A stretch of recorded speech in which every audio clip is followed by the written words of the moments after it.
Do not, I repeat, do not download the new fucking Windows update. Holy fuck.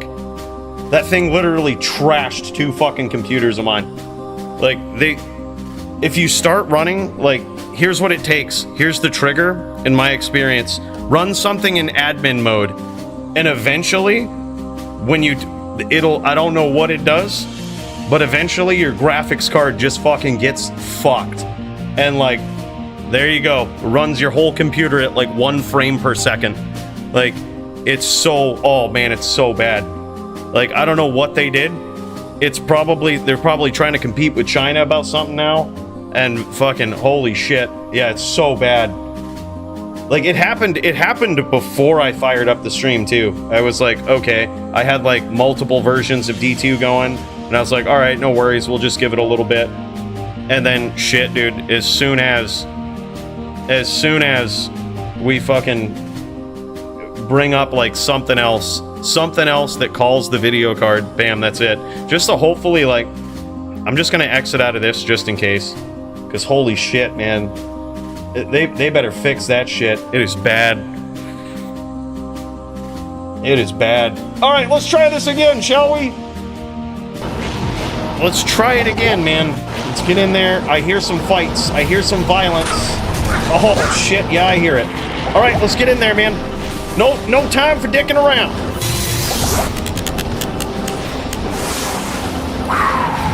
Alright. We in this. Let's bring this over here. Let's get this going. Alright. Thanks for your patience, guys. Appreciate you. Appreciate you on the rejoin here. I know, that's a pain in the ass, man. Wicked pain in the ass. Alright, so by the way, from what I understand, seeing some of the previous chat here, we've got a Din win. Good day. And now a Necro win. Does anyone know the score? After some savage commentary, I now pass the torch back to you, Cooley. Oh, thank you so much, Bankai. I appreciate you, man. It's really good. Thank you for holding it down, man. Yeah, I downloaded it last night. Yeah, thank you, Mr. Gates. Very cool. Yeah, the thing took, like, did yours take, like, 30 minutes to download? To, like, actually, like, install? I just hit the regular restart. I was like, sure, yeah, do the updates. Like, literally 30 minutes later, I'm like, it's finally loaded back up. Yeah, it was kind of wild.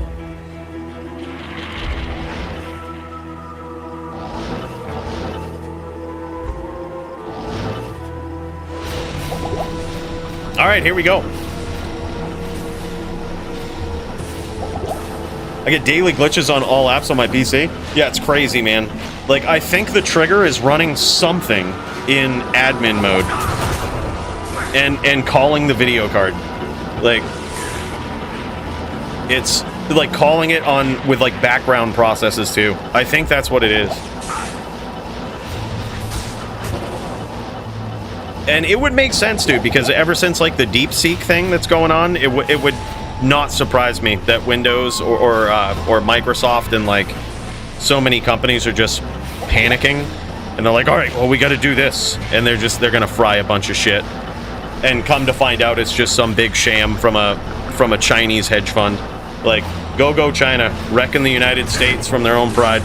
That's perfect timing.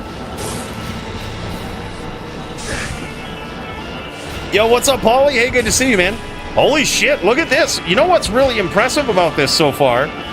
I gotta say, we know that Butter has at least one win in here on this Din, and I gotta say, his combo skills on the Din, very impressive.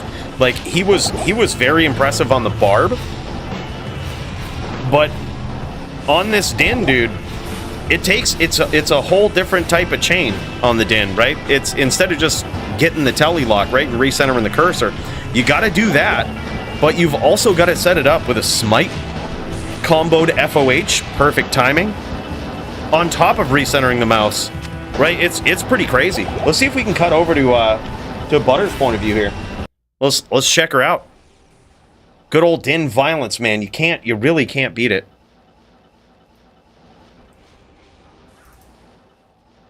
And so far, he's looking okay. Oh, man. Good at closing the distance and recognizing when he's in a good spot right there. Returning that cursor right to the center. That's what it's all about. That's what it's all about, man. It's a tough thing to do. I'm telling you, seems easy, but when you realize that you only have so many frames that you have to return that cursor and be ready to go, ready to click, ready to grab that name, man, it is tough. It's very, very tough. All right, boys, let's get in there. The Din violence. We're watching it from the Din's perspective here because that's most often the more aggressive, the more aggressive one, the one that's chasing, the one that's looking, the one that's trying to keep the opponent on the screen anyway. That's right, man. Go Dins. Johnny Dubs knows what's up. Hey, man, good to see you.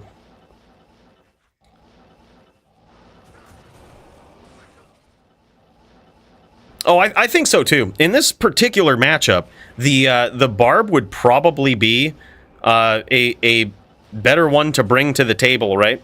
But it's literally because of the combos. Like you know, they're all necessary. The telly locks and everything. The pressure from the barbarian, but additionally, the pressure is also necessary from a VT, which is what Butters is on this time, and.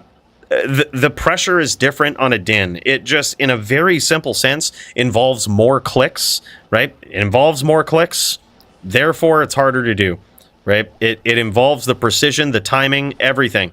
And now he's trying to close that distance. He's approaching. Ooh, man, he eats a bone spirit for his troubles on the way in. He's approaching. Ooh, Javito's kind of in trouble here too. Okay, see, it's hard to tell if he's FOH PK, but that very well could be something that Butter does from the outside and just implements that FOH to let, to let him know, Javito, you're on a clock here, all right? You better come in. You better give me the opportunity for that name lock. But now you've got Javito using that spear, man. That's where it's at. That's going to give Butter way less time to get his name locks if he does find his way on the inside.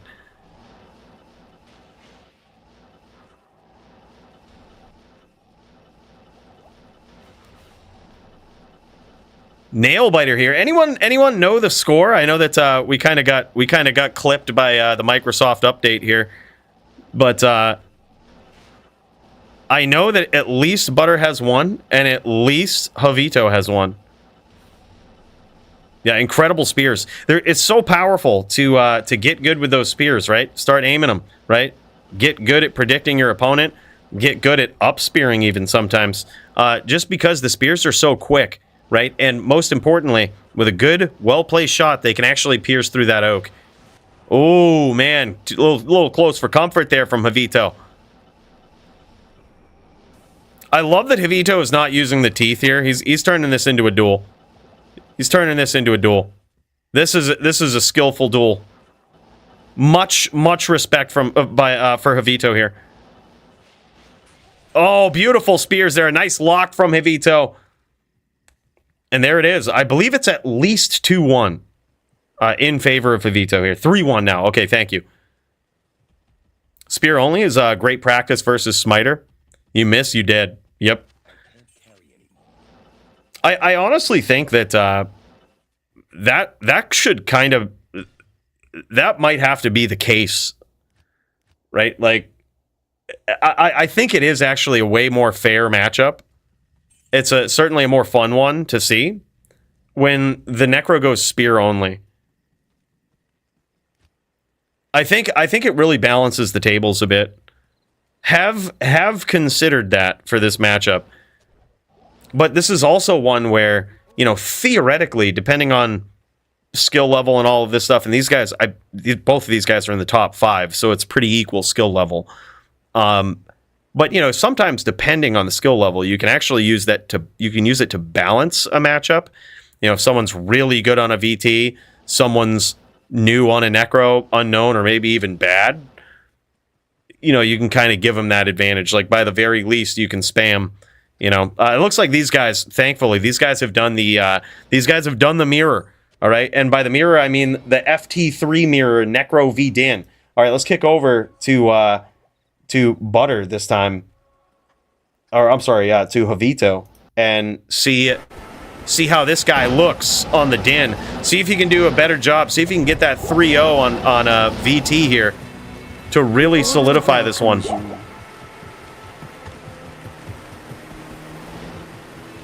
Very, very fun mirror.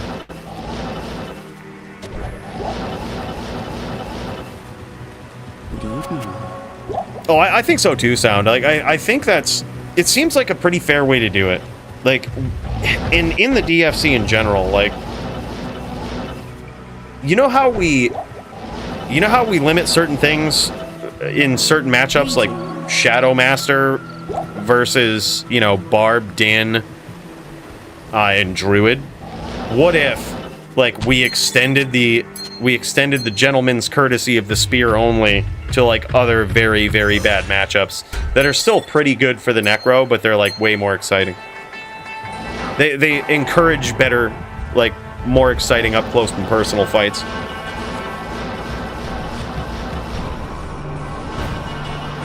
That's kind of how I would approach it too, Max. Is like you have the swap, but here's the thing: if you're swapping on a Din, you're very likely, if you're one of those top Din players, all right. If you're one of those savage players, like look at this, Avito, he has himself FOH on right click. So likely what you're doing if you're swapping on the Scepter is you're having FOH on left click, right? FOH on left click, and your swap is, you just have control of the aura with hotkeys. You're very likely not hotkeying the FOH. So, that being the case, if the Necro does catch you when you've swapped like that, closes the distance, you're actually going to fuck your hotkeys up until you go and fix them, right? Like, you're going to fuck your setup up until you go and fix it. Because you'll likely very quickly just impulsively swap to Smite, right? And that will screw up the left click of, the left click set of FOH.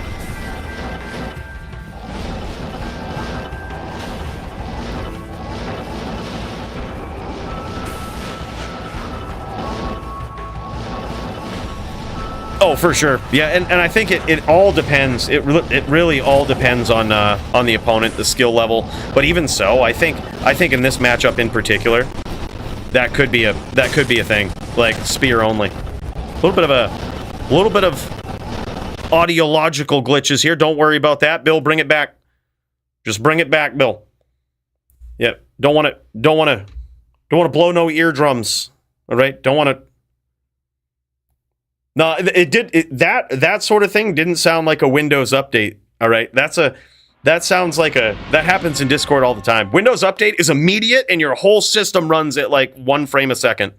Like, maybe even worse. Your mouse moves 1 frame a second, and holy shit! You know it ain't going at 1 frame a second. Robert Waldrop, my dude, Murder SC, in case y'all missed it. Bro, holy, there's this guy in the Hall of Fame now, all right? I'm not sure if you caught it at the top of the last stream that that the Windows update shut down on us. But, my guy, we've got it. We had Bill build a room, all right, to forever immortalize this guy and his generosity. And holy shit, it's a savage one, man. Yeah, we'll cut through it after this, man. You gotta see. Big cheers to this guy. Holy shit, 100 bones right off the rip. So wild, dude. The man, the myth, the legend, the champ. Don't forget, all right? The reigning, defending, savage champ. And now, as much as I hate to admit it, top charger. All right? I was holding on to that one title.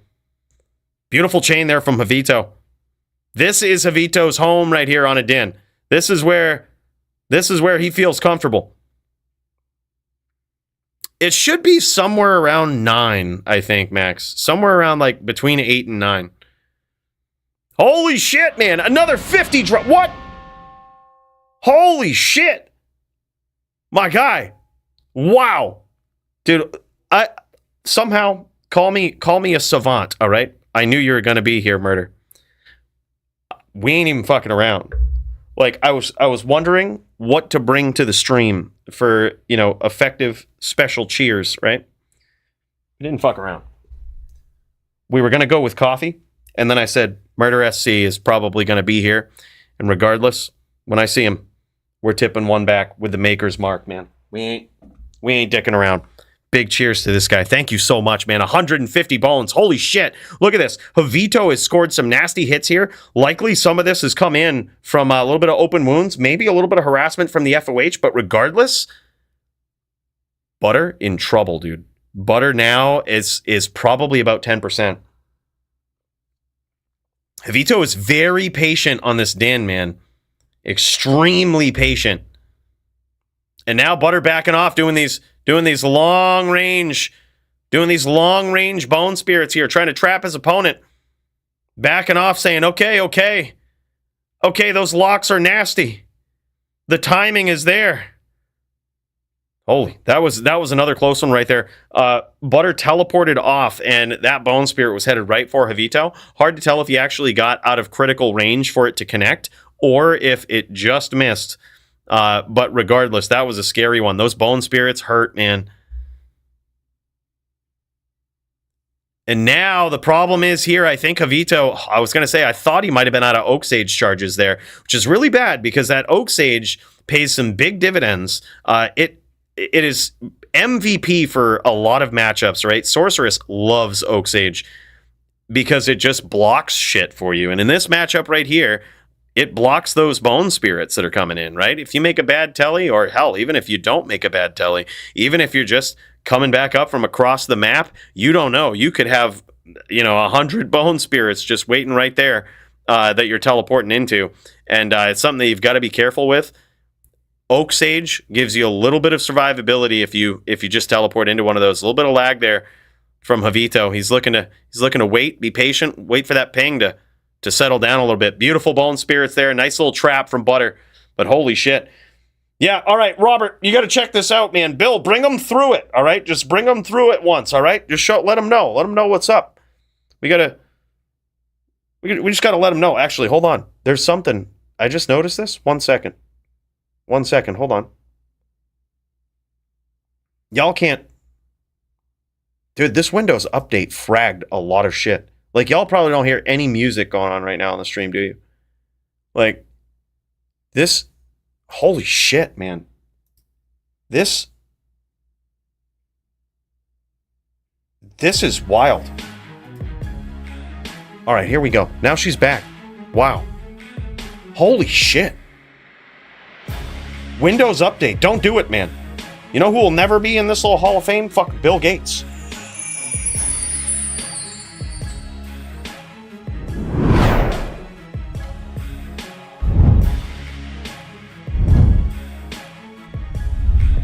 There it is, my friends. Just, in passing, every once in a while on the spaceship, we got to go in between. And everywhere you go, we're going to be walking through that Hall of Fame, all right? I need you guys to pay attention to who's up on the wall there, the absolute legends of the DFC, all right? And who knows? Who knows? We bought a very big hall to hang those pictures, so you never know what more accolades we may want to add for this guy. But he could deck that wall out before too long, It's very, very possible.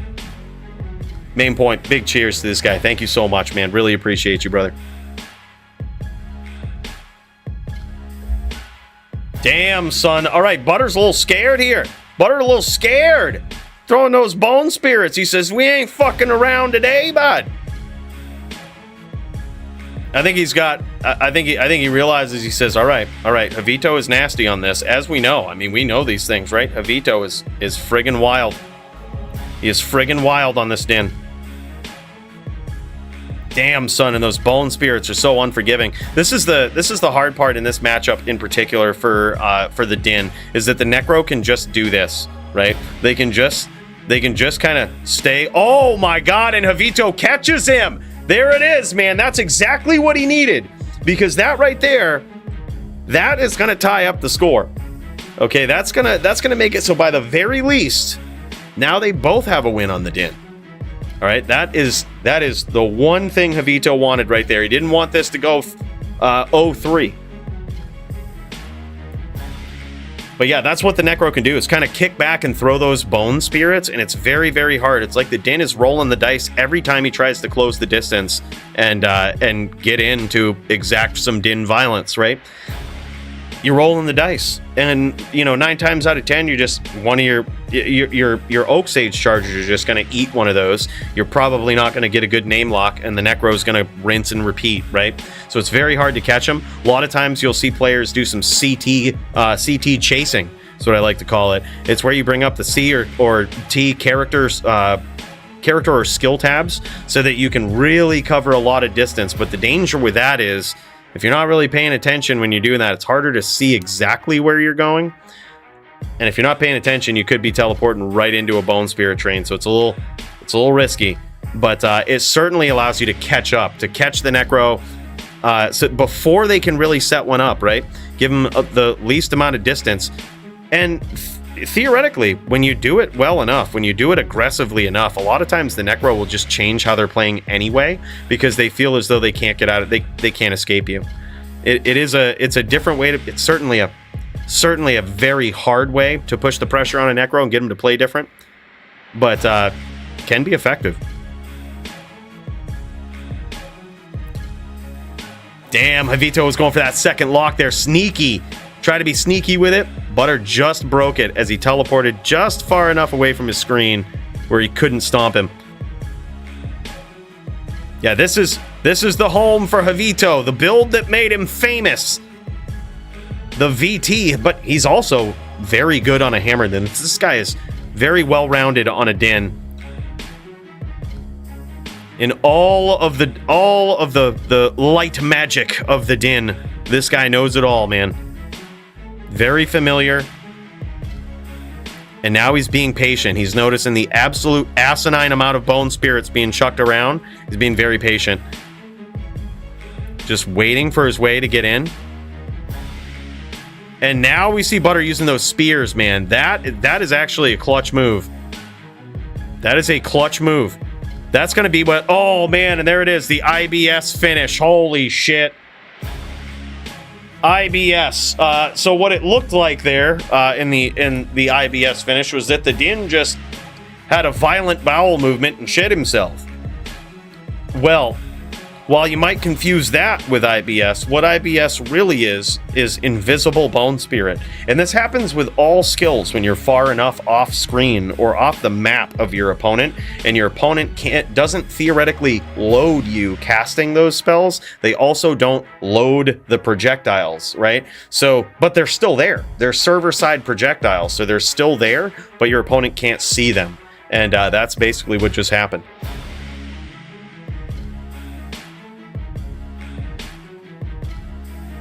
I've told Javito a lot on EU, but he moved to NA now. Haven't seen Javito on EU since that. No shit. No shit, dude. I didn't know Javito was over in EU. Crazy. Yeah, he's a savage Din player. Savage on a lot of builds, man. We saw him on Necro for the first time tonight.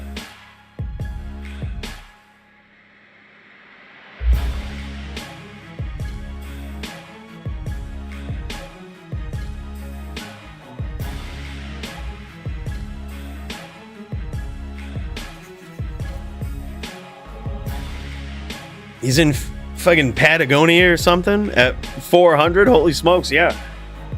Yeah, dude. I think these guys went to a central server.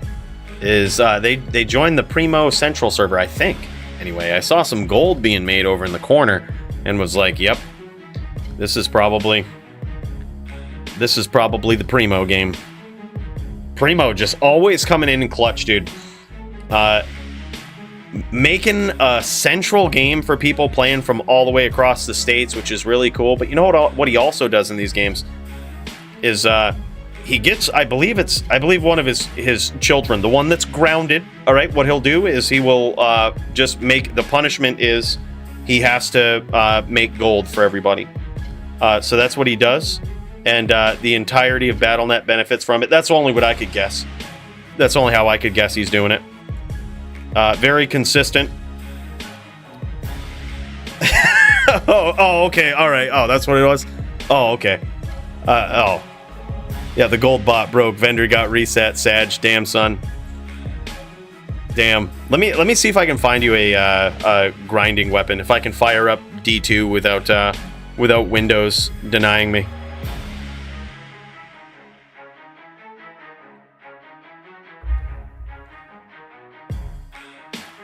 3D clone walks tonight? Well, I hope Windows Update will allow us to get in there and do them. I hope Bill Gates is on board with it. We're gonna try. Dude, holy shit. Javito has some damage on Butter here. Oh, man, and another big hit. That I thought that might have been over. All Jovito needs is one win here. All he needs is one more win, and that's it. That would theoretically give him the better matchup on the Din, and he takes it. He's very, very patient. Oh, and he gets there with the FOH finish. Holy shit, man. He did it. He knew.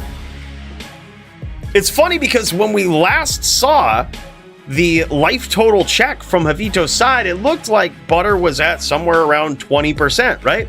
But this guy, Jovito, is experienced enough. He knew it was more damage than that, and he might be even cut open or very low. Look at this. Look at this helm here. Two 40-15s in a...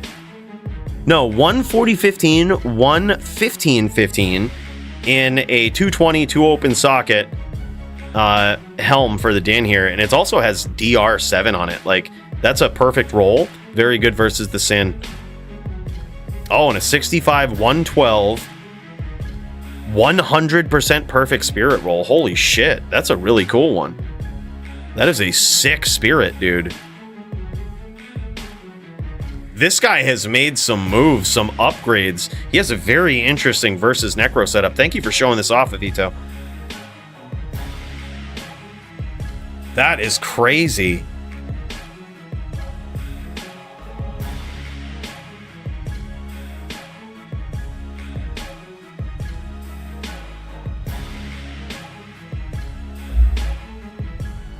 Yeah, theoretically it's allowed in the DFC rules, but, you know, after seeing this matchup and after seeing so many Din v Necro matchups, it's very possible that we make some edits to how that works as well. But time will tell. Be on the lookout, man. We're gonna figure it out. I think we got some more. Let's get after this, huh? All right. Let's check this out. I saw some other people fired up and ready to go. We got Nimrod. This guy's been patiently waiting in there, so let me see. Last time I checked. Oh yeah, never mind. This guy, you can see him. You can see him in the back there. He's just sitting by the... He's just keeping warm. He's just keeping warm. Nothing here, boss. All right, yeah. All right, Darius is ready. Let's jam this. Let's pop over to the Darius. Oh man. All right, here we go. This is... Let's see here. We've got Darius versus shpendi. Shpendi is back, man. Let's get down in there. Let's check this out. This one's gonna get violent.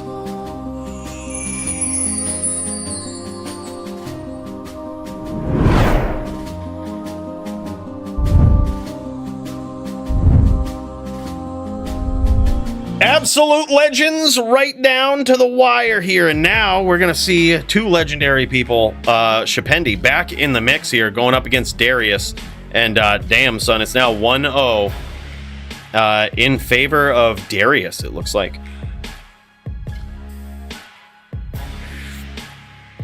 Yeah, legends for real, man. Both of these guys. All right, here we go. Oh, look at this. Look at this blue armor from shpendi. This guy ain't dicking around here today. What is this? What is this? He's got some blue armor on? What? What? He's coming out on top too, man. Now it's ones. Holy shit. I would assume that has to be a rare two-socket armor with something on it that's turning it blue. Now, this is the thing, man. This guy is notorious for color coding his duelers, right? Like, we've seen him do this before. Some really sexy Dins that he brings to the melee arena. And damn, there it is. Holy shit, what is this? Now it's 2-1 in favor of Darius. I was gonna say, I hope he ain't got rare E-rep boots on or something. I just got my full blue set up as well. Nightfall says blue pelt plus blue Archon plate. Dude, that's sick. Yeah, I think that's where it's at, man. And you see this a lot with white items, like the Viso items in Melee. A lot of times people try to turn their characters all white. It is a really cool color, man. It's almost like they're glowing. But I also love this blue tint. Damn, son. Now 3-1 in favor of Darius, the legend.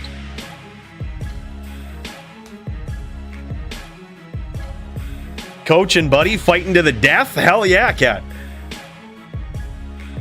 That's what it is. That's what it is.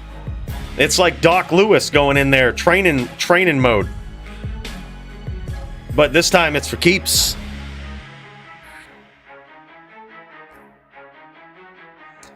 Who's the dual threat? I see what you did there, Master Otis. PvP savage and streamer extraordinaire. My guy, big cheers to this dude. Master Otis, speaking of legends, this guy. Man, you're too kind. Don't tell everybody, you know, we don't need Toshank getting jealous of my dueling skills, you know? We don't need that. He's a good guy. We don't need him in here fucking, you know, just keep it on the low, all right? Not too many people know how good of a dueler I really am, you know? Why do you think I don't have a duel on the card tonight? I'm just too good. We don't want to embarrass people, you know? That'd be bad. Rocking the D4 Cup, I see legend. Hell yeah, man. Hell yeah. We doing it right. We busted out the Maker's Mark, put it in the Cheers chalice, and we're ready to go. Is this guy punching? Holy, nah, I don't know, dude. Is he? Oh no, they both got golden swords. Both got golden swords going out of here. Big hit from shpendi right off the rip. Some return fire and a huge comeback from Darius. This guy's looking untouchable right now, 5-2. But that one was very, very close. Let's go, Noah. Hell yeah, Turbo! Big cheers to you, man. Thank you so much for the 10 spot. Yeah, Noah, you might have seen this guy in some ZPK games, man. This guy, shpendi, knows what's up. He's an absolute legend, man. And this guy was always, when I was preparing for some Zealot duels, this guy was always in those ZPK games. Just, he knows the ins and outs, and he gets crafty, he gets creative with his din setups. Wild. Yeah, I don't know, man. The people that are on the spaceship now they're on a different planet, if you know what I mean, Nightfall, but we're gonna look into it. All right, we'll get him. We'll straighten him up. We'll let him know. Stop talking like a robot. All right, we pay you better than that. We don't, but I remember the days of Open Battle.net using Jamela Editor to customize your items' appearance. Well, oh yeah. People used to do that with you would basically turn all of your items white. You know, they'd be called the white items, right? The original meaning of white items, the ones that were so hacked that they actually just turned white. There were white items on Battle.net too, but a whole different meaning. The more accepted mainstream meaning of white items. Those were the ones that were imported to Battle.net. They were just literally gauntlets. That was it. They weren't rare, they weren't magic or anything, but they had like nasty stats on them. Like 100 IAS, like maybe 100 strength, 100 dex, something like that. It's so ridiculous. Yeah, ping on melee not so important because all of your commands are sent to the server and executed in kind, right? So even if you're, you know, when you're holding down Zeal, the server knows to just execute Zeal at the next possible frame. So even if you're lagging a little bit, that's fine. Usually not a big deal. You know, unless of course you're me and you get beat, then you can blame it on lag, right? That's a valid excuse, right? Because I mean, if it gets high enough. No, just kidding. Usually not a big deal though.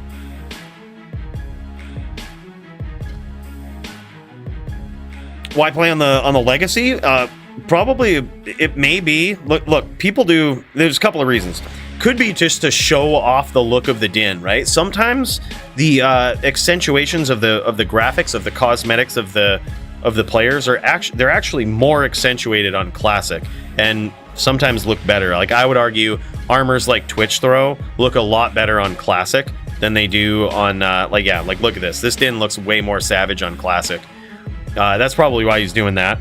Also, though, you never know. It could be a rare prayer to the RNG gods, is what I say. There's a lot of people in Melee that they have their own rituals, right? They have their own rituals of things that they do when they're in trouble, when they need that RNG sis to come and save them. Some people use the in-game chat commands, such as like, you know, follow me or this is yours or whatnot.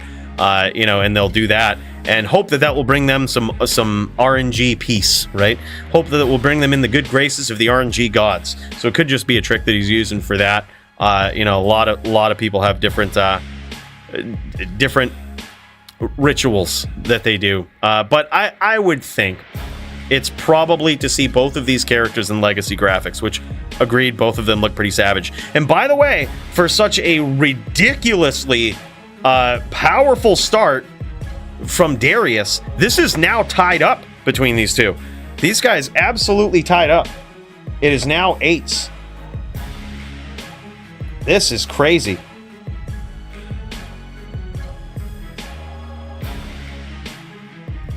All right.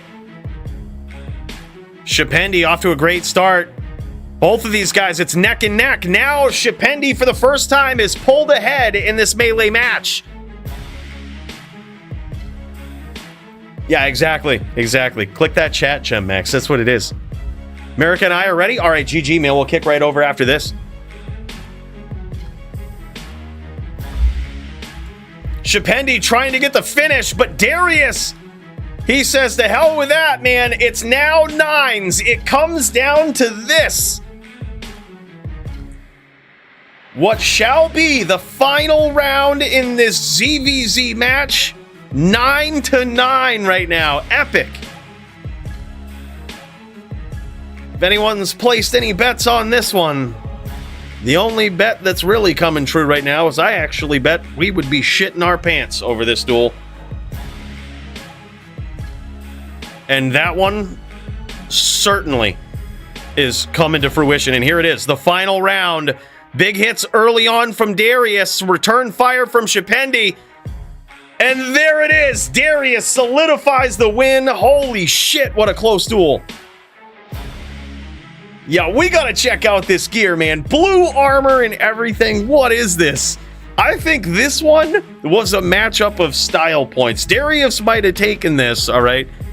But I'm going to have to give the style points to Shpendi. That blue armor and savage performance in ZVZ is something real cool to see. That is nasty. Yeah, Shpendi just took a break there, changing his shit and pants. I don't blame him. Close duel. That was nasty, man. All right, now these guys showing it off. Let's check this out. Guts to see this blue armor, man. Oh, and there it is. Look at this. The Conquest Sword of the Ages. Cruel Fools, 2 sockets, E-Rep. Beautiful, man. That is a beautiful sword. Ooh, and there it was, man. It was a rare armor. It looks like he was going up against a shaft stop, shaft stop. Oh, and here it is. So, yep. 180 ED, 2 sockets. It looks like he's focused on the damage, meaning that he may have some IAS on the sword. Oh, and a Crown of Ages to answer the call here for added damage reduction. Now, this is interesting. He has overclocked his damage reduction here so that he can use Alma Negra, which is the Sacred Ronde here, with a very nice roll. 75% enhanced damage, it looks like, on the base there. And a little bit of overclocked on the... Well, actually, no, I say that, but it's only about 10% overclocked. He kind of needed it.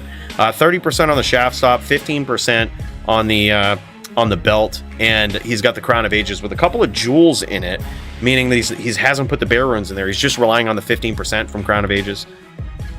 And it's never a big deal to overclock, because you become it's powerful against Crushing Blow. You become a little bit more survivable against those Crushing Blow hits early on in the match. So overclocking the DR, not a horrible idea. But yeah, and that sword must have, I'm betting it has some IAS on it. Let's check it out. Let's see if we can get a good look at it. This is just incredible gear, man. Or your opponent's sword there. I bet like Shpendi's sword. Yeah, regardless. That was nasty. Very good match. Almost made the comeback. Yeah, that was good. That was so good, man.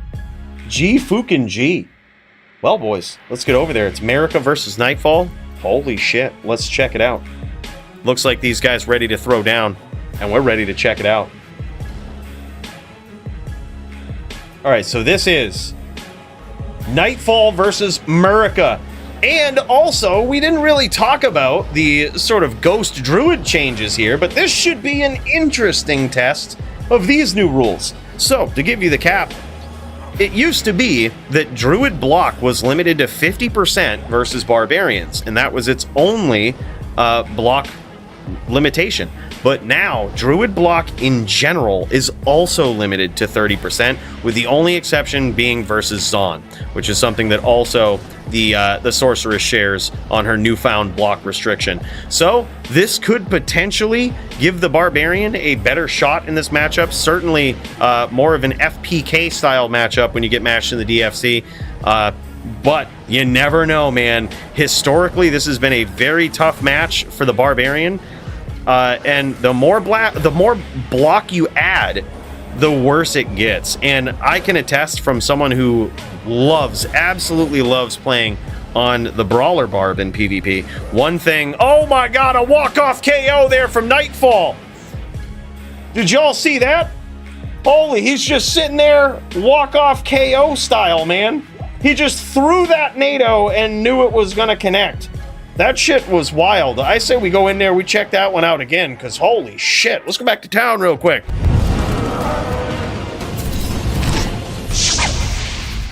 All right, yeah, Bill, bring it up. Bring it up. Look at this. He's just in there. Look at this. He's going to throw a NATO and he's going to wait. This is top Druid shit right here. This guy was so confident. Look. Threw a NATO. Here it is. Throw a NATO. Boom. Just wait. Just wait. Walk off KO right there, boys. Welcome to the DFC. The Savage Nightfall getting after it.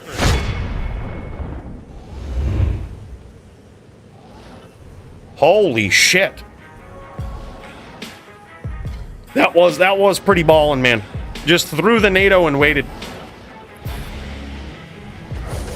Oh, big hits there. Now that block really coming into play there, or lack thereof, I should say. I think this makes it a very fun matchup. Certainly better for the Barb. The Barb needs some buffs, and the Barb certainly got a lot of buffs. There were no rules added for the Barbarian or taken away, just blocks limited for the Barb. And to the point where Lamp, notorious, one of the most savage Sorceress players, was even concerned. He says, what happens if we get a Barb that plays like a Zan? What am I gonna do? This guy already shatting himself thinking about the power of the Barbs now coming in. And hopefully we get to see some better matchups in the DFC for the Barb, because the Barb right now just so bad, right? It's so bad. Hopefully this change over time with limited block gives them a better shot. And as you can see right here, Murica gets in there and just clips him, right? Clips him once, and look at this. It makes a big difference when that block is limited at 30%. Because the Druid does this. The pressure is basically all on the Barbarian, right? To get in there, the Druid's going to throw some defensive NATOs, slowly close the distance. And there it is, man. Big win. Big hits. Gets the Barb on the board. Now 1-1. Nightfall versus Murica. Holy shit. We're getting it now, guys. The Barb now playable. Welcome to it. Holy man. Yeah, so good to see. I think this makes it a way fairer matchup. Certainly, like I said, from someone that loves playing on the Brawler, it gets really difficult when your opponent even has 50% block. Like, nothing's hitting. It's just, it reduces your damage so much, and it's so hard to actually close the distance on most casters. It's got to be worth it, man. Barb is one of the hardest classes to play. It's got to be worth it.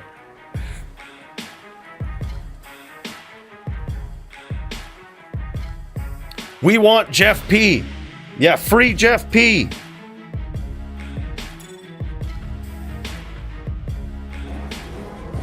Big cheers to that, man. Is he jamming right now? Is he jamming?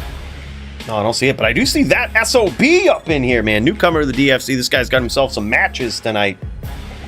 And damn, we got some guys. Thank you so much. I just want to say thank you so much for your patience as we try our best to check out all of these duels. Can't thank you enough, man. It is. I wish we could watch them all simultaneously at the same time, but that would be impossible to commentate. And also, I think, take some of the fun out of it, right? We like to see these duels to their play out to the best of our ability. Beautiful closing of the distance there from America. Yeah, absolutely love this. Beautiful damage, though, I gotta say, from Nightfall. He's being very patient. He's like a matador coming in. He's got a big bull. He's got a big bull that's charging him. Oh my god, he's got to be careful of hits like that. Holy shit. And what he does is he's gonna back off. He's gonna set these traps with the NATO, maybe even set up a little bit of Tornado Alley. Have a little bit of that going on, right? And he's going to be waiting for it. He's going to be ready. And he's going to be hoping to just dodge the charge of the barb, right? Or the whirlwind of the barb. Just enough so he can land a NATO and get out of there. Full Matador style coming in here. And now I believe 2-1 in favor of Nightfall.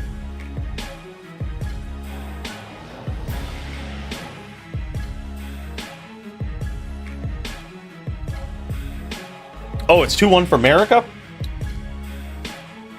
I've been watching the wrong screen. My bad. Or I've been thinking I was on the wrong screen. My bad, American. Hey, nice job. All right, hey, nice job. Yeah, my bad, dude. Yeah, America's on the Druid. My bad. It's not at all... don't blame that on Murder SC from... You know, it's not Murder SC's fault. All right, we chose whiskey and violence, okay? We did choose it with Murder SC in mind. We knew it was going to be one of those nights, but it's not his fault, all right? My bad, dude. This is America on this Druid.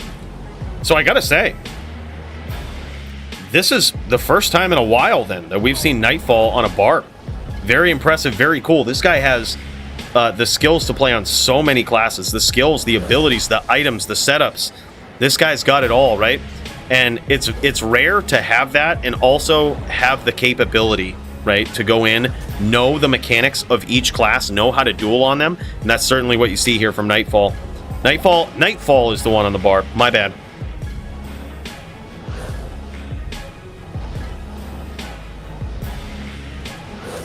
Ooh, a big hit from Nightfall.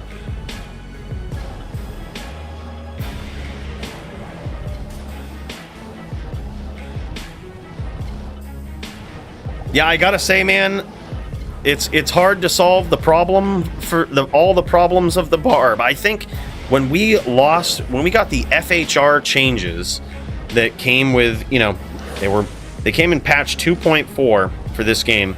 They were really good for dueling against the assassin with her mind blast.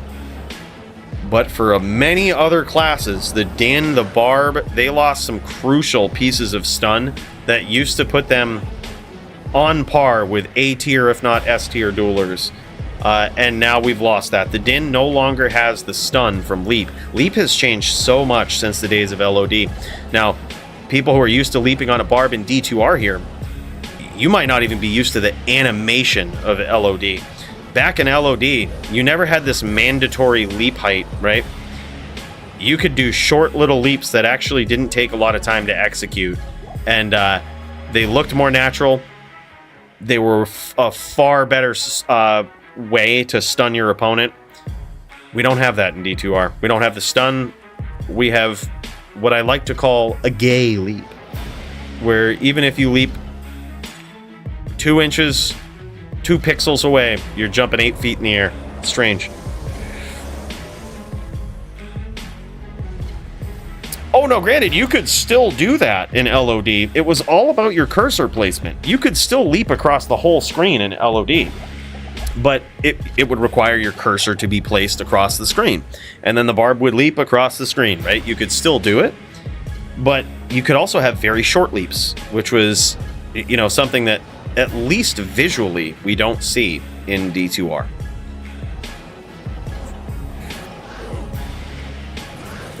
Block lock kind of made dueling versus block not as horrible because you would end up with more attempts to hit through it when you locked people up with tri-whirls. Yeah, there's been some changes that I think they made in the spirit of PvP, but they didn't... It's hard to make PvP changes when you're not the original devs that actually cared about PvP, right? Like, it's really hard because... Oh my god, and Nightfall catches him. Beautiful whirls there. Now I believe 3-2. Still in favor of America here. Oh yeah, desynced whirls. See, back in the days of LOD, to put it in a very basic sense, strange movement speed things would desync your character. So charge would desync a paladin. A lot of times you would have Hammerdins dueling way differently in LOD. They wouldn't necessarily be teleporting around, but they would be using vigor and charging across the map because it just desynced them so badly you couldn't see them. It was like invisible bone spirit, but instead it was like invisible din. He's literally right next to you and you can't see him. There was anything from that to stacking up faster run walk on a Zon and even weapon swapping, causing little stutter steps in your movement speed would desync you. And another thing that would do it is whirlwind. It causes a very weird calculation of movement speed, and if done enough in succession, could desync you. Now it's tied up, boys. We've got ourselves a duel. It comes down to this. Nightfall's got the 3 wins on the Barb, and Marika's got 3 wins on the Druid. Very happy to see this regardless of how it goes. This matchup now looking good, I gotta say, boys. The 30% block here is how it always should have been, I think. This is golden. This feels like a duel. Yeah, and he's rocking the 10. He said, fuck it. Marika says, fuck it. He's like, give me 50 or give me death. He's like, I ain't even focusing on it. As it should be. I sort of anticipated that some builds with 30% block just wouldn't even aim for it. They'd be like, all right, full FPK style, let's do this. This is a match right here. Props to both players, because this is a match. This is what FPK feels like. No Drax on this Barb? I haven't seen the life tap proc once. So that's because he's using Whirlwind. Life tap cannot proc off from Whirlwind. So even if he has Drax for the life leech, you're never going to see Whirlwind proc. Because for whatever reason, they made it so that Whirlwind can't proc things. I don't know why. But it doesn't, so therefore you won't see it.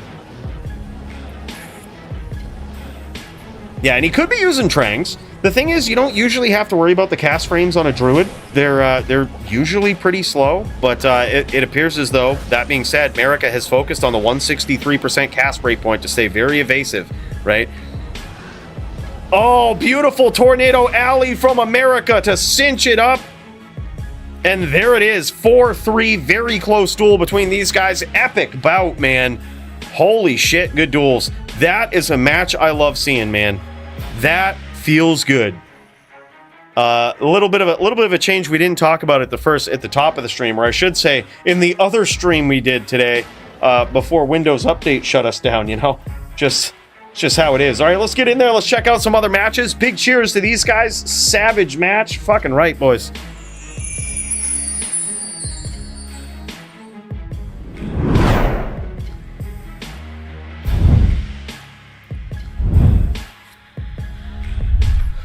And here it is. We in this now. This is newcomer to the DFC, that SOB. These guys ready to throw down. Let's see, I think that SOB has a couple of matches tonight. He's got one against Murder SC in Melee, and it looks like he is set up for Melee. Looks like he's set up and ready to throw down versus Murder SC. That's what I guess this Barb is right here. But he also has one versus Ted Stickles, so you never really know. I see all of these guys in the Discord, or did in recent history here, so it's really tough to say who his opponent is here.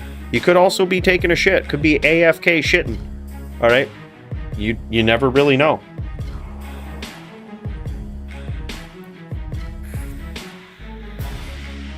Yeah, very good duels, man. That was epic. That duel felt better. It felt like it should. You know what I mean? It felt like it should. Oh, look at this. He's got some Blood More music going. Damn, son. The music of our people. Yeah, that duel felt like it should, man. Just... if you catch the Druid, it shouldn't be you don't damage the Druid, right? They've got pets. They've got everything in their way. They've got so many block chances without block. And that felt like a duel. Very, very good. Good duel between both of these guys. Nightfall and Marika. Damn, son. Alright, yeah, speaking of which, we gotta take some notes. We gotta take some fight of the night notes. America versus Nightfall. That was a good one. Alright, who else did we see? We just saw some melee shpendi. Ooh, that's a good one. Shpendi v Darius. That was sick. That was a showy one right there.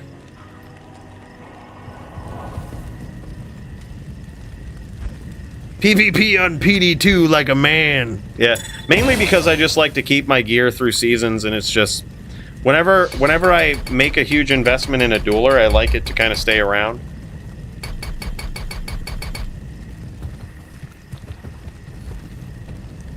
And dude, to just duel on PD2 is to just learn like 10 seasons of shit now. And it's like, holy shit, man. It's a lot. It's a lot for my small brain to comprehend.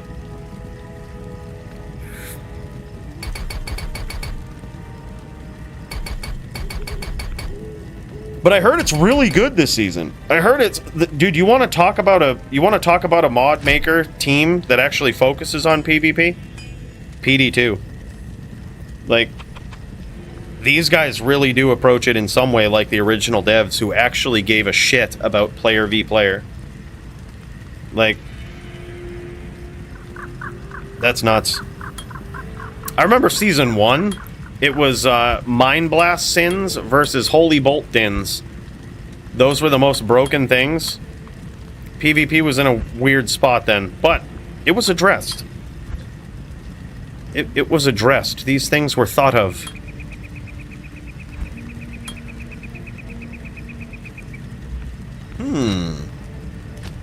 Okay. Alright. I'm trying to figure out what he's building up here for. I think a barbarian just joined the game, and I think this is I think that's Murder SC. So I think these guys ready to throw down. Doing some melee. Oh, look at this. He's even got himself, is that a legend sword? Rare legend sword? Holy shit. Damn, son. That is crazy. Alright. Alright, he coming in with a barb.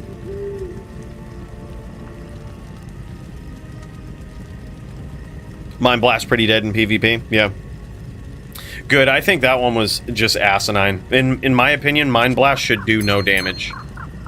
I think it was a mistake to ever put damage on that skill. Back in LOD, it was really bad. Like, you would get the damage that you had to prepare for and constant stun. It was just like insult to injury, the fact that you could be killed by it. And even in PVM, why do you need damage? It's not significant. It's, you know, in regular D2, it's not significant. You're only casting Mind Blast to convert things and to stun them. That's it. Yeah. One positive step towards fixing Mind Blast, if we, let's say they revert the FHR changes, one positive step to fixing Mind Blast, or at least a step in the right direction, take the fucking damage off of it. Like, does no damage. 0. Or just convert it to, like, fire damage or something, so that it gets absorbed by spirit. Like, something.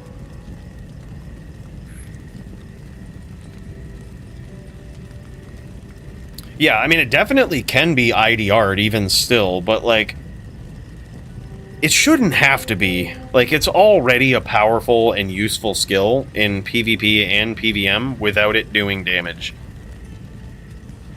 Hard disagree, but you aren't surprised by my opinion, of course, right? Or how about this? I'll split the difference with you, Max. How about this? How about Mind Blast works like Poison Clouds do, where it just always does 1 damage. Always does 1. So if you get him to 1, if you cut him open, and you put him to 1, always does 1. I'll split the difference with you. Because I see where you're coming from. I almost knew where you were going. I was like, he's kind of right. Like, how about this? Always does 1. There's no way you can prevent it. Just like a Poison Cloud, just always does 1. So if you sit there and spam it, you might get 20 damage. with no, no IDR. Always does 1.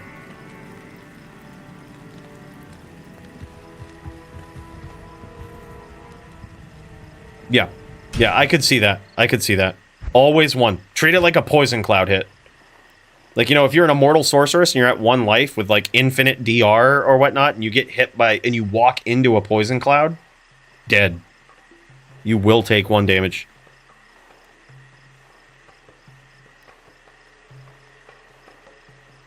Item spacing. Oh yeah, I see the check mark. In melee, it doesn't really matter though. Like we're not gonna see much of it.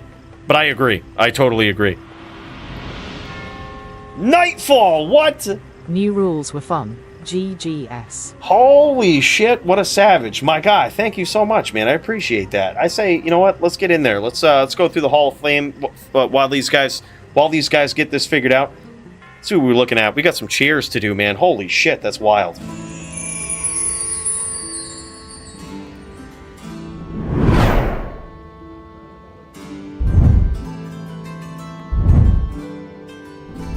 Come on in, guys. Don't be shy. Let's tip one back to Nightfall for the 50 Canadian coins. Holy shit. Wild. Dude, I'm so glad you had fun with those rules, man. They were... I think it's long overdue. There's still some things that need to be, I think, ironed out with matchup rules and everything, but man, I think they're in a way better spot now, dude. Especially with that matchup. It was so good to see. You almost got there, dude. That was so close. Very, very good duel. And thank you so much for the dono. And also, let's tip another one back. I know we walk by his portrait every time we go through the Hall of Fame, but Murder SC, man. Gosh, we're busting out. We gotta bust out some more of this stuff. He even dropped, not only is he in the Legendary Hall of Fame for dropping 501 stream, right? Jesus Christ. But this guy's still dropping 150 bones. So, if y'all are sipping on anything tonight, I would highly suggest pouring it out, tipping one back to that guy. Alright? And everyone that makes the DFC possible here today.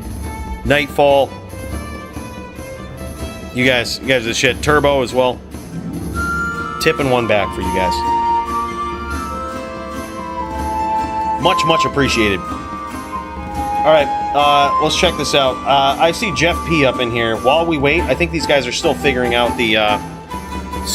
what they're doing for Melee, getting set up. So I say we go and check out Jeff P, shall we? Let's see what he's up to. I see him in there on a sin. Alright, well, let's get in there, man. Let's not keep him waiting. Let's just, yep. We gotta walk. Come on with me. We'll walk through the Hall of Fame again. I know. It's just filled with legends. But if that sort of thing offends you, just divert your eyes. All right, we'll get through it.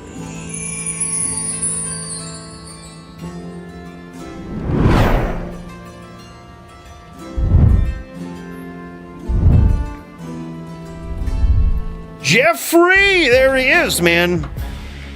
All right, what are we doing here?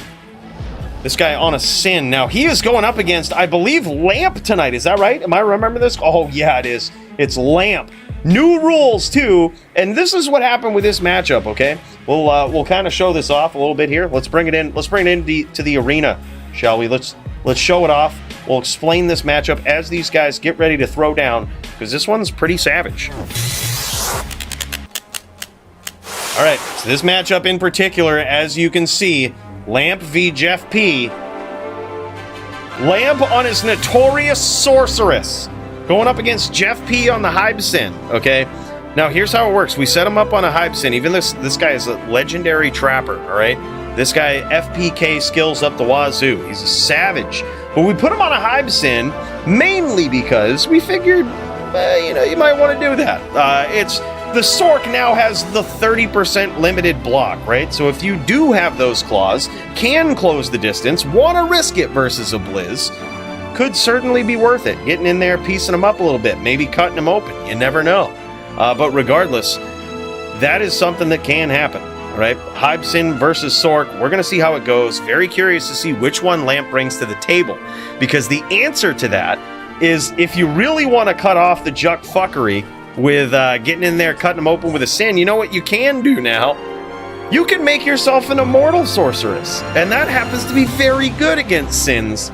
who just want to get that, who just want to cut your life total down and put you at 1 and try to mind blast fit. Well, screw that noise. You want to go 95 ES with massive IDR? It can correct that pretty well. On top of having Oak Sage. So those are the stakes. That's what we're looking at. We're going to see how this one actually pans out.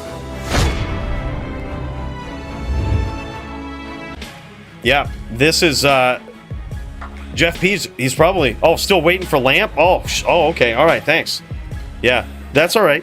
Lamp is in there. Lamp's doing his makeup. All right, Lamp is doing his makeup. He's like, I'm appearing on camera here. I gotta have my makeup ready. So he's doing his eyeshadow. All right, so he'll be here shortly. All right, GG. Thanks, Jeff P. Appreciate the update, man. Meanwhile, let's just see this beautiful sin. I'm kind of curious how he's going about it, man. If he's going with the Hybe sin or if he's just going straight trap, because you want to know what the answer to the Sorceress is in general, right? Good traps. Just laying some nasty traps. If you have yourself an Immortal Sorc, doesn't matter. You can't reduce the damage enough to not die at low life from a good, well-rolled trap hit. So if you are a savage trap-laying player and you got that confidence in your trap skills, that could make all the difference.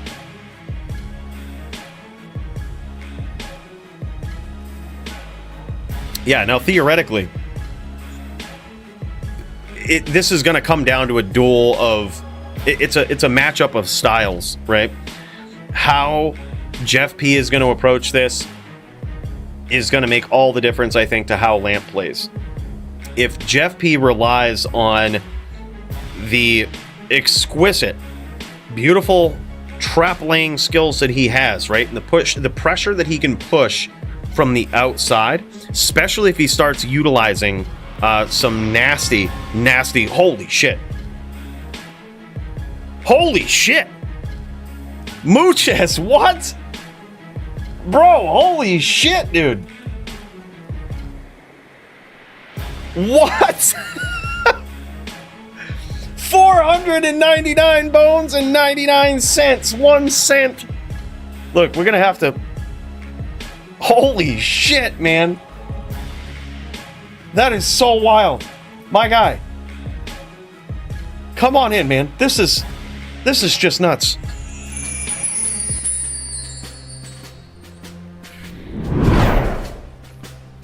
Yeah, come on in. There's his portrait on the Hall of Fame. Man, wow, what a savage. Look, we're gonna have to put his name on this chair, I think, man. This guy's always welcome up here in the throne.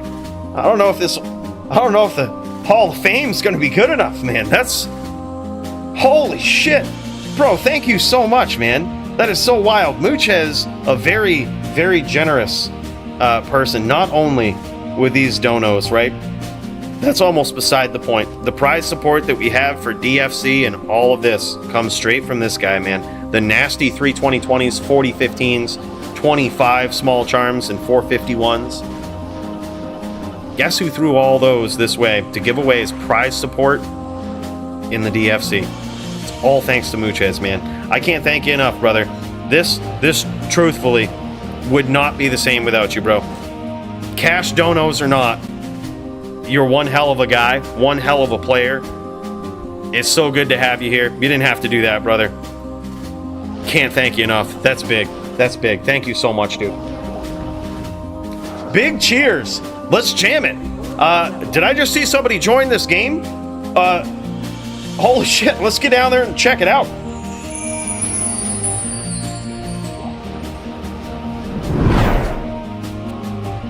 Yep, Lamp not allowed in the Hall of Fame either. No, keep him out. Get out of here, Lamp. None at all. Keep him right the fuck out. Yeah, I don't... What if he makes the Hall of Fame? He won't. He won't, alright?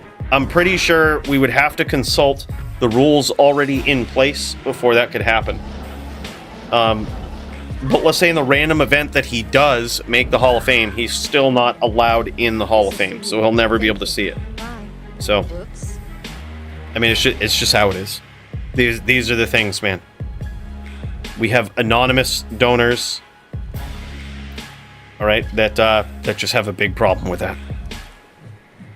Is GVN around? I haven't seen him yet. He's on that Kauai schedule too. So it could be, I'm gonna guess, maybe like another, I would guess like half hour before it's like 5 p.m. his time, I think. Somewhere around there, if I'm correct. Not exactly sure what the time is, but that should be prime time. I would guess by the very least.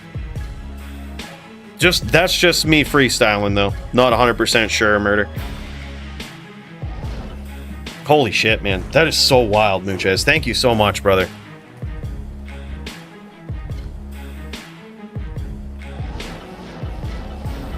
Jeff P is what we trained for. Fuck him up. Oh shit, I tried one round, but I'm not gay enough. Oh shit. Oh shit, man.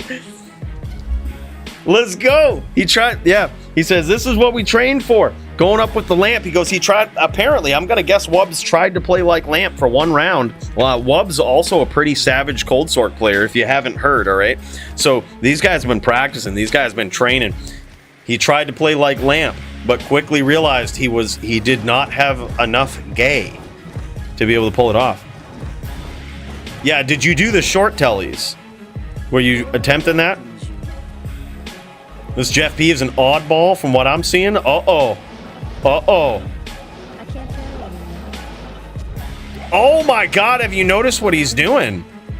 Holy shit, I gotta say I like it. I think this guy has gone in and chosen not to be a CC Sin. Am I seeing things correctly here? I think he chose not to be a CC Sin. An interesting use of the rules, I have to say. I'm impressed, and that's so that he can stack up his cold res. So if you are a dual claw assassin, you basically can have a 60% chance of just not getting hit, right? Which really sucks. So it kind of limits some of the other defenses that you have. But it appears as though I thought this might have just been like his bow setup, but it's possible that that's a Hodo. I didn't get a good look. It could be his CTA. But he could be straight Hodo Spirit, so he can stack up his cold res. And I think that gives him even more survivability when you calculate it out. So yeah, big if true. That's huge. I think that's the first time we've ever seen that.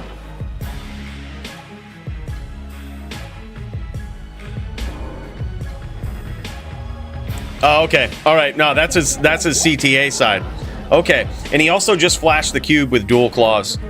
All right, yeah, he been walking around CTA side getting all of our hopes up, okay? He's just been getting all of our hopes up here. All right, that was CTA side. All right, all makes sense now. I was gonna say, that's some next level shit.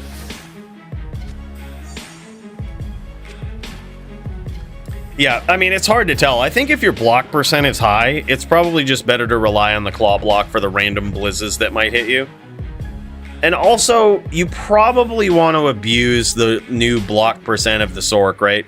This is how Lamp in a lot of matchups in the past, and how a lot of Cold Sorks have dealt with hybrid Sins, or we're not sure if Jeff P is hybrid yet, but, you know, the threat of hybrid Sins is just to stack up the block, sometimes to their detriment. It's like, doesn't really need to be that high, just don't get hit, right? Like, that's really how it should be. Keep the oak up and don't get hit. Block is just overkill. It's not really needed.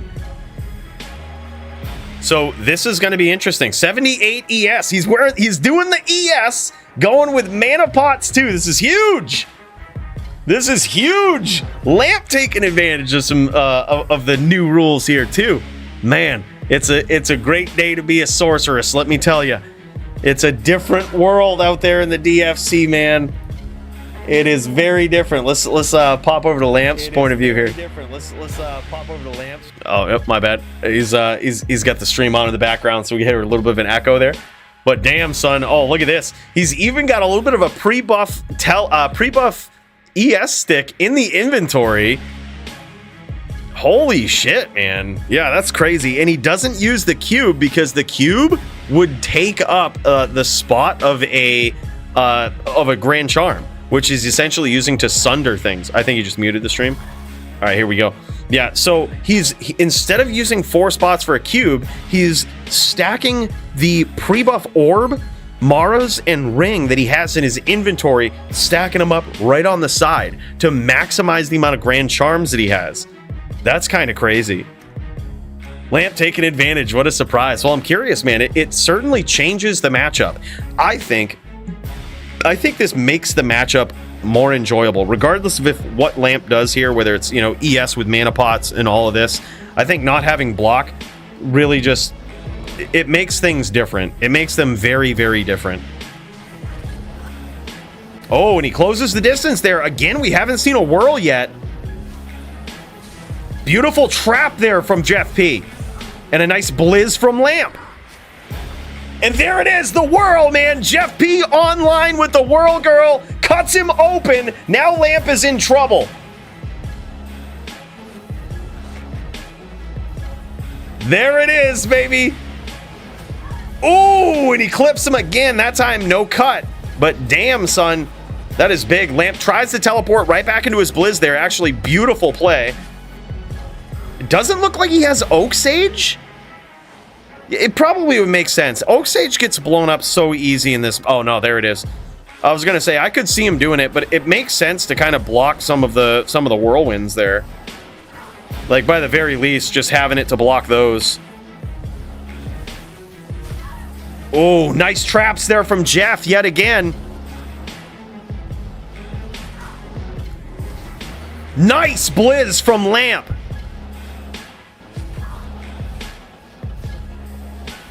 Lamp being very patient, even in the midst of traps, knowing that he has some time before they go off.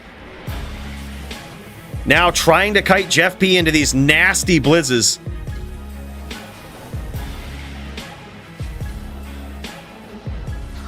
Ooh, and a nice closing of the distance there from Jeff P, trying to get in. Another beautiful blizz, just narrowly escaped by Jeff P.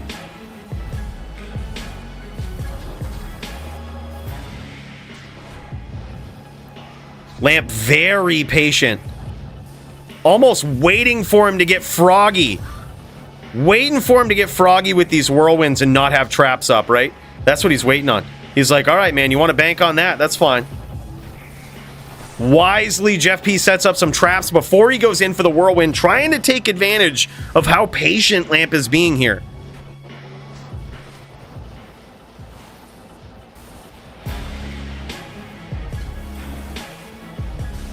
And Jeff P just circling like a predator, just stalking his prey, setting up nasty lightning sentry traps in this 5-star pattern, circling Lamp, giving him basically over time nowhere to go the longer he sits there and is patient. But another beautiful blizz from Lamp. That one could have connected.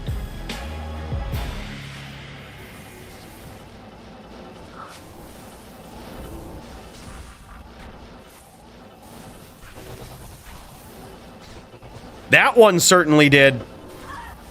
All right, and now we've got Jeff P at about half life here. Hard to tell if he can take one, maybe two more blizzes. But those traps, those are certainly something you don't want to get caught in. Ooh, big clip there. Didn't cut him open. It looks like Jeff P hasn't really, he didn't really focus too much, it looks like, on proccing the open wounds. It's just something that naturally can happen with Chaos, right? I don't think he's gone out of his way to really focus on it. Just looking to hit him, have the Venom, have the open wounds. If he gets it, great. It certainly did a ton of damage the first time. In that first exchange, that was big. And now Lamp getting very brave here. And this is the thing. This is what Lamp notices. He's very opportunistic with his Cold Stork, as you have to be, right? He's noticing he's in no trouble of traps. And there it is. Beautiful play from Lamp. He noticed he was in no trouble with the trap setup. There was no traps around him. And you notice that when he did that, he says, look at this. We're just going to roll the dice then. And if you want to get in here and whirlwind, I'm going to have a blizz waiting for you. I'm not even moving. Let's go. Like, I'll be right here. Like, you want to roll the dice? You want to get in here and whirlwind? Let's do it. Yeah, setting it up with 30% block. Got the Oak Sage. Got that ES. And I'm sure he's probably happy to use 78 ES and mana pots finally. That's always a big thing with a cold sork. When you use ES, you're making the sacrifice for for mana. Like it actually costs a lot of mana to cast Blizz. And if you're ES, like holy shit, it's tough. But as long as you're not really going over the 80%, you're not really an ES sork. Yeah, based on the damage, I would say that's probably true, and Max.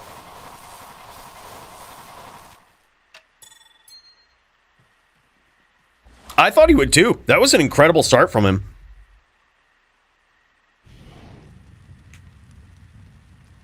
How useful is Max in the faster block rate? I mean, it depends what you're doing. If you're doing melee, it's better to have faster block rate for sure if you can work it in.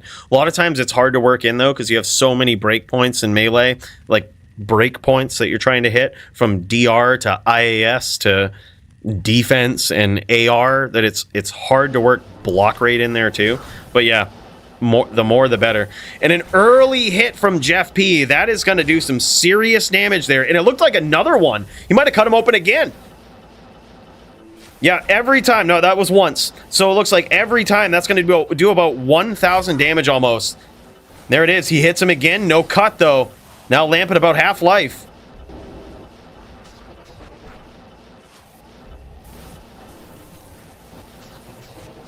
This also puts Lamp, usually in this matchup versus a Hybsen, you would see Lamp go with Gurk's Pavis, like Gurk's Sanctuary, the unique Pavis. But in this sense, he's going more towards Spirit, which I actually kind of like it.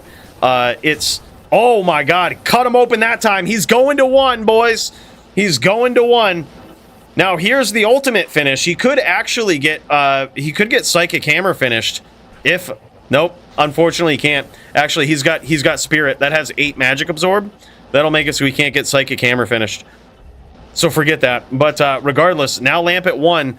He's one exchange of traps away from death. Very close for Jeff P. But now Jeff P's got to be careful about pushing the pressure too much and getting a little too overzealous. It's like rocking your opponent, knocking him down in UFC or something, right? Like you can't get too overzealous because sometimes they could be just with it enough to finish.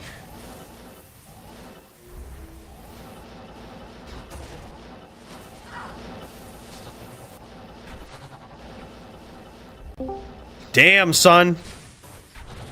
Ooh, nice stuns there from Jeff P.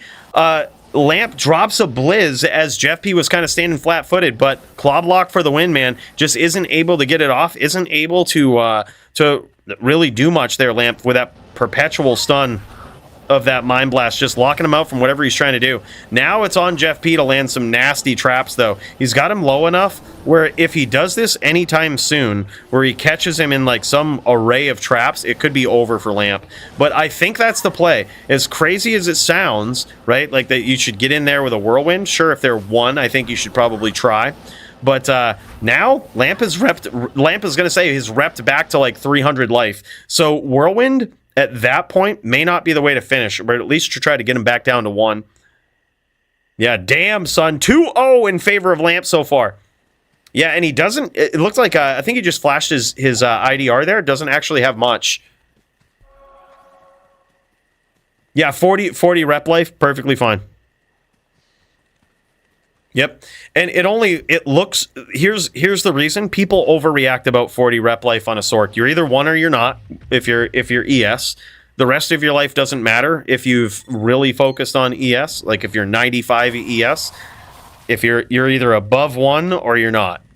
That's how 95 ES works. And on an ES Sork regular, like your life total is lower. Again, when it comes to weak attacks, you're either 1 or you're not. If you're not full ES, you're still going to get smacked to that life total. So it's like, it only looks bad is what it is. It's really not that horrible. Yeah.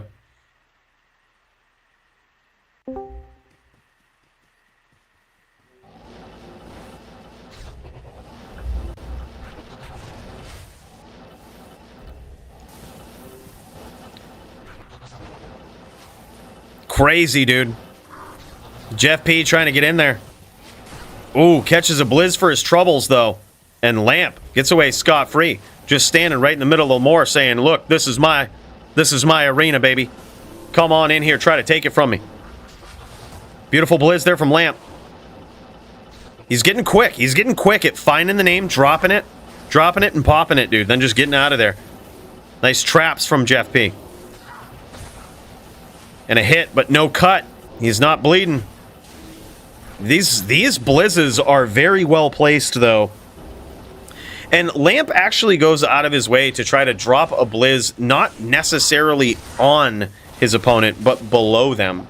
That's the ideal. That's what he wants to get. Now Lamp, it looks like is cut open. Might very well go to 1 here. It's very hard to tell. But that was an exchange that Jeff P certainly wanted to see. He risked it all getting up close.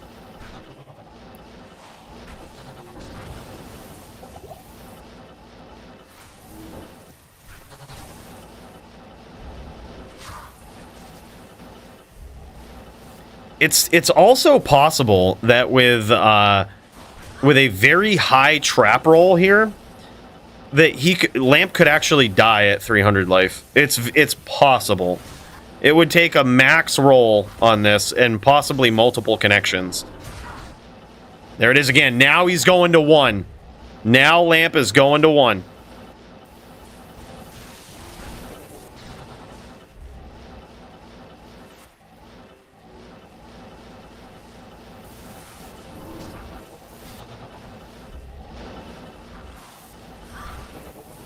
But how quickly will he rep?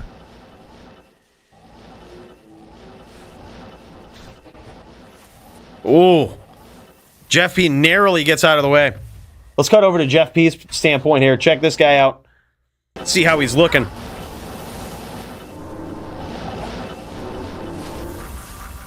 Look at this. Very good at grabbing those name locks. See, this is what he's got to do, I think. Oh my god, dude. Another hit from that blizz. He's got to be very patient and figure out Lamp's timing, which is very tough. It is very tough to figure it out because Lamp is just going to be hunting, right? He's going to be, I call it kiting, right? He'll kite you out, but as soon as you come into his territory, then he's looking, right? Like, now he's looking. He's like, it's like guerrilla warfare with this guy.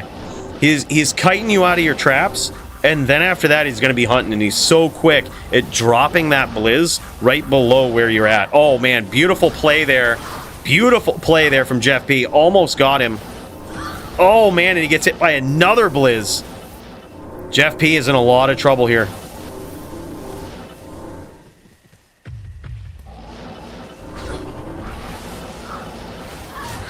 Oh, my God, what is this?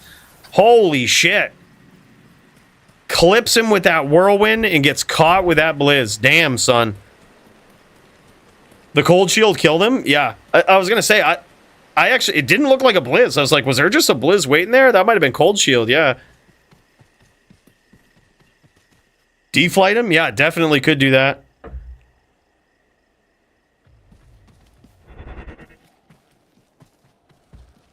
It was a cold armor kill. No shit. That is so crazy. I was going to say, with Lamp that low, I can't carry him. Like, you almost got to catch him in traps, almost regardless. It almost seems like if you get him early with the open wounds, it's cool. But Jeff P is hunting for those nasty trap setups. Like, he wants to get in there and stun Lamp in a 5 stack of traps, right? It's how you got to. It's how you got to roll. Like, that's the big exchange that he's waiting for, that he's looking for, that he's trying to set up. But the clock is ticking. After he cuts him open, after he gets him bleeding like that, gets him to 1, right? Even then, it might seem like the duel is so close, but it's not. Like, you almost have to be patient. Lamp is going to panic, right? He's going to panic. He's going to go in panic mode. He's going to start dropping blizzes, trying to kite you in. You almost can't fall for it. You almost got to... Like, it's almost a duel of attrition, where you have to, like, make him think that he's safe. That, like, oh, you're at 1. Well, oh, man, that doesn't matter. You just don't... You just kind of look to be a trapper, right? If you get him with the traps, you get him. But, like, he's gonna panic. And you got to make him almost feel safe. Like, oh, okay, yeah, I am at 1, and I'm so powerful at 1. And before you know it, you catch him.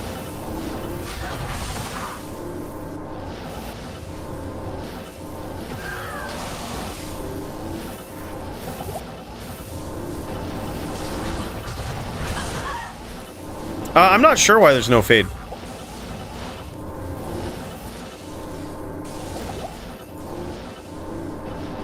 It could be that he's trying to, with his setup.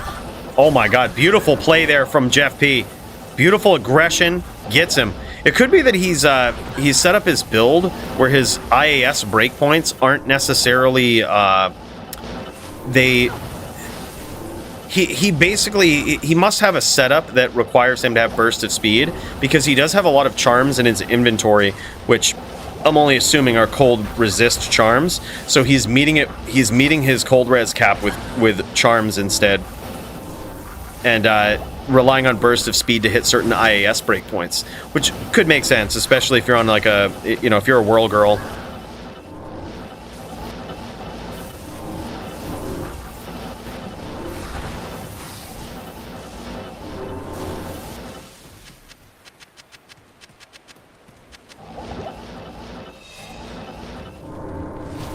There we go. This is exactly what Jeff P wants to do. Like, still be very opportunistic. Oh my god, huge exchange there. How is Lamp still alive?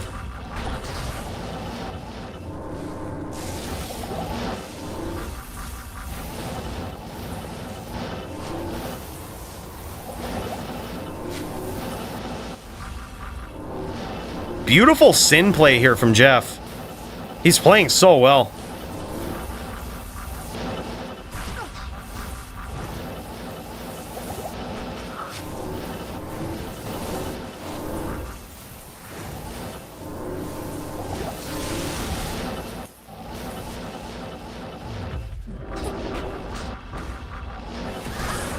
Ooh. Great exchange, but the biggest problem here is Jeff P finishing Lamp at 1. It's so hard to do, man.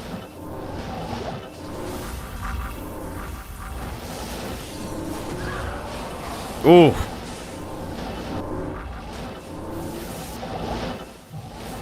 Yeah, I'm almost rooting for him because I want to know how he's going to do it. Like, how to pull this off. I would think that the strategy here is to sort of kite Lamp into your traps. Like, almost don't play his game, right? He's very good at this game of getting you to chase him and dropping nasty blizzes, right? Just heavy-hitting blizzes. Certainly Jeff P is going to want a bow here, though. This is bad.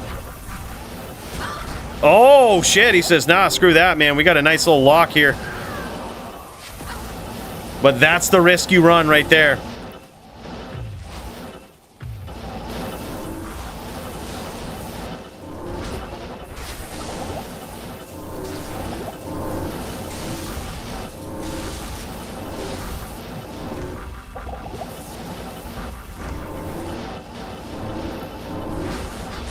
Oh, man, what? How is Lamb still alive?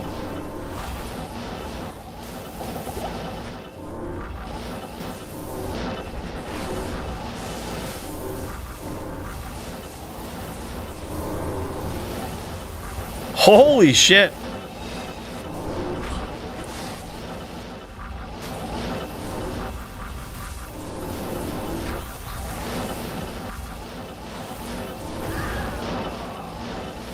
I think in this matchup in particular, it's hard to kill.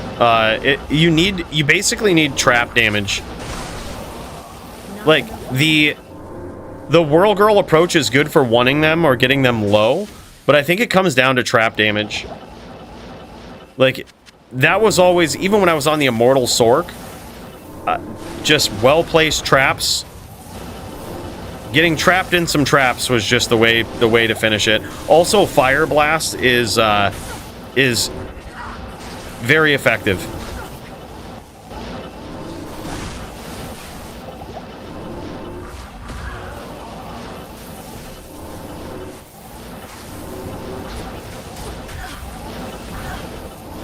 Damn, son, Lamp has been one for so long. Oh, and there it is. Beautiful play from Jeff P. Damn, son. You want to know what's also really good, though? As crazy as this sounds, just thinking about this and what was actually giving my Immortal Sork a lot of trouble is if you have Chaos and Fury. I know it's weird because you're giving up a Trap Claw, But like Chaos and Fury is actually nasty because when your Sorceress opponent is at 1, Fury does, the Chaos does a lot of magic damage. The Fury ensures that they get to 1 and you keep them at 1. But for whatever reason, that combo of claws, I could not stop as an Immortal Sorceress. It was like, it didn't matter how much I stacked up against it. I used to be immune to Ghost Sins. But then Riz, when I was dueling him, swapped to Chaos and Fury and I couldn't beat him.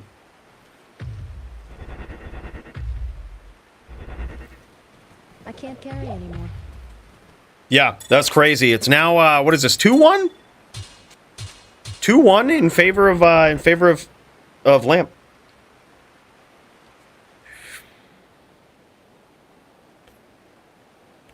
Yeah. Yeah, I think so too.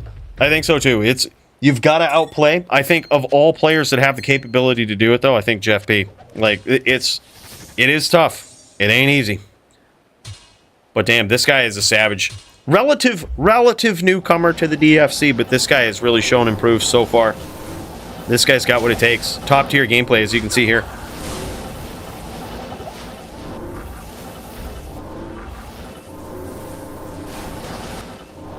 By the way, what's up, Kreider? Hey, man, good to see you.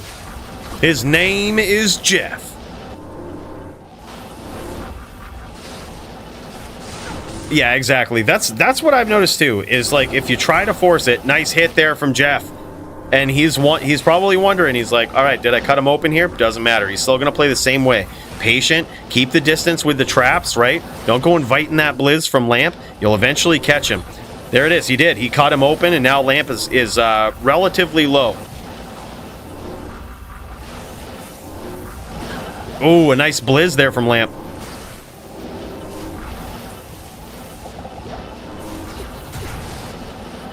Beautiful hits there again, and he's probably hoping to one him with that hit, but it's always hard to tell if he's actually cut him. It's very possible that he did go Chaos and Fury, and that's why he's using Burst of Speed here instead of Fade. That is a very real possibility I didn't think of.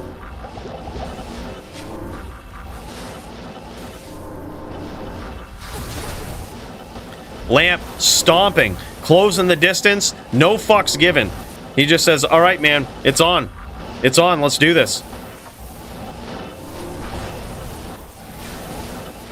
Lamp at 1, but can Jeff finish? Beautiful Blizz there from Lamp. Now Jeff's going to be needing those mana pots, though. Jeff's legit, no Dragonflight. Yeah, just doesn't even believe in it.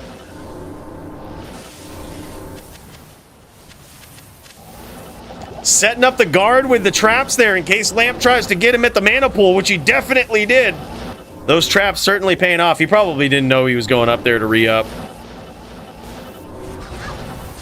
Yeah, Dragonflight is what, 23 frames slow no matter what. So if you cast that, you're stuck in 23 frames of animation. And you can't get out of it. There's nothing you can do to make it faster. And there it is, man. Beautiful play there from Jeff.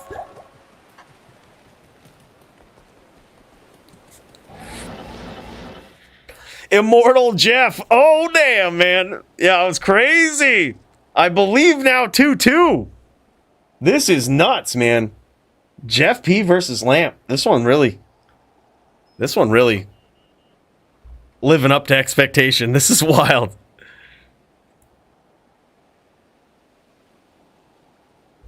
This is nuts, man. Yeah. No fade on the Sin. I also noticed he's got a little bit of Blade Shield going on here. Now, can Blade Shield proc open wounds, Max? I think it can, right? Pretty sure it can.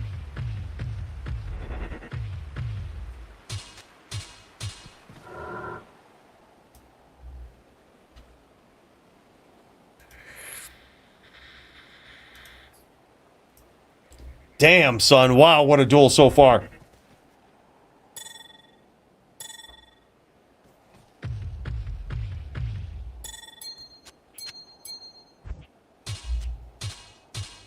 And this is the thing. Jeff is like learning the pattern of Lamp, right? He's learning that, okay, when I get him to 1 here, as odd as this sounds, aggressively chasing is just not, it's not it, right?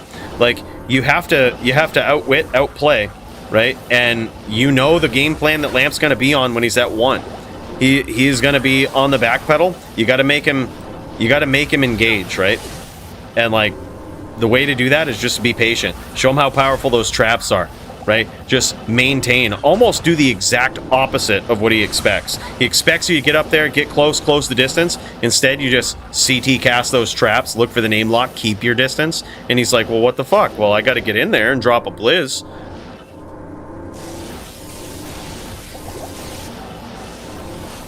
Beautiful traps there from Jeff. Those might have connected.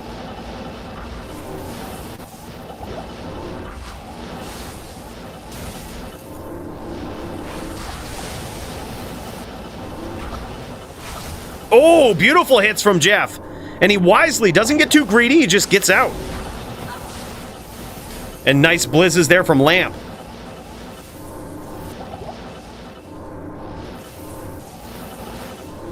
Oh, did you really? Yeah, Wubbs is a savage cold player, man.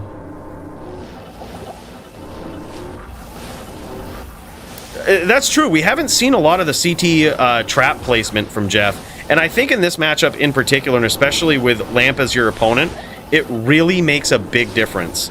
Like, because you essentially get to a point where you can cast traps that he doesn't really know are there, right?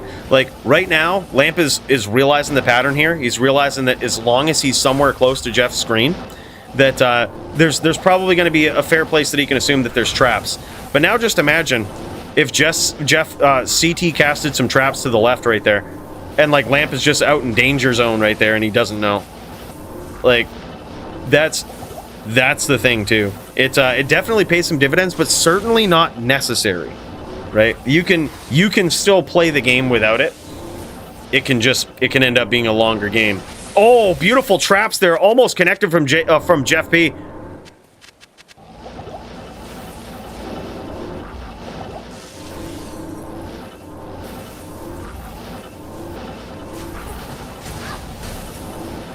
Yeah, exactly. It kind of plays right into the game plan. Like, nice lock there from Jeff. Plays right into the game plan. He's almost certainly going to try to teleport off screen when he's low. So, yeah, it plays right into the game plan. It says, okay, well, I can lay traps from off your screen, too, that can actually connect on you.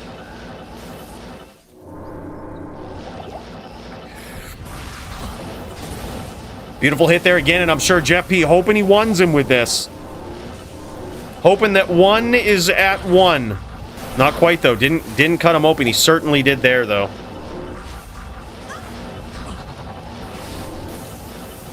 Beautiful trap placement from Jeff P. This is the secret sauce. This is what he's got to do. But now his battle orders is out. This is going to make things very interesting. Lamp's gonna probably look for his opportunity when he's bowing, I would bet. I would not be surprised. Defend yourself at all times, right?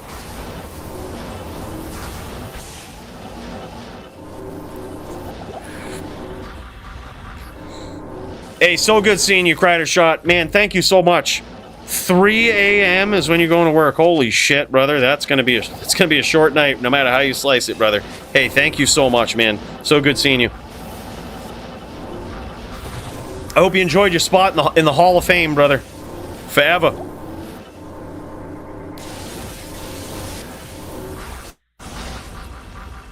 Yeah, or even setting in traps, walking away instead of telling. Yeah, exactly. Comes a problem with walking away, though, is it just gives you all of these frames to get smacked by a deadly blizz. Like, that's the problem with, like, not teleporting. Yeah, like, but, yeah, even just increasing your distance and waiting for Lamp to come in. Could be a deadly game waiting for Lamp to come in, but you might be waiting a while. But it's all about playing the match, right? It's all about saying, okay, this is how Lamp's playing right now. This is his trajectory. Looks like Lamp might have gone away to bow. Jeff P just setting those traps. No fucks given. Defend yourself at all times. This is pure violence out here in the moor.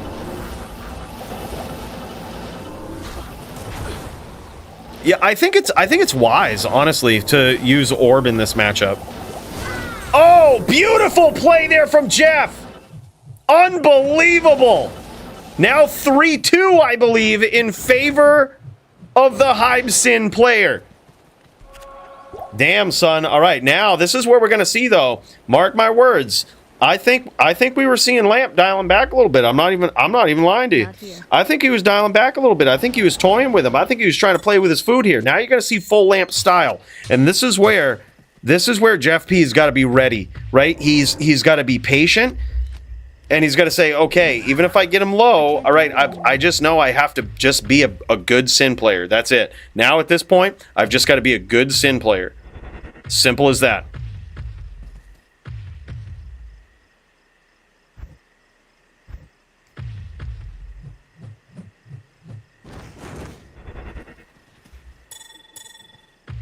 Let's check it out, man. Let's go over and see how Lamp's doing over here. Lamp, the legendary Cold Sork player, and even with this new rule adjustment, even this build has changed pretty substantially, right?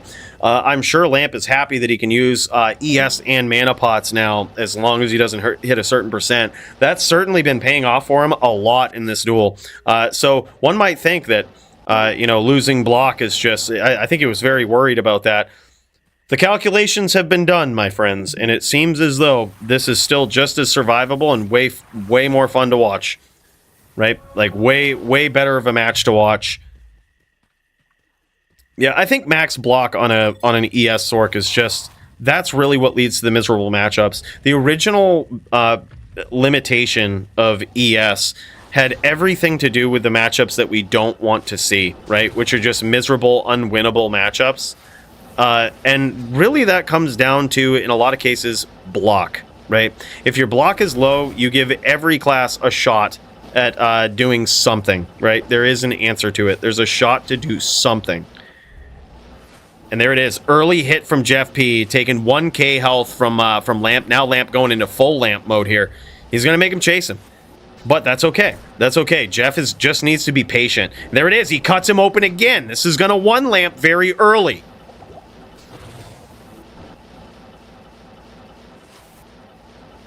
And now Lamp just making him chase him around. He's trying to capitalize on that aggression.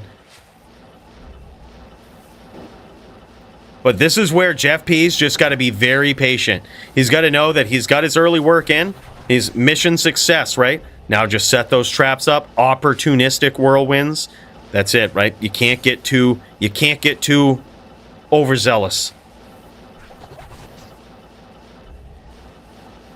Beautiful traps there. Surprised those didn't connect. Nice chain from Jeff.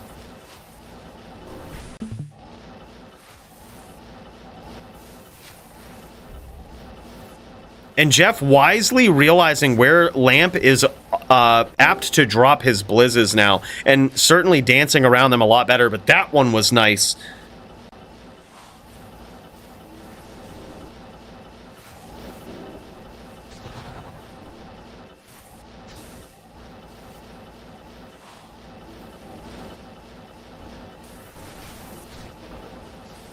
Would love the Wubs commentary on this matchup. Oh, hell yeah. The Panic Blizzes.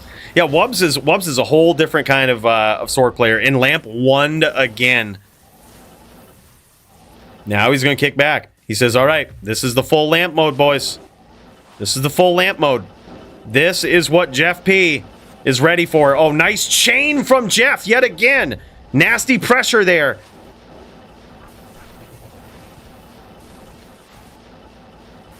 This is where traps are really going to be the big finisher, believe it or not. You can get in there with a whirlwind. You can do it. And a nice blizz there from Lamp.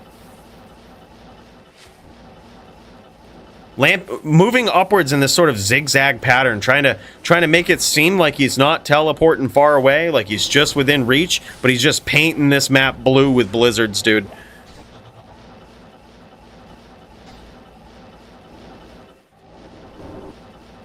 Nice traps there from Jeff, trying to back him into that corner. That's exactly what he's got to do. Jeff is playing very, very well.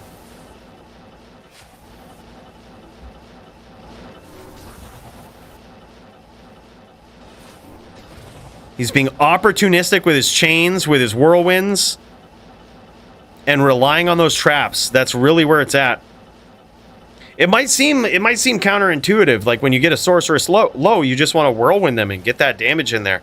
But oftentimes that's not necessarily the right thing to do. You almost have to rely on your traps more, because one trap hit will basically do it, right? And it's a lot safer. You almost don't want to be rolling the dice trying to close the distance with whirlwind, because that's exactly what Lamp wants. He wants him to get overzealous, wants him to close the distance, try one of these whirls. You notice him teleporting and then just self-blizzing? He wants him to try a whirlwind. He's hoping that he actually wants Jeff to get a name lock. So that, see, like, watch this. He knows he has a name lock, self-blizz, right? That's what he's trying to do. He wants him to name lock him and try to whirl. That's the trap he's trying to catch him in.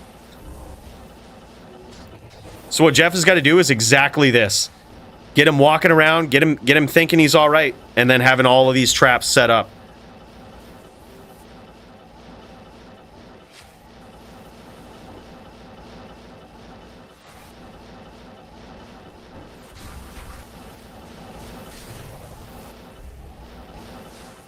Trailing? Yeah, I like that name for it. I mean, it's not just the Blizzard Sorc that you do this kind of thing on, right? I've done this thing on an ES Fireballer with Meteor, right? And with you can do it on a Necro with up spears. You can do it on a Din with hammers. Like, I like that name for it, Root. Yeah, trailing. Like, it's when you notice that you're getting locked. So instead, you try to fire back. Dio was the king of this.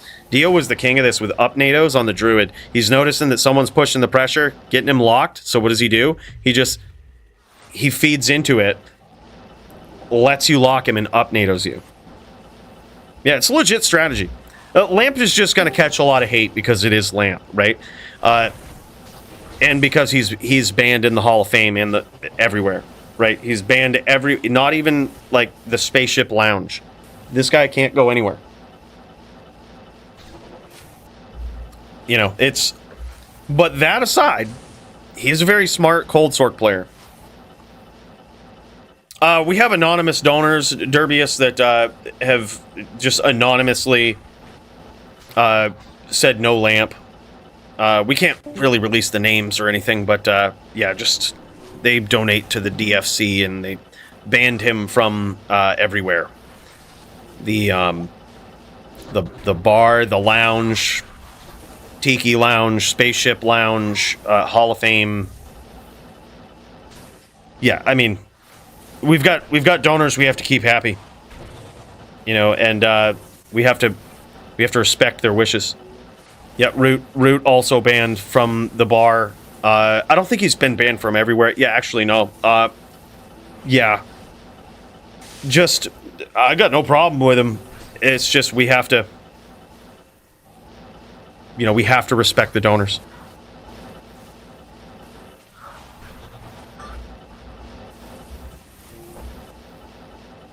And speaking of donors, let's tip another one back to Muchez with the $500 dono yet again tonight, man. Look, we're going to have to extend this Hall of Fame, and I think there should be a rule it can just include multiple photos. It can include a Hall of Muchez, a Hall of Murder SC.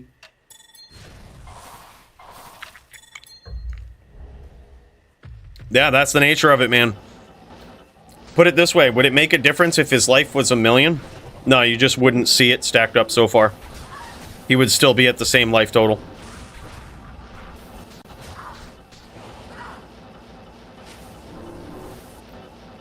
People just wouldn't notice. That's the only thing. His life is a little bit lower here because he's well, really just because the way he sets things up. Like, he sets his Sorc up in a very odd way. And, you know, doesn't have, like, the 4K life that you're going to see on, like, a typical SVS setup or something, right? But, like, yeah, he's kind of splitting it between mana and life. For the added survivability, added mana. Holy shit, being caught flat-footed there. He's trying to keep that name lock and actually finish. He's literally...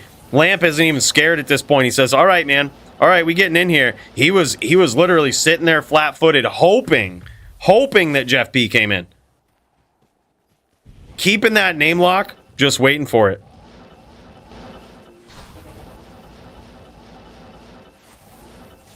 Yeah, but now Lamp is all right, and now Jeff is in trouble.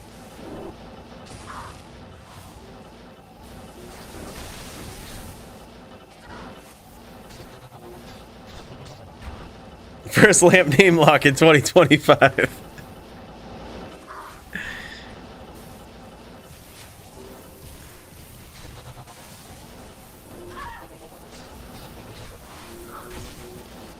Yeah, I think you know, outside of the DFC, I would say Lamp probably invites a lot of the hate, right? But dude, this is what I say: play the game and have your fun. There's plenty of chat PK. The only difference as to why it bothers people when Lamp does it is because Lamp beats him on a cold sork. That's why people get extra tilted, because he talks shit, does BM shit sometimes in pub games, and beats him on a cold sork. He's actually a savage cold sork player, so I think that just inherently tilts the shit out of people. And there it is. Lamp gets... No, I thought he got cut there, but he didn't. Beautiful trap there from Jeff. Now Jeff trying to lock him down.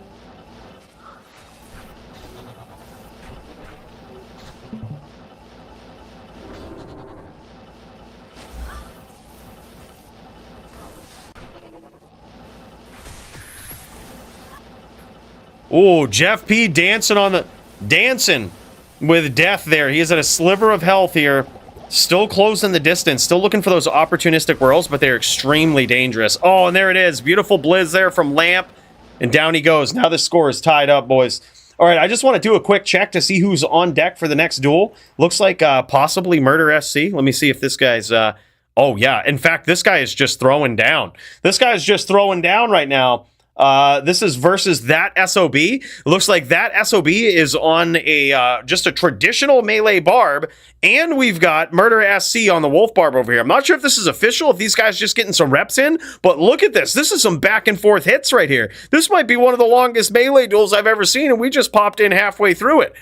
For all we know, this could have been going on the whole time that Lamp versus Jeff P was going on. These guys are just trading blows back and forth, but holy shit, this one's lasting a while. And damn, son, that SOB gets in there. Holy shit, was that it? Did we tune into the last round? Holy shit, we caught it right at the last part of the round here. I'm glad we popped over. Holy shit. Damn, son. All right, let's check out this gear real quick before this next round. Something tells me that next round's going to be pretty wild anyway. It might go pretty long.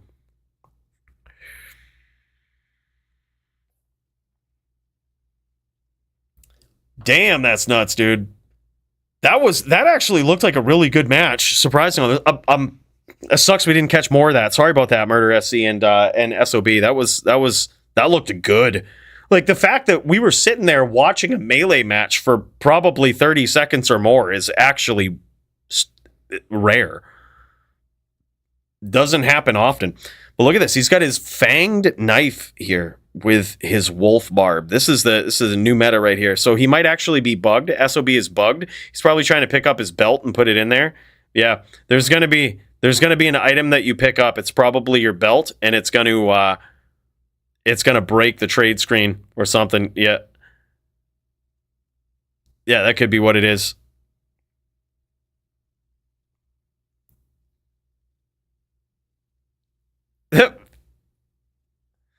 No worries, dude. Yeah. All right. So Murder SC just showing it off. Yeah.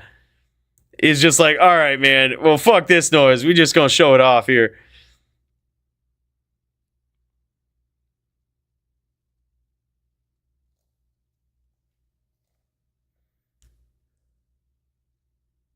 Oh yeah, there. Oh, look at these. He's showing those off. I gave him those, bro. I was sick of looking at upped gores with 170 something defense. I was like, we got to change this. I gave those to Murder SC. He circled those, pointed those out. GG, man. I'm happy to see him wearing them. 213 gores, man. Fun fact, self-rolled pair right there. I found those, rolled them, upped them, 213, dude. I was so happy. Couldn't be happier to give them to you, brother. Oh, there it is. He's linking his gear in the chat here. I like this. This is very interesting. Looked like that could easily be an FPK ring that he has there on his barb. He might actually... Oh, wow. Look at this. That's a 100% perfect 15 4015 in the Ariats, 100% perfect. That Havoc Cleaver, what is that? That's got, I think that was his weapon. That was probably the sword that he was using. And that was very interesting. That was a legend sword that we saw. Yeah, this is what it is. 40 IAS, Cruel, Fool, E-Rep. Beautiful, dude. I was going to say, that's got to have some IAS on if he's using a legend sword. Because holy shit, man, that is rare. You rarely see that. Interesting. He's certainly using that for the attack speed bonus. But I wonder the attack rating bonus. But I wonder if the attack speed on something like Breath of the Dying wouldn't allow you to use something like a circlet. But who knows? I mean, that's pretty crazy. I think he got the best of both. Regardless, he got there. Like, apparently the attack rating was better than the damage and other swap ups that you could have made. Like, that was a clutch call. He did it, man. Yeah, look at this. Champion sword as well. Cruel Masters with 40 IAS. Natural attack rating on it. One-handed damage, 437. He just slaps a Zod rune in this, dude. That's amazing. Sick champion sword there. That is a sword barb right there, boys. That's a sword barb. All right, it looks like, hold on. It looks like those guys stopped streaming. Did Lamp and Jeff P were done? GG's, Jeff. Did he win? You won, Jeff? 4-3? Oh, God, I thought we would have some time. Holy shit, Jeff P won that.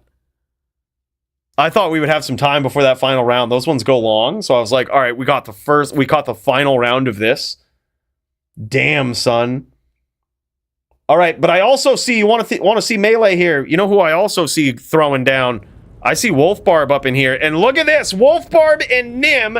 These guys ready to show off in the River of Flame. Notorious place for these epic Melee matches to go down. And here it is, Wolfbarb, the champion, in his red-tinted armor in this red-tinted arena. Now this is the Melee Championship match that we've been waiting on, boys. This is where it's going to go down. These guys, you better be buckling in, better be getting strapped in, because it's on, friends. This is what's up. Sec, I'm weapon swap bugged. All right, take your time, figure it out, man. We about to get up in here.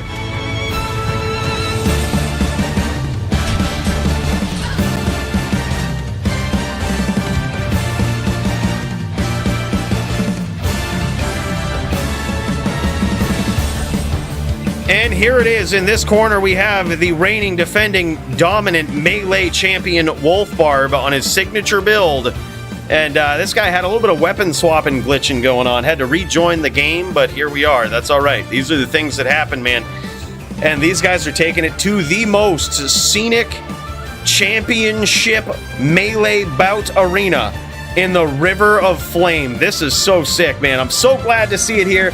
Nimrod is someone who introduced this to me as a great place to duel for a championship bout, and I love it. Also the guy that brought in the championship belt to pass around here in the Melee division.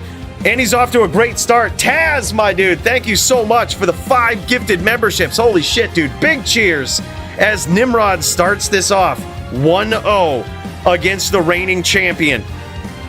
Big cheers, my dude. Thank you so much, Taz. Appreciate you, brother.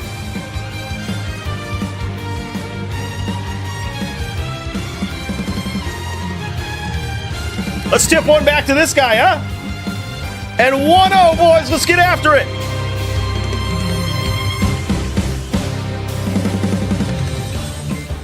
And look at this. 1 for 1 now. Wolfbarb coming out barely touched. Now we've got ones here at the top of the top for the Melee division.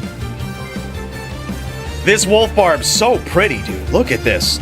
He might even, I think he has his graphics on like the highest settings, because this is the clearest Discord stream I think I've ever seen in the history of people sharing their screens. This is nuts. This guy has a certain look about his Wolfbarb, and he is proud of it. He wants this to be shown at its highest resolution. So good you can even see in detail the blood stain in Act 4. This guy ain't messing around. Almost looks like I'm playing on my machine here. This is so clear. Oh, lamp won. Lamp did. Okay, okay. Damn, son.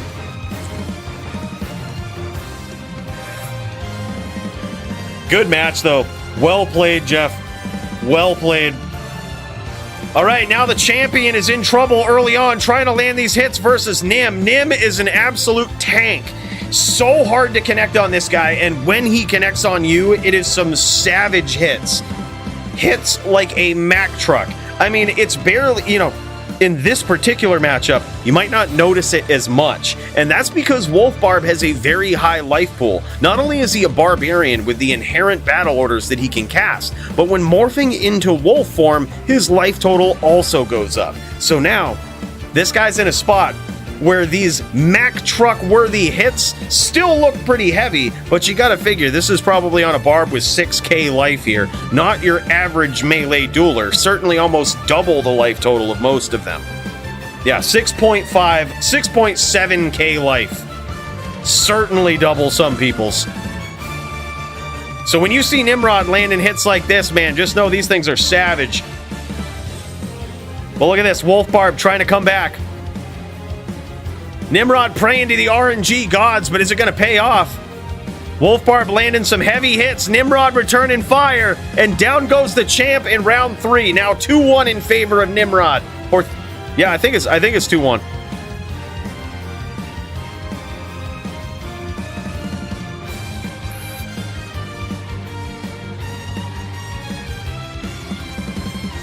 He's saying 3-0, but I think he's forgetting a round there. That or something went awry in that round, and we didn't catch it. But according to my records, it's 2-1.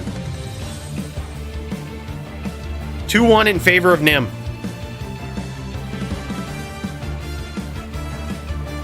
With that loss, I'm back to being Lamp fan. Oh man.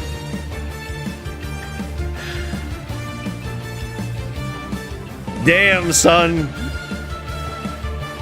They agreed to rerun that weapon swap fail? Oh, okay, okay. I see what it is. All right, makes sense.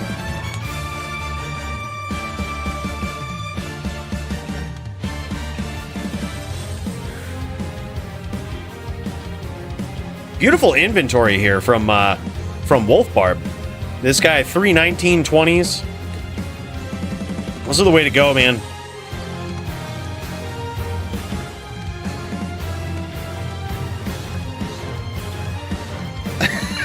Clint, yeah. I think it's pretty clear around here that Clint is the biggest Lamp fan. I mean, who wouldn't be? Who wouldn't be, man? He's a hard guy to hate, am I right? I think. By the way, Macaroni, hey, man, thank you so much for the gifted membership. Big cheers, brother. Big cheers to this guy. An official welcome to the team, level 99 Dust. A hell of a guy. Make sure to tip one back to Macaroni too.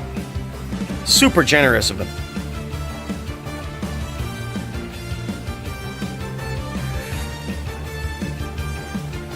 All right. Wolfbarb trying to make a comeback here. He says, okay, we're not off to the best start here, but we're going to turn this around. Nimrod, though, leaving no room for question. This guy saying, look, help me. I've stacked up this defense. I pray to the RNG gods, and we got to make this happen. Wolfbarb looking for the final hit, but will he get it? There it is, man. Holy. And he's on the board. 4-1 now in favor of Nimrod, the previous DFC champion.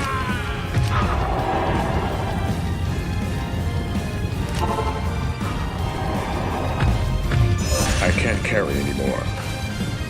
Time to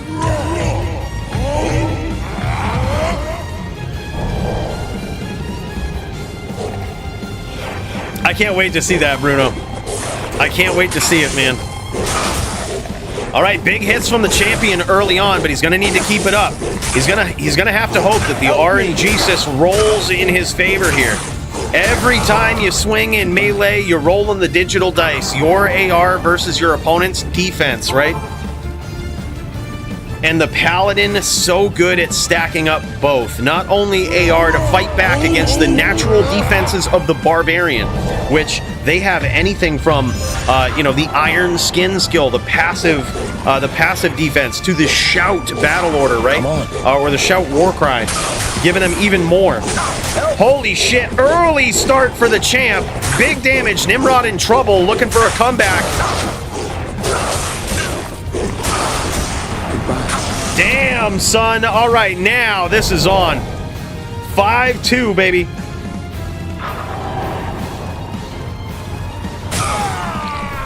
And what you're seeing here, and why Wolfbarb is getting ganked after winning these duels, in case you're not familiar with the melee rules and how this is set up, is once you get the proc from Fortitude, the added chilling armor that can proc when you get struck, that counts as a pre-buff and has to be removed before the duel.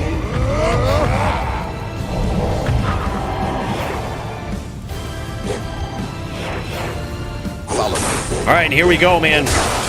Round 8, now 5-2 in favor of Nimrod. Wolfbarb has stacked up his AR, hoping to connect here. He's doing a lot better job of connecting. What a close round right there. Wolfbarb looks at that one and he says, damn, son. I had that one. I had it in the bag. Those are the worst rounds to lose right there in my experience, because you're so close. All the numbers have worked in your favor right up until the final bell, right? You're so close. You're one hit away. You can literally smell it and you're denied. Those are the worst. Those are the worst rounds to lose right there in melee, especially in an uphill battle like this.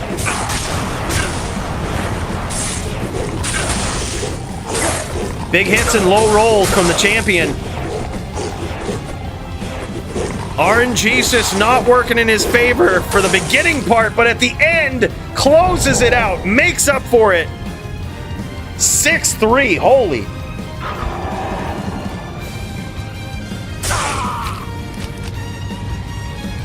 GG, Paulie, can't wait to see it, man. You going up against Sound tonight? Did y'all settle on a matchup? That's gonna be epic, dude. Yeah, as soon as I suggested the ESFB versus any druid, I'm like, probably not ideal with the recent rules. But I remember, I'm pretty sure Sound wanted something that he could duel with his ES Fireballer. He was amped up. New Sork rules, he's like, let's get up in here. And there it is, baby. Early hits from the champ. Nimrod trying to make a comeback. Time to die. Damn! And he prays. He does this BM Paladin pray into the RNG gods. That's one of the superstitious things that some people do. Nimrod, the biggest believer in the RNG of in-game chat commands right there. This guy will do it to you. It's almost insulting. He gets in there. You can hear him in his Paladin voice praying to the RNG gods, saying, "Come on, follow me." Right? And sometimes they shine upon him. Here it is. Die. There it is. He's praying even at full life there. Holy shit, man. This is nuts. An absolute crazy performance right now. 8-3 in favor of Nimrod. Let's kick over to Nimrod here. You're going to notice a little bit of red tint here from Nimrod. Now, the interesting piece about this, the very interesting piece, is that it actually matches the River of Flame tones, right? Look at this with a zoom in from Nimrod. And the reason why his screen is a little bit tinted here is he plays in colorblind mode. So I think it's really because it matches his din and the red on his din, the red of the environment. This guy's just really trying to bring it out, right? Perfect place, and now he's praying for it. Wolfbarb looking for that final hit. The zoom out. Oh my god, dude, that was close. Nim went down to 59 life there, and I was like, is he actually gonna survive? He could not. That was so close, though. Now 8-4, still in favor of previous champ Nimrod. Follow me. What an epic arena to duel in, man. And here we go. These guys throwing down in the center of the entryway in River of Flame. Big hits from Wolfbarb early on. Nim returning fire. Slowly. Oh my god, dude. Huge comeback for Nim. That is nasty, dude. Forgive me. 9-4. Nimrod is 1 win away from reclaiming the title for this Zealot Din.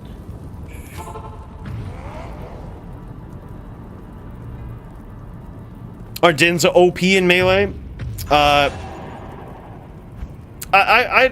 wouldn't say so. I think Zons are probably most powerful. We changed some things up for the Zon in DFC, and we haven't seen them since. So it's hard to really tell how powerful they are now. There it is, man. Wolfbarb trying to hang on to that title, now 9-5. Now, here's the thing.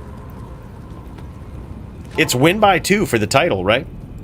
So, Wolfbarb has a ways to go, but he's not going to let that discourage him. He knows that he's got his character built correctly. He has faith in what he's done. He has faith in his setup. He just needs the RNG gods to roll the dice in his favor here. And here it is. The next round. Nim trying... Oh, off to a good start. Got the first blood out of that. But Wolfbarb returning fire. This is so close. Now Nim pulling pretty dominantly ahead here. Looking pretty bad for Wolf, and down he goes. And there we have it. And new returning DFC champion Nimrod with this Mack truck din. This thing is savage. Oh, there it was. There was the god he was praying to. It was Hadriel the whole time. He goes and sends a final thanks to him for answering his RNG prayers. Wow, that is nasty, man. All right, let's get a gear check on these guys, man. This is where it all comes into play. This is where we see the nastiness. All right, let's get in here. Let's check it out from Wolfbarb's perspective. This guy's got nasty HD.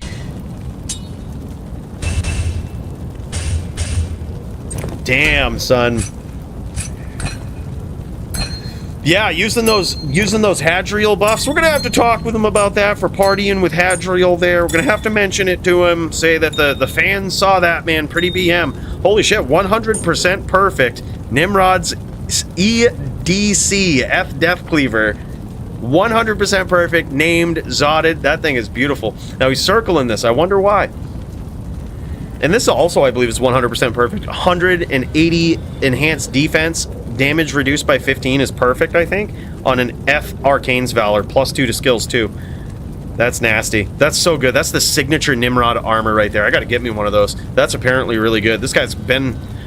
He's been on and off the champion for a very long time. Love this, too. 2 100 attack rating, 15 AR in the helm.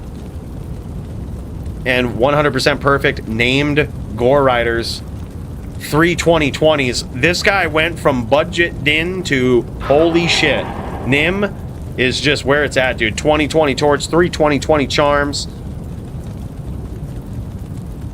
Beautiful 270 steel rends with 60 enhanced damage, 20 strength roll. Beautiful roll on those. And he goes with the Angelics combo there for added AR. That made the difference here, I think. Is just actually connecting is what made the difference. Like, Nim hits like a Mack truck, and also this guy is focusing on the attack rating. The funny thing is, all of that stuff right there, the gear that he's showing off, he's using EDC, not these nasty rares that are so hard to chase down. Now that helm, different story, but still, yeah, I like this, dude. The bone knife helps the barbs hit these crucial IAS breakpoints, and especially when you morph into a wolf, those breakpoints do change, but you still want a fast attack speed weapon, and that's what Wolfbarb has here. 274 steel rends with 59% enhanced damage. 212 Gore Riders. Look, 13 is an unlucky number. I actually like that. I actually like the 212 up to Gore Riders there. Those are beautiful. I see why you're doing that. I know why you're doing it. 13's an unlucky number. And when you're praying to the RNG gods, wow, look at that. Dual stat ring there with life AR. He went with the High Lord setup here. He probably has to with all of the IES breakpoints that you need to hit on a barb, especially in wolf form. I know they're different. I don't know exactly what they are. But I wonder... I don't know much about the wolf barb, but I wonder if you have to match AR with AR. Right? The big difference there, I think, was how often Nimrod was connecting. It made a big difference. But yeah. Good duel between these two, man. An epic matchup in the melee division. All right, let's get over there, man. I see Rook kicking some ass. Big cheers to these guys. Thank you so much for a great title bout. Congratulations to Nimrod. Great gear from both of you guys. So impressive to see. I say we get in there. Let's check out Rook, another relative newcomer to the DFC here. I think this actually might be full newcomer. Full start, baby. Let's do this. Let's kick some ass. Let's get the track going. We're gonna need to be kicking some ass here. Let's do it, Bill. Let's get in there. Let's check it out.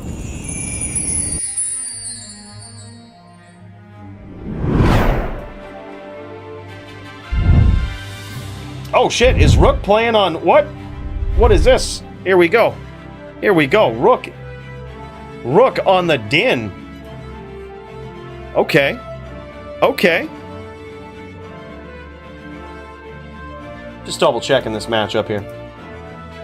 So we've got Rook on the din versus Murder SC on the Necro. Oh, this is huge. This is Murder SC on Necro, boys. Oh my god, huge smites in there early. This guy is on a vanquisher? Is he on a vanquisher? What?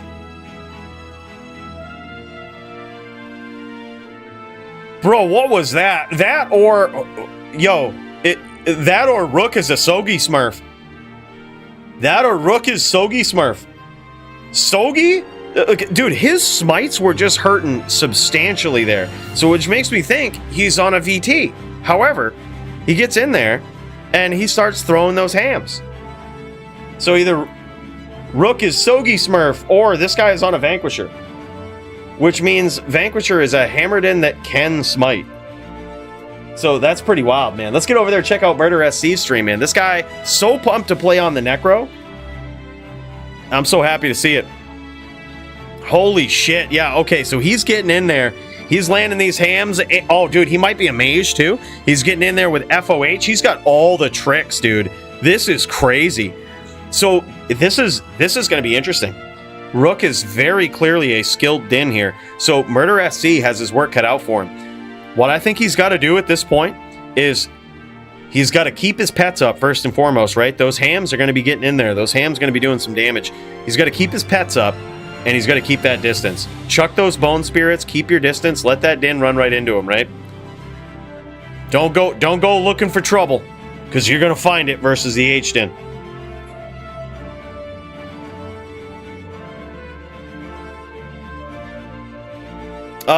What's Bill playing in the background? This is a track called Saving the World.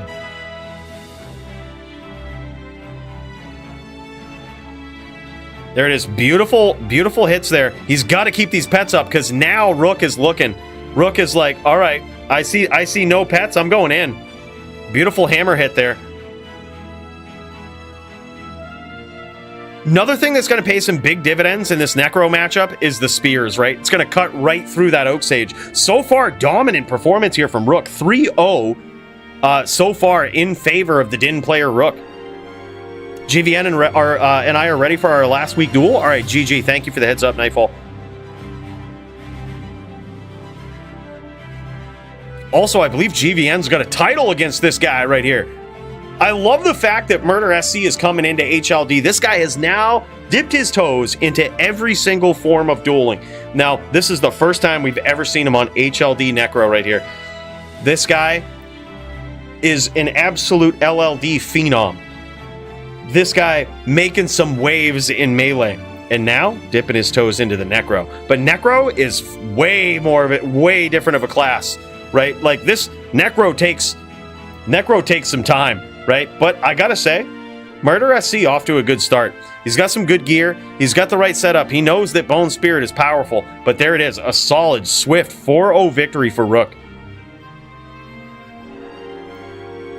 That was nasty.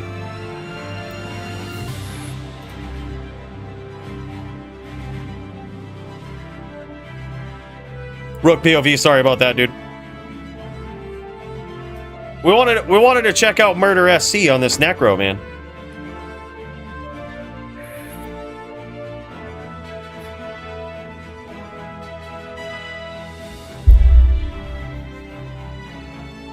Yeah, dude, that was the thing. Well, here's what you got to do is when the Necro's pets go down, you almost have to. It's like, especially if they're not being super evasive and like CT casting across the screen. If you see them on your screen and the neck doesn't have any pets up, you almost have to go for it as a din, right? And Rook just capitalized on that very well. Oh, look at this gear, man. I love, first of all, thank you guys so much for showing this off. It's actually so good to see the gear after these HLD matchups. Yeah, look at this stuff. That's actually a really nice helm from Murder SC. Beautiful boots. 15 rep life. He was ready for the long duel here. 44 lifers. And he's got a... Oh, this is interesting. Conviction, Fist of Heavens, Blessed Hammer. That is a beautiful swap. That's an incredible swap. This guy is certainly a mage. Or it's not even a swap. That's his main. Sorry, that's his main weapon. Blessed Hammer, Conviction, Fist of Heavens. This is his main weapon. This is nuts. That is so crazy. This guy is on a mage. Holy shit. Okay. Wow, man.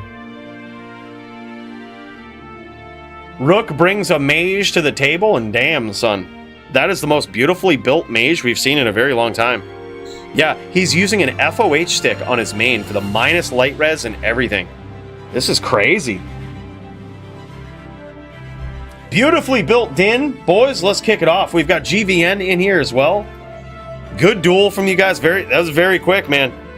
Murder SC, dude. Bro, that is wild.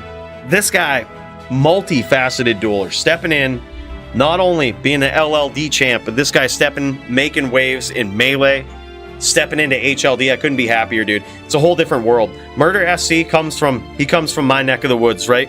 We both are LLD duelers at heart. Like, when I stepped into HLD, it was a whole different world for me, right? It's taken me years to get used to it. And, like, man, it's so good to see Murder SC. It's so good to see him in HLD, finally. I think you learn a lot from both, right? Like, LLD players learn a lot from that facet of dueling. And, additionally, you learn a lot from HLD, and they're very transferable skills. As we can see with Jess, when he was just absolutely tearing it up in LLD, very transferable skills. Like, the chains, most people ain't ready for it. In LLD, like, the character design, the timing, I think is very different. Which, that can cause problems, or can also be very good when you swap to HLD.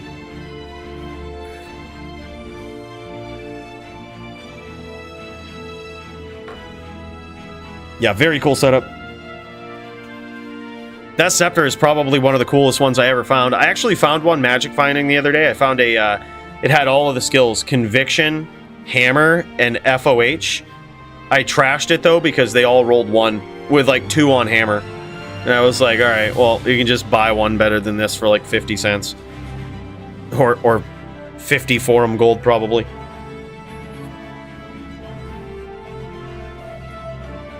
Yeah, exactly. That's the thing. He came in ready. I think Rook came in ready. I've never seen that.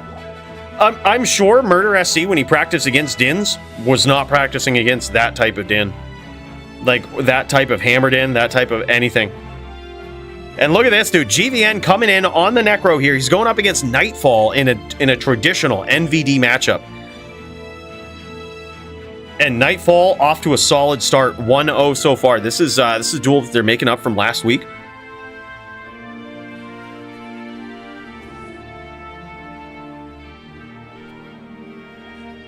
And here we go.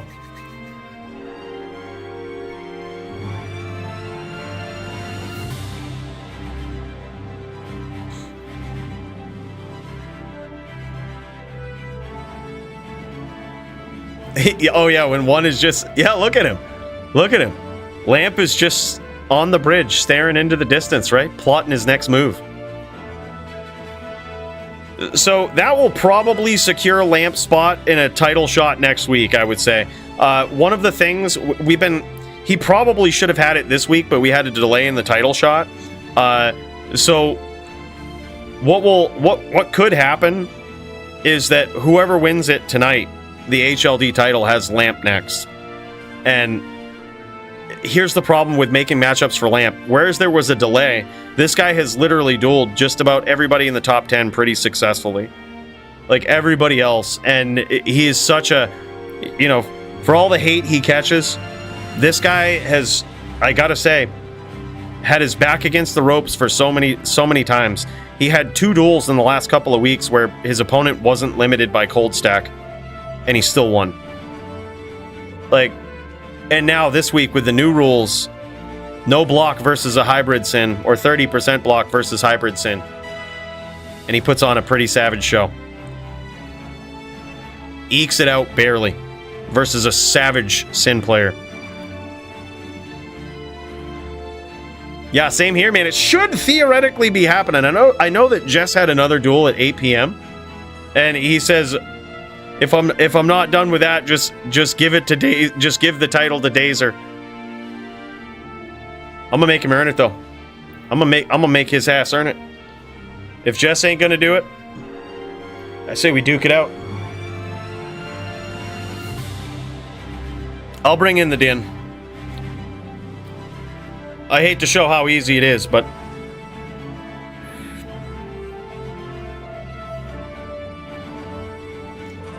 I would be down for it. You know, I would be down for it if Jess declines tonight. Then we just do like an interim title, Lamp versus Dazer, and then yeah, we just jam it. But I'm not. I mean, Dazer's ready for a Din, right? He's been preparing for a Din. It's like having a training camp for months and then like it being switched up last minute. Instead of dueling like Francis Ngannou, you're dueling like Frankie Edgar. You know what I mean? You're planning on some different shit, right? May or may not be ready.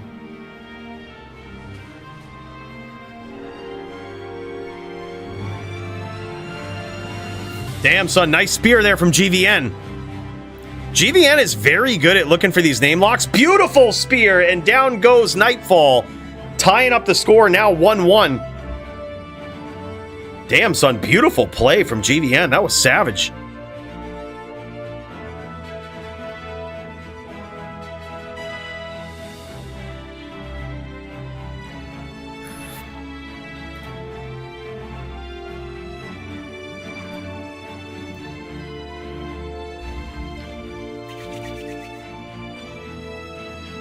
Lamp was not able to win with 75 block versus Dazer. Do you think he stands a chance with 30?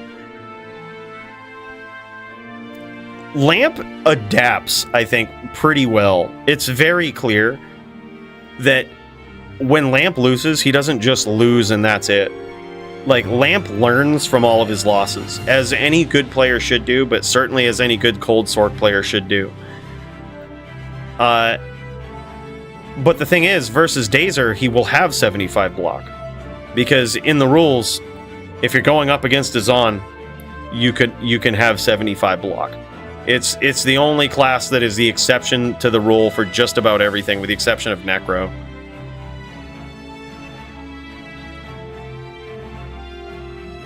Because here's the truth of it.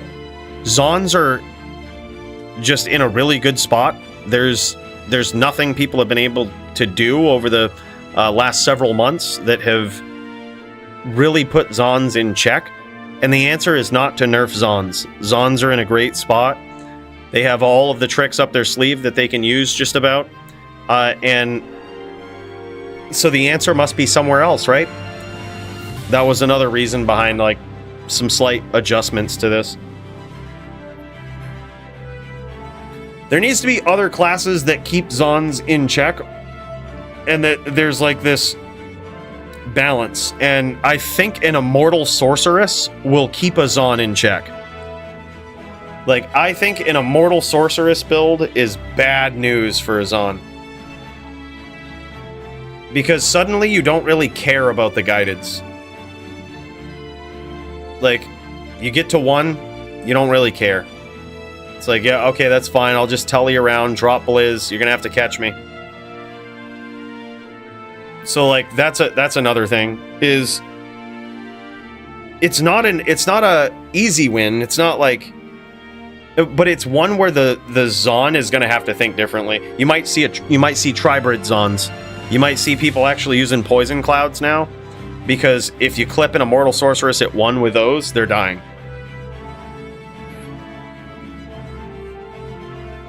True. The thought crossed my mind, honestly. It's just, here's the thing. The purpose behind it would be, like, and the thought process as to why we didn't change that, Squigs, is because you like to see... The purpose behind any of these changes is better duels to watch, right? And if you have a Necro with max block versus a Zon, it's a really shit duel to watch. Like, the Necro easily wins it, and it's just really shit to watch. Necro just basically can't even get hit, and it's just crazy. So 30 block is, I think it now favors the Zon, honestly. It just, in my anecdotal experience, we'd have to look into the data, but it's at least a better duel to watch, and at the highest skill level, which is often where we see that match, just better.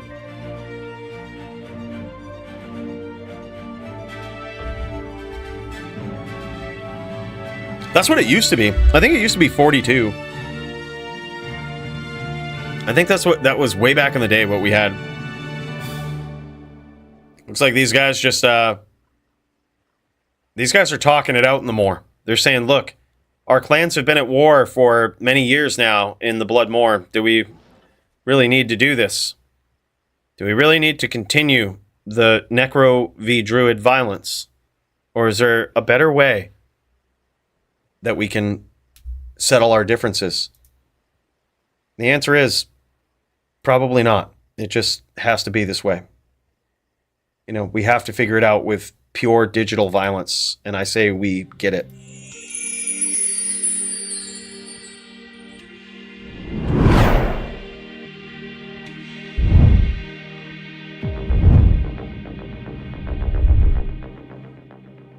A walk through the Hall of Fame for the absolute savages that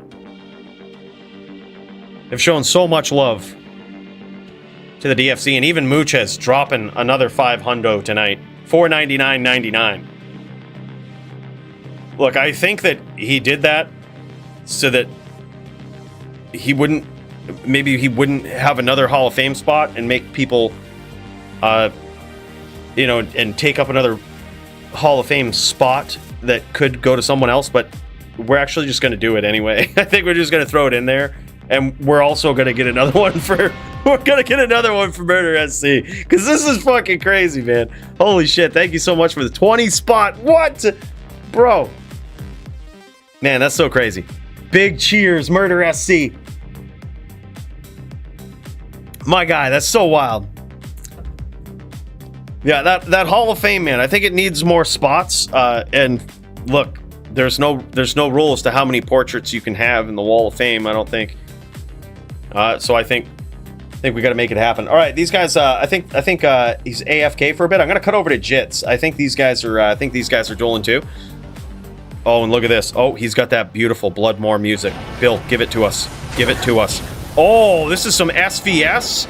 This is Jay versus Jits. Okay, these guys went SVS. Holy shit! Double KO. I'm not sure what the score is, but assuming it's 1v1, it's 1-1 now. As far as we know, it's 1-1. All right, so this was one that I thought was VTPK right off the rip, but I guess this is SVS.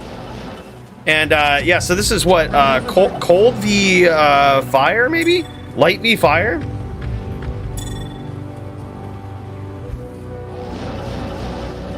All right, it's I'm gonna guess 1v1 right now. Cold versus light. Okay, thank you. No, it's cold v fire. Cold v fire. This is a fireballer Sork coming in full SVS style. He's got the Obsession rune word, one of the only places you will see this relatively new rune word in D2 history is in SVS. It is the place, man. This is the place. Now look at this. Oh my god. Oh my god. Down goes Jits. He gets whopped by Jazz. Or, I'm sorry, wait. Hold up. Is it... Yeah, it's Jay, sorry. Jits versus Jay. Jay takes him out with that cold sword. Jay was kind of trying to bait that aggression of the fireball right there, which I think you have to do this. I've gone up against Lamp before and just some off the cuff SVS. We weren't really prepared for it, right? But I think it kind of comes out the same, where you basically have the ES fireballer that's hunting the cold sword, and the cold sword is trying to they can opportunistically stomp, but they're oftentimes trying to bait out the aggression, and then boom, just like that. Very nicely done there from Jay. It's all about the stomps in the SVS, boys. Jits on the fireballer, though. I gotta say, this is my girl. Santiana, the most fast clipper ship ES fireballer, holds a special place in my heart right here. So when we see these fire sorks, man, you gotta show some love. Dazer says, prepping game? Hell yeah, man! Oh, I can't wait to see it. What's the rule for cold res in DFC? So theoretically, with this, I think it's 450. So the Sorceress would be able to go 450 with no Sorb, or what is it, 420 and Sorb, or 450 total. They might have actually just gone, these guys are both kinship members over here, they might have just gone with their own SVS rolls, which is also fine. I'm not sure if it's different in SVS, but yeah, I think it's 450 is what they can use with no Sorb, or 420 with 20 Sorb.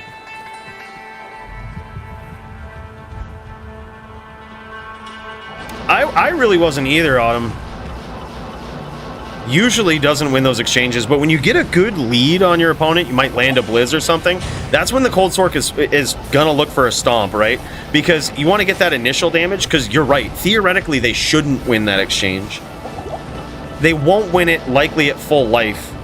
You kind of want some damage in there first. Which is why you see Jay sort of kiting this aggression a little bit, right? Like looking to sort of bait him in. Nice shot there, though, from Jits. Declone pop in T-minus 3 minutes. All right, thank you so much. I'm gonna fire it up, and hopefully the Windows 11 update doesn't fuck with us.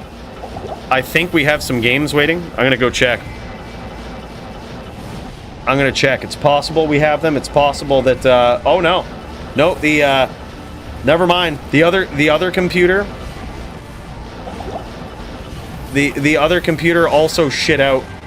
Windows 11 update also fucked the other one. It's blue screen. Yeah, Windows 11.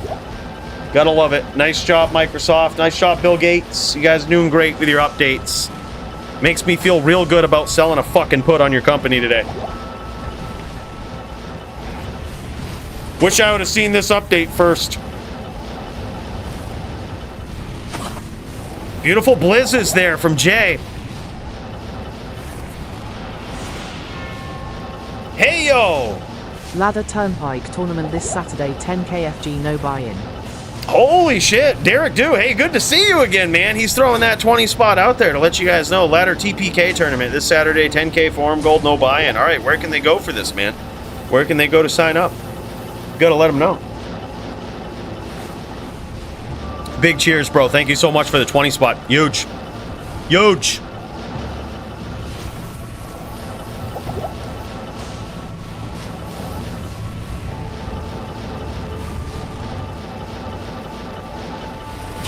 Oh, beautiful shots there from Jits. I want to say this is a tie game, man. I want to say this is a tie game. Yeah. Oh, wait, no, that's it. 4-3. 4-3 for Jits. Axe around for the Ladder Dueling Discord sign-up is there. Ah, there it is. All right, Ladder Dueling Discord. He says X around, my dude. Hey, dude, thank you so much. Derek, dude, appreciate that, man. Another 20 spot. Holy shit.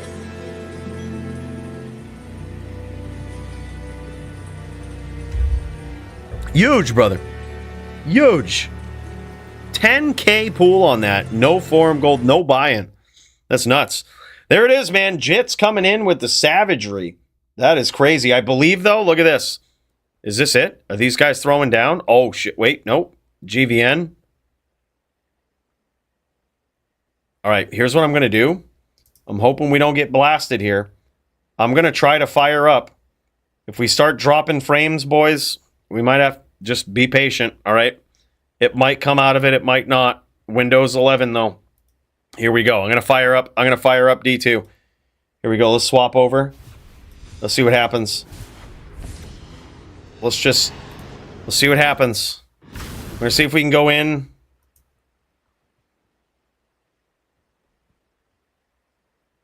All right. Let's see. Let's see here.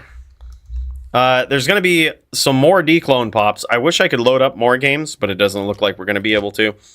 The other computer fucking blue screened it. And you don't want to know why I knew it did, is because you have to be in admin mode to run the loader.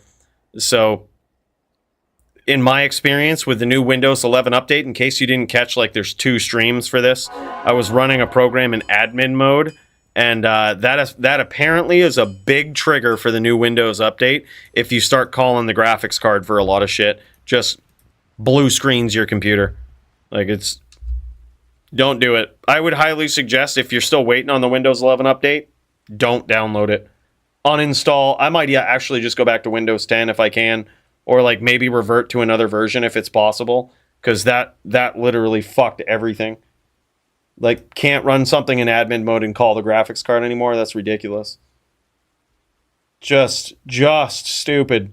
And it's like, you have to really call it.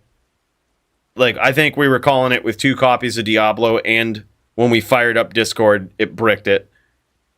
But that should be no problem. We've been doing that for ages now.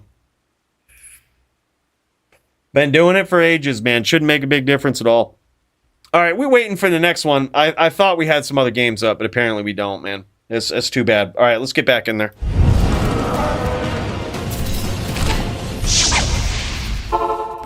Oh, yeah, I saw, fucking autocorrect Primo is what it is. Yeah, I know what you mean. You start typing Windows 11 and sure enough, like, it corrects to Shirley. I know what you mean. Happens to me all the time. Yep, I agree.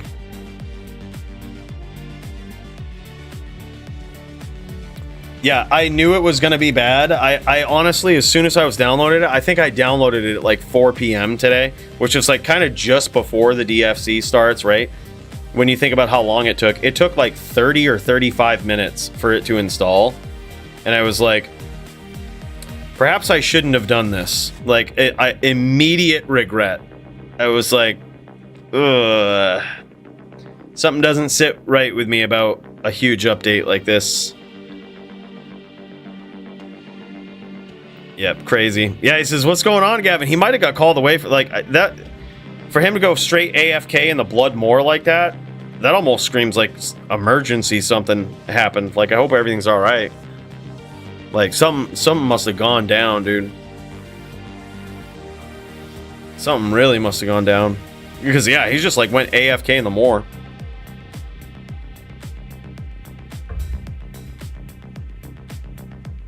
Yeah, I'm surprised to see that, Bruno. Yeah, Annie Snob. 2019 or 1920. Yep, dude. That's how it's gotta be. We trash everything on non-ladder. It ain't that. Dude trusted a fart, rip. Currently replacing. He can't sit in his chair anymore. It's soiled.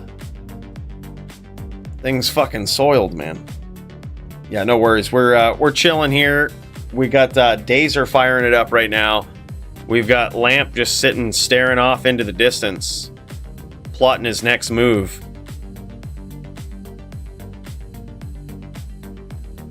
It's on non-ladder, Yor. Non-ladder. I think they're popping it 2 more times.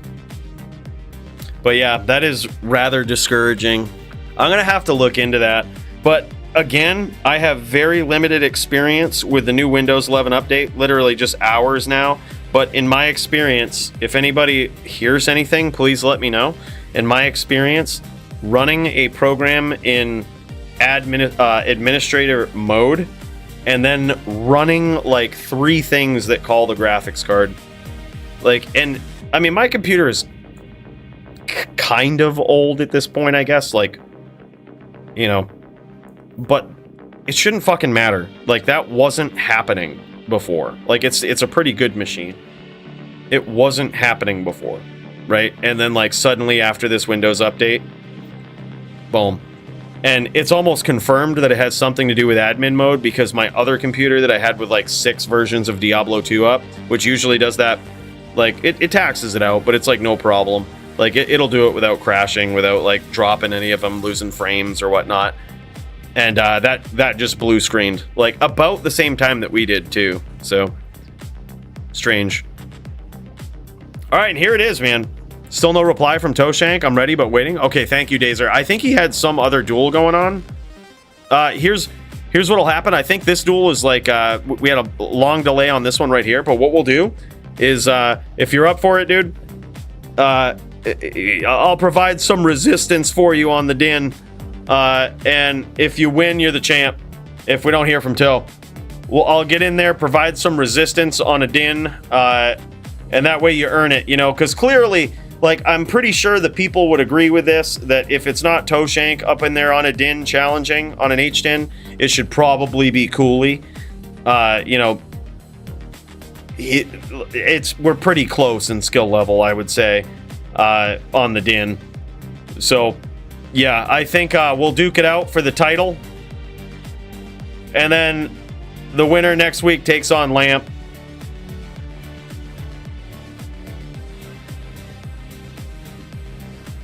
Forced to be obsolete to make you buy more. Apple and Microsoft have been caught doing it more than once. Yeah, it wouldn't surprise me. Especially with all of the new Chinese AI shit that's going on. What is it called? DeepSeek? I think they're just... This is a result of them panicking and doing some crazy shit. Check Discord from me? Alright, sweet. Oh, sick. Alright, dude. Thank you so much. I appreciate that.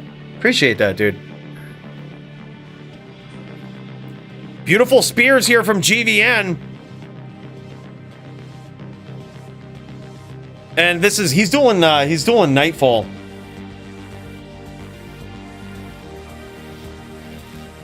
Bam! Dude, I think that's 2-1 for these guys at least. At least, dude. It might even be better. Might even be higher than that. Let's see. I forgot.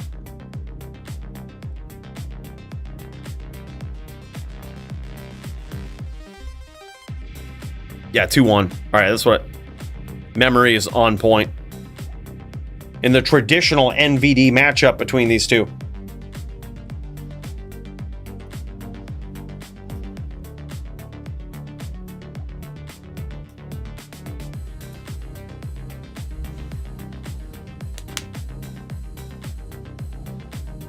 I mean, it just happened, you know, it just happened. Look, it's not like that, Max.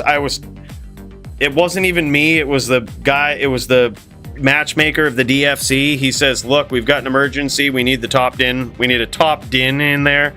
And let's be honest, when you hear top din, who do you think about? It's strange, but it's like the backup match, like it's like the fill-in match, you know what I mean? It's the fill-in match. It's not what they expected, but it's what the people need.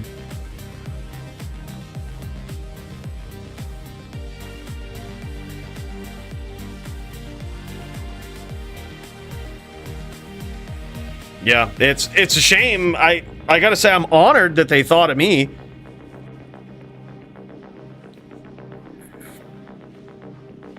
But we'll cut to that right after this duel. This is GVN versus Nightfall. This is our duel from last week. GVN actually looking very impressive on this Necro. This is a very tough duel, man. A lot of the rules for this matchup are different. Again, we try to make rules that make matchups fun to watch. And this one right here, most would say this is the fairest way to do NVD, right? Beautiful chase there from GVN with a sneaky name lock. But the rules are a bit different. It is the druid can only go bear, like bear only, right? And the necro can't use teeth. And that's to just kind of prevent the cheese, like teleporting away, all teeth blowing up, pets, healing from the necro. And to make this a skillful match where you use, you know, bone spirit, bone spear. But additionally, the druid can't really cheese it up with a full zoo. Beautiful locks there from Nightfall. GVN with a nice walk down strategy. And this guy, GVN, he ain't pulling nothing here. He's got the nastiest gear. I'm not sure if you remember from last week, but he showed off last couple of weeks, honestly. He showed off this nasty necro gear that he has, and it is crazy. We're talking like, what is it, 59 life amulet, 220 with something else too. I think possibly rep life. It's like one of the most godly necro amulets I've ever seen. On top of having like multiple swaps for 222 open socket helms. Wouldn't be surprised if in this matchup here he has like a 230 22 open socket with something. Like it just wouldn't surprise me. This guy's got the nastiest gear. He's doing great here so far versus Nightfall. Beautiful spear there again. Nightfall trying to work his way in. Oh my god, long range spear, and down goes Nightfall. Now 3-1 in favor of GVN. Damn, son. All right, let me get in this game. Yo, Dazer, send me that game name. All right, yeah, all right. I see a message from you. All right, let me know game. Let's fight for the title. Topped in reporting. All right, same rules. No grief, no impale. We're gonna get it. All right, we're gonna get this. Let's get in there, boys. It's fucking time. All right, here we are. Whoops, we didn't. Bill. You got to do it right, bud. You got to get to the right screen. Gosh, this guy. How much we paying him? All right, here we go. We're duking it out, boys. Look, it's a little bit of a fill-in here. Gosh, I didn't expect this. This is kind of crazy. But looks like I'm going up for the title here. And wow, all right, guys. I hope you're ready. Hope you're ready to see what will likely be fight of the night, man. Holy shit. This is just crazy. Yeah, like I said, didn't expect it, but you know, y'all better get ready because it is fucking on and it's going down. Y'all might see a brand new champ here. You never know.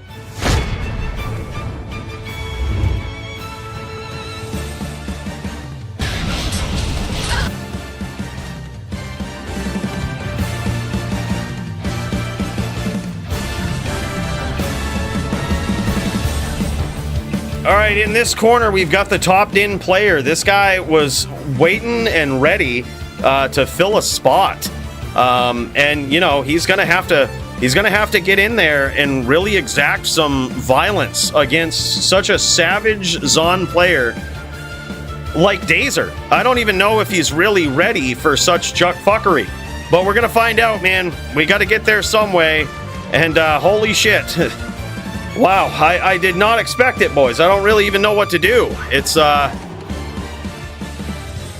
kind of wild. I think, well, all right, no grief, no impale. All right, this isn't grief. Let's do it like this. Okay. PLR, sure. Light res PLR, even better. All right, okay, that's looking good. And we don't have a lot of DR, though. That could be a problem. I guess we do this, and do we go to 75?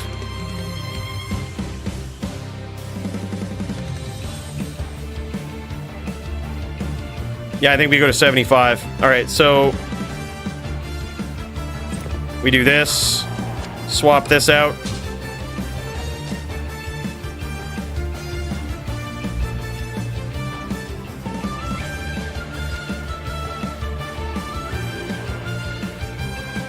$85, so we can actually do this.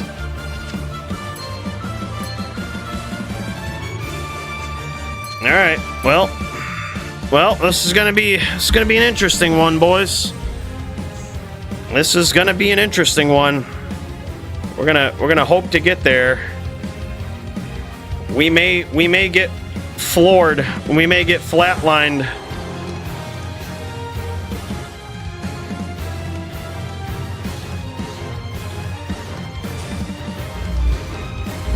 All right. We're gonna take on Dazer, boys. Wish me luck. It's gonna be tough. But we're pulling nothing back.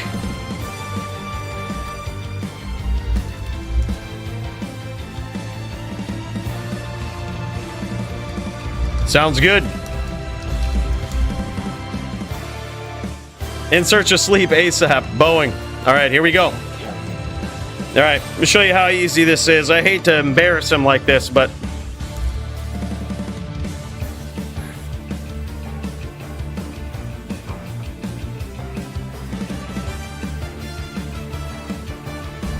All right, here we go.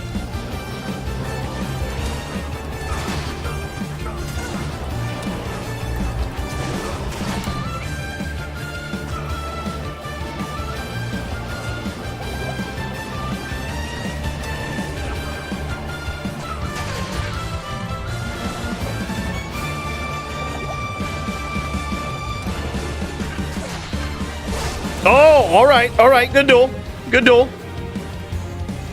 Good duel, okay, FT4, all right. First one's free, first one's free.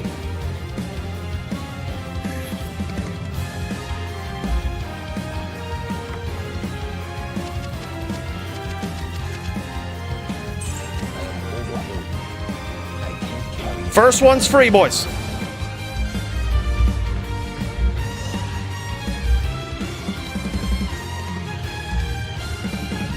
All right, let's get fucking locked in.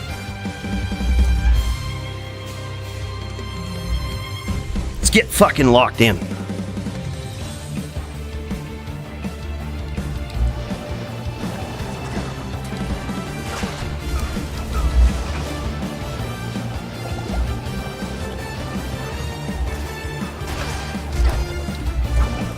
All right, we're switching something up. We need more fucking cheese. I don't think this is gonna be enough. We need some fucking cheese. I need cheese so fucking deep it starts smelling like it starts smelling bad in here, you know what I mean? It needs to start smelling real bad.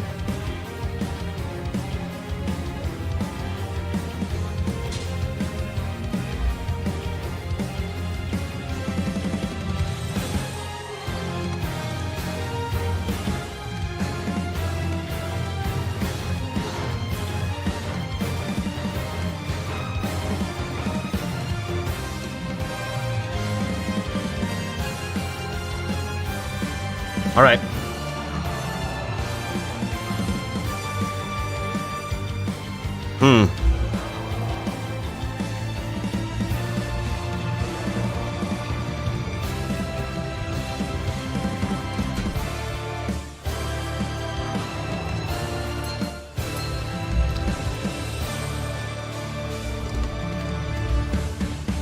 All right, we've got this. All right, no problem. First two are free. First two are free. And only the top din knows how and when to charge, all right? So instead of me stopping charging, take some fucking notes. And notice how many times I actually get hit when I charge, all right? Write it fucking down. It's been 0. With a guided, which is why I assume you're telling me not to charge. So shut the fuck up, pull out the notepad. Get good. This is why they call me in for the title shots, alright?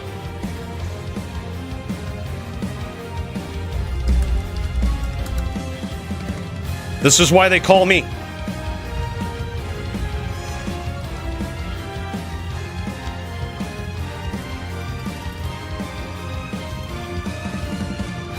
Sorry, I'm in jest mode. I'm sorry if that was offensive. I got it. I'm in jest. I'm pulling out my inner toe shank.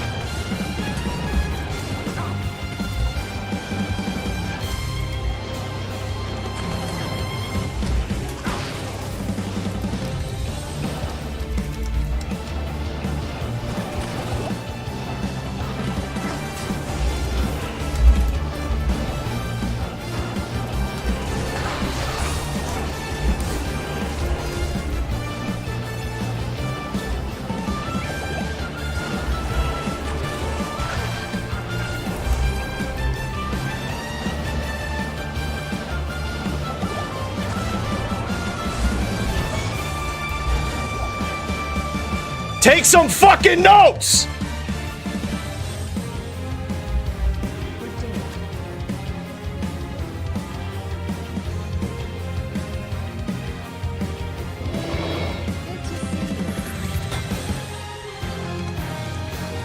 Writes notes, 1, 2.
Oh shit.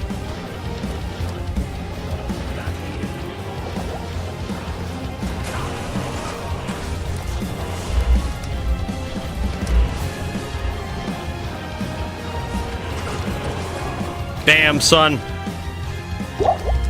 GG.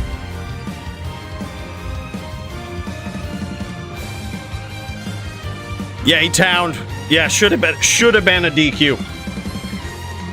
I don't know where the ref was on that.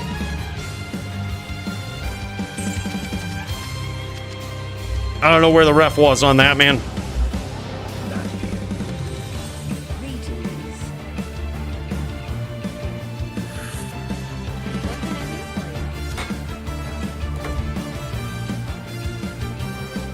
No, I think it was lag.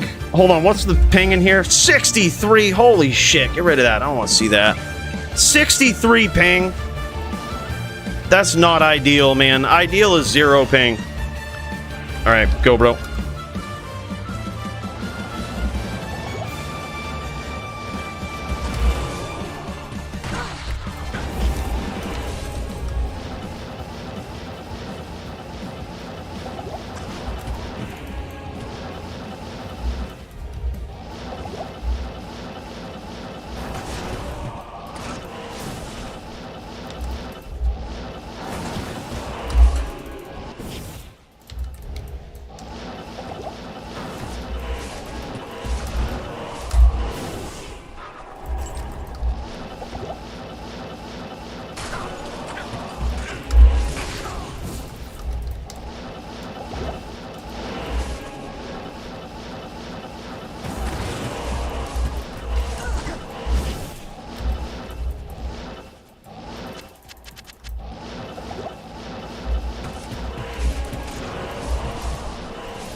Alright, we got a rep to full. We're poisoned here. We got a rep to full. Alright, here we go. Oh, GG. Good duels, man. And new champion.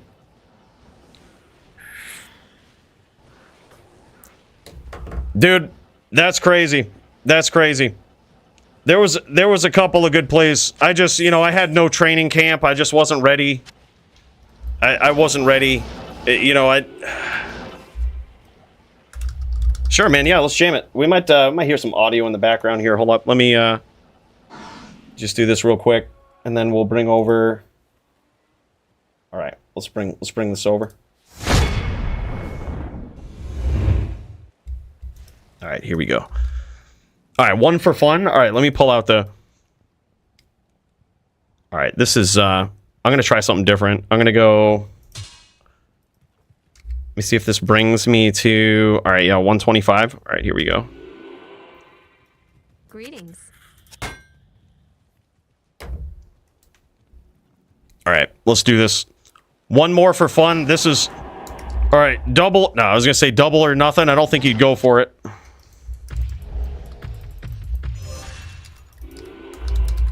All right, here we go. This is basically double or nothing, though.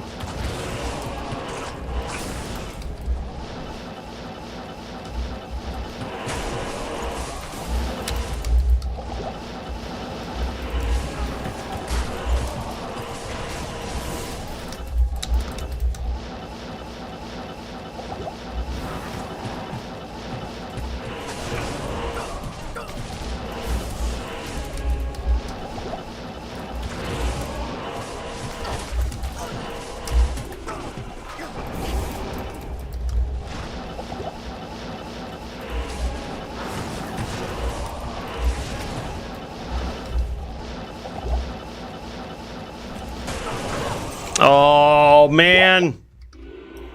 GG. GG, man. All right, and there it is. This is the new champion, man. Hey, you too, brother. Thank you. The new DFC champion. Yeah, he was ready for a din. We tried to give him that top din performance. You know, we tried, but there was just nothing we could do. Been trying to make the duel happen with Jess for weeks now, but unfortunately wasn't able to make it happen. But I hope he had fun. Look, that's legit all the cheese I think you can throw at him. Here's the thing that I was telling Dazer too, is that like as you might have noticed, the more you try to cheese, the more break points you lose, and they all kind of matter. So in this matchup, I think it is, when you're going up against a very good Zon, it's hard to even cheese them. You know, if you can't use Grief, we had Astrion's Iron Ward, and that's a pretty big piece of cheese right there. But then when I noticed that like he just went on Telly Boa duty, I'm like, okay, well, that's rough. Yeah, it's true. People think it comes at no cost. When I switched to Astrion's, the way that you set this up is like, okay, well, we still need to balance DR. We still need all of this in there. So when I was on Astrion's, I'm on 75 cast, which like slows me down. It's harder to chase him. It's harder to like combo him because now I have to like, you know, you have to FOH, but it takes longer to come down. They still could dodge it, and you have very limited windows. So like if he swaps to Telly Boa when you pull the cheese out, it's even harder. You know, it's like, it costs you a lot. All right, let's pop this declone real quick, then we'll get back in there. Yeah, Dazer is really good. Dazer is an insane Zon. Like, he certainly deserves it. I tried to cheese him. We pulled out all the stops. I'm just like, all right, this is the stuff you prepared for. Let's see if you get it. You know, let's see if you can get it. I honestly expected it to be a lot closer, not gonna lie. I was like, okay, I'm familiar. I'm familiar with the cheese. But he's quick, man. He's good. All right, here we go. We're not gonna get many stabs at the ante tonight. It's gotta be perfect, man. If it ain't P, it ain't me. So we're dumping it. All right, I'm gonna set up in a game. Get this girl waiting for potentially the next ante pop. And yeah, let's pop in here. I saw GVN was jamming. They might be done. Hard telling, not knowing. Oh no, dude, they going in for the title shot. Oh shit, dude, is this title shot shit right here? Okay, all right. Well, boys, you know, I know it was epic. There was so many title shots back to back, and you guys are probably wondering what to do with yourselves, but the answer to that is just buckle in tight, boys, because it's happening again.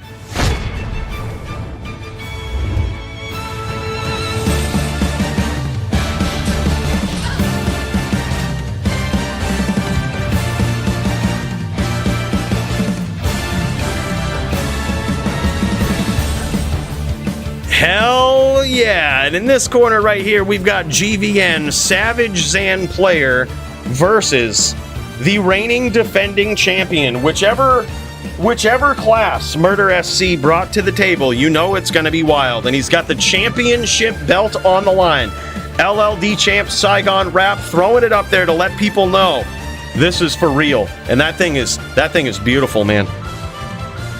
That thing is beautiful. But will he be able to defend his title against one of the most savage Zan players that we've ever seen in LLD? This guy has the gear, he's got the knowledge and know-how, and Murder SC is on his legendary barb that gives GVN so much trouble, man. Did GVN learn anything from the last matchup? Does he have any new strategies? Let's check this out, man. This is big. He's increased the distance here. This could be huge. Oh my god, that was almost a huge comeback there for GVN. Good duel, man. Wow, I thought he was dead. GVN, he had the distance closed on him, man. Had the distance closed on him by Murder SC there very early. And Murder got in some nasty damage. But GVN slowly but surely increased the distance, landed some nasty guideds, and almost got there.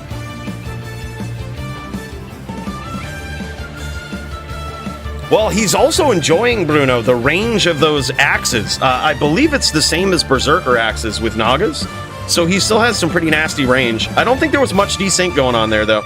All right, Murder SC now trying to close that distance. GVN wisely just dodging there. Some quick weapon swaps there, though, from Murder SC. This guy, this is why he is so deadly, so quick. Bam, gets some nasty hits in, and down goes GVN.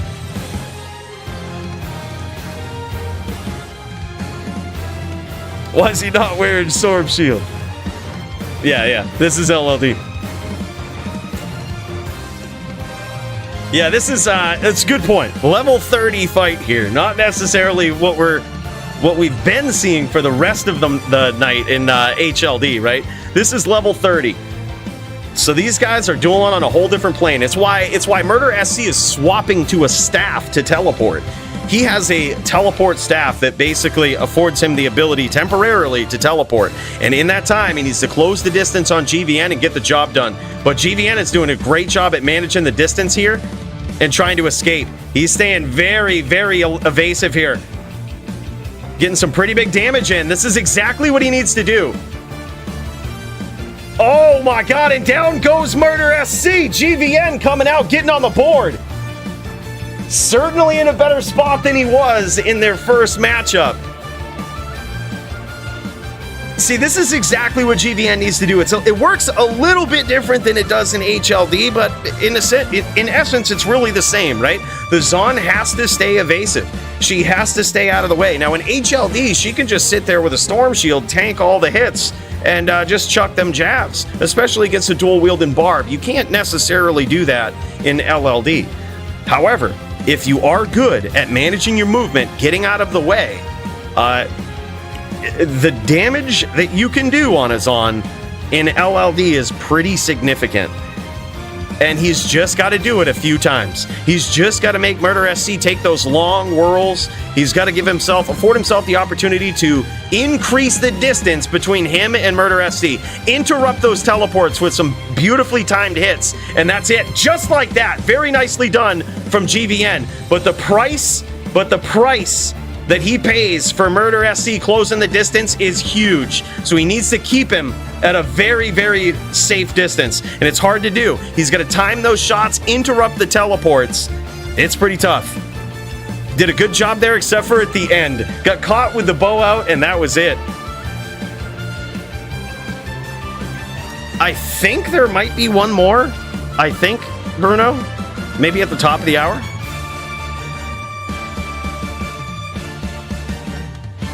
So hard to swap on 157. Yeah, it's the ping. I was gonna say, I think, like, I noticed there it looked like lag. You know, I say that a lot, but it actually looked like lag.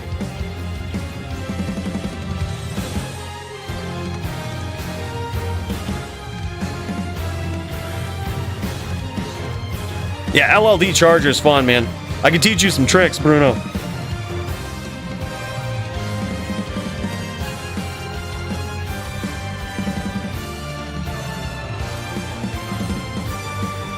right, here we go. It's now 2-1 in favor of the champion. Oh, big hits early on for Murder SC. Great timing of the jabs there, though. Damn, son. Murder just too much pressure. I almost wonder if it's worth it to just go Telly Boa with this, right? Like, say fuck the jabs and just go Telly Boa. Get yourself a Telly stick and just shoot. And as soon as he closes the distance, you're just gone. Sure, you can't block, but like you're up out of there. When he's closing the distance, you gone. Yeah, he says double or nothing. Let's go, baby. Take it, GVN. Is that it? Wait, is that it? Or I thought that was 3-0 or 3-1. Oh, 1-4, 1-4, okay. Yeah, double or nothing, let's jam it, dude. All right, you got some practice in. This is double or nothing GVN. Let's get this. Let's get this. This is the legendary offer for Murder SC. He always says this. It's like he's proven the point, right? He says double or nothing. We're tipping one back for this. Big shout out, big cheers to Murder SC. This guy's been super generous tonight, dropping hundreds of bones, supporting the DFC, and look. On top of that, this guy's the champ. Big cheers.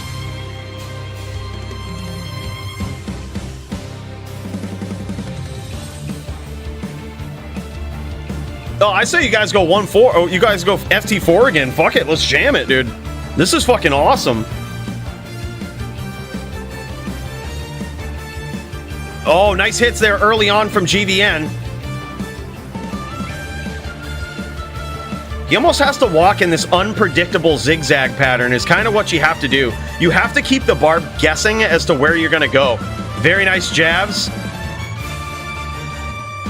Not getting too greedy with the arrows. Beautiful play here. Holy shit, man. Oh my god, and down goes Murder SC. Oh, man. All right, here we go. This is the start that GVN wanted.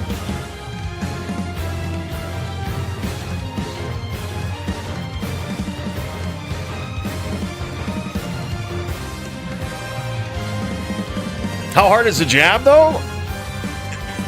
Hard to tell.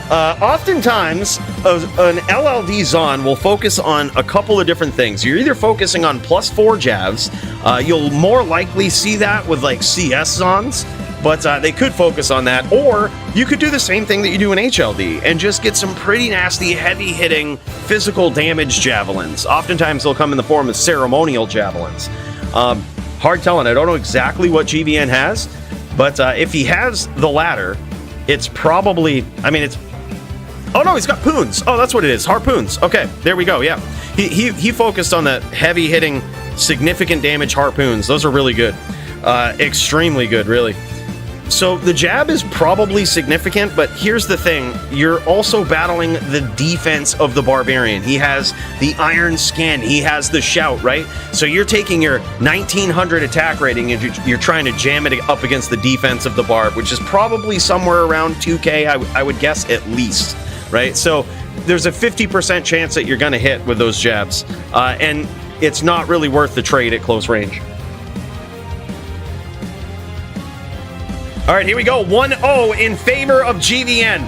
Let's see if he can keep this up, man. This fancy footwork, the zigzag patterns, the unpredictable movement is what he needs to stay with. Oh, and he gets caught with the bow out. Damn, son. And the quick and easy whirl.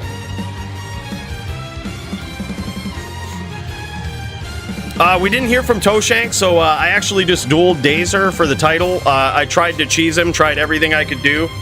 I got one win on him, and that was about it, dude.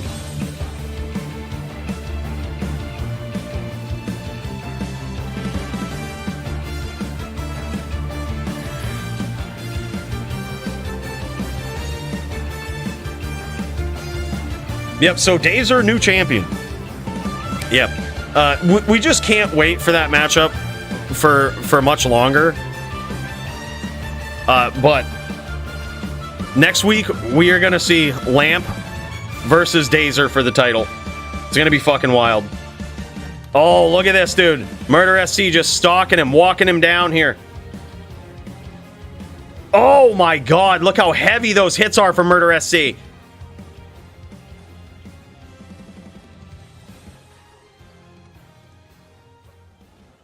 Oh man, I think he tried to get in there with the jab. Damn, son. All right, all right. It's now 2-1, I think, in favor. He had a TP open there, but he didn't take it. That or it was Murder SC's TP. Is Brawler LLD a thing? Brawler is the #1 build for a Barb in LLD. It is the best, but the gear is very, very, like, it's demanding. It's a super expensive build, but it is the S tier build. The build to beat. Brawler Barb, best character you can build in LLD.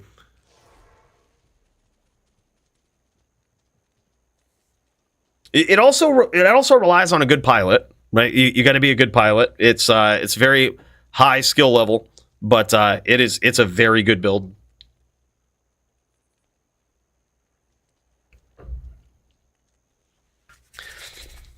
(2-1) so far in favor of the reigning defending champion Murder SC. Can he do it? This is just wild, man. This is LLD is my thing, man. It's like I said, me and Murder SC, we cut from the same cloth, dude. We cut from the same cloth. Just traditional LLD players. We've been doing it for a while. We done been in this game for a while. You notice this, dude. Like the things that Murder SC is doing right now to push the pressure. Like check. Let's actually let's kick over to his point of view here real quick. Like the things that he's doing to push the pressure is actually very difficult to do. So like you have to time this, right? You got all of this vicious damage coming in at you. You have to know whether you should be swapping and teleporting in just like this, and you got to time it right, not get hit with the arrows, right? You got to time it right, then you got to swap. Like it's actually the timing of doing that is so tough. Big hits here from both players. Patience from Murder SC, just looking for his window to get in there. Oh, and there it is, man. Clips him. Catches him, clips him. That's it. Me and Sound ready after this one? All right, thank you so much, Punch.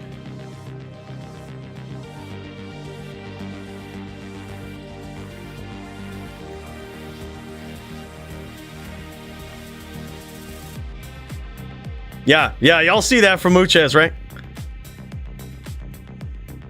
Y'all see it. Y'all see it. Absolute savage. This guy, yeah. He's keeping the candles burning for a few more months, you know? That's crazy. Absolutely wild. Yeah, we're gonna have to expand the Hall of Fame. Some portraits will be duplicates, but that's okay. There's no rule against it. All right, here we go, man. It's now 3-1, I believe, in favor of the current reigning defending champion. Big clip here from him early on. The timing of this telly. There it is. That's exactly what GVN needs to do. It is such a dance with death, dude. Like, your timing's gotta be good. Oh, he's in trouble now, though. Wisely gets out.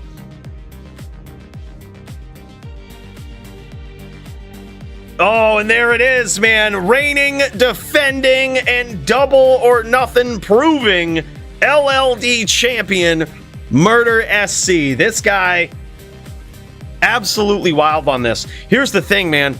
Coming from someone who I've been in the LLD game for a long time, I've seen some nasty Zons. Dude, GVN is this close, I think, from like mastering the movement and being a force that is like unfucking beatable in LLD. Because like just me as someone who I suck on a barb, right? In just period. But there's a couple of times where I'm just like, oh, okay. Like he's just gonna keep walking this way. Or like he doesn't keep me guessing, right? Like once you get it, you got it. But as soon as GVN just like gets the cadence of LLD a little more and realizes, I think part of him wants to tell you away, right? Part of him wants to tell you away, but he can't.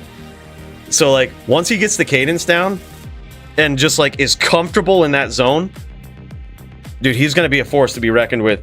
Because Otherwise, his play is so good. His timing on like interrupting Murder SC's teleports and all of this, you could tell is just impeccable, right? It's literally, I think it just came down to the movement. He got a little too predictable on a couple of exchanges, and Murder SC punished him for it, dude.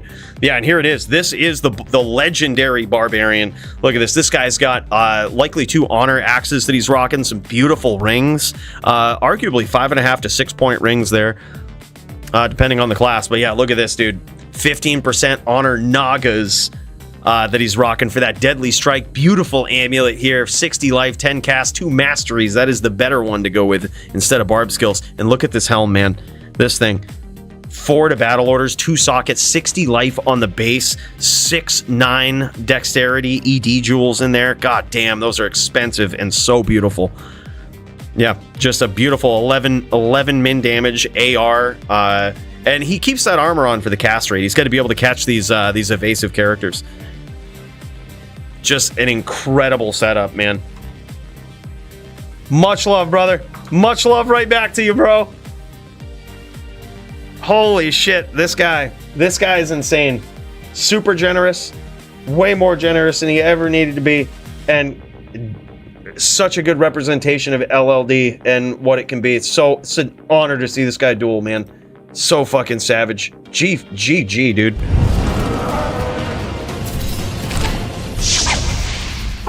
Your champions for the evening. Dazer.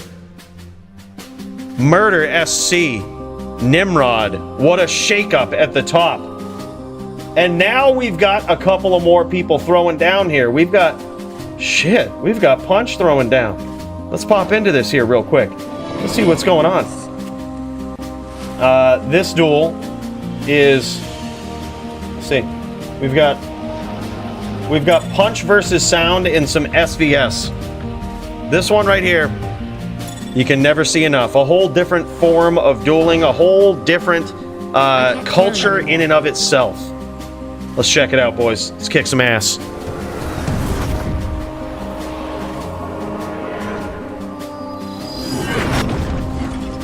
In this corner, we have the legendary Punch. Season 2 DFC champion for back in the days when DFC had seasons. This guy took it all down, even beating the notorious Joby to take his title, and he beat him on a barb, man. This guy is legendary. But don't be led astray, right? This guy has a lot of skills on so many different matchups, and he is also the at one point in time anyway, was the top SVS player. So now him and Sound going up against each other here in an epic, classic caster v caster, Sork v Sork showdown of the century. And it appears as though it looks like Punch is on a cold Sork, Sound is on a lightning Sork. We've seen some big success from cold Sorks this evening, and as we know, lightning Sork is a pretty devastating one, man. That's, some would say, one of the best SVS builds that you can make. But the thing with the Lightning Sorceress is that the cast frames are a little slower. They require impeccable aim and timing. So that's going to be the challenge in front of Sound here. Can he get there quicker, faster, more accurately than Punch can? And now Punch is probably TSPK here. And down he goes. Damn, son. Round 1 going to Sound. This guy Sound signs up on a Sorceress. He was so pumped this week. I feel bad, like we let him down in the DFC. He was so pumped to see the rules change for the Sorceress, and he says, "Man, let's get up in there. Let's put this to the test." Right? Been waiting for this day forever, and he gets an SVS matchup right off the rip. It's, you know, sometimes it bees like that. You never really know. But these guys are two legends. Sound, this guy, anytime he gets involved in, I would say, sort of like these niche PvP communities. He's been in VTPK, really sharpening his VT skills. And when he did that, when he spent that time there, you noticed it. When he took those paladin skills back to HLD, this guy took down the entire division with it, right? it takes that kind of being a student of the game, right? That's what you got to be. And he's done the same thing with SVS. This guy has tackled many different versions of the Sorceress specifically for SVS. He knows this matchup. He knows the builds. He knows what he's up against. He knows the strategies. This guy, again, a student of the game. He actually reminded me the other day that one of the tier list videos that we first put out many years ago about PvP was one of the things that he looked at when he first started playing D2R, and this was probably 3 years ago. So to see how far you can come, you don't necessarily have to be one of those OG players, right? You don't have to necessarily be one of the 20-year vets. You can just be a student of the game. That's all it takes. A little bit of studying, a little bit of taking it seriously, a little bit of in-depth data diving, and that's what Sound does. And sure as shit, you're seeing it here, man. This guy is a savage, taking down Punch, previous top SVS player, and now 2-0 in favor of Sound.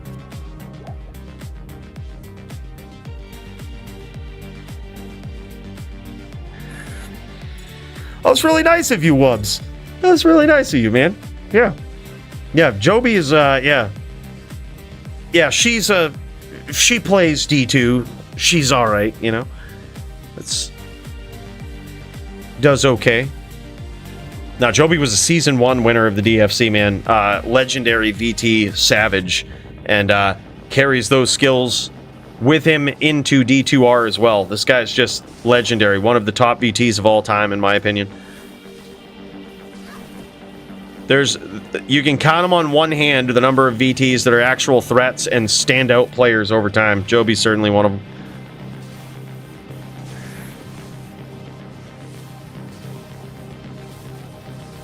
Yeah, and it's especially difficult, Lamp, on a lightning sorceress. Your cast frames are slower. The actual cast animation for this seems like it should be a lot faster, but it's just so slow. Everything about it feels slow. So the way that you have to make up for it is with accurate aggression, with accurate aim from a distance. Another thing that also helps is you notice that Sound has TS here, or Thunderstorm, which is sort of a passive skill that will strike your opponent when they get close enough.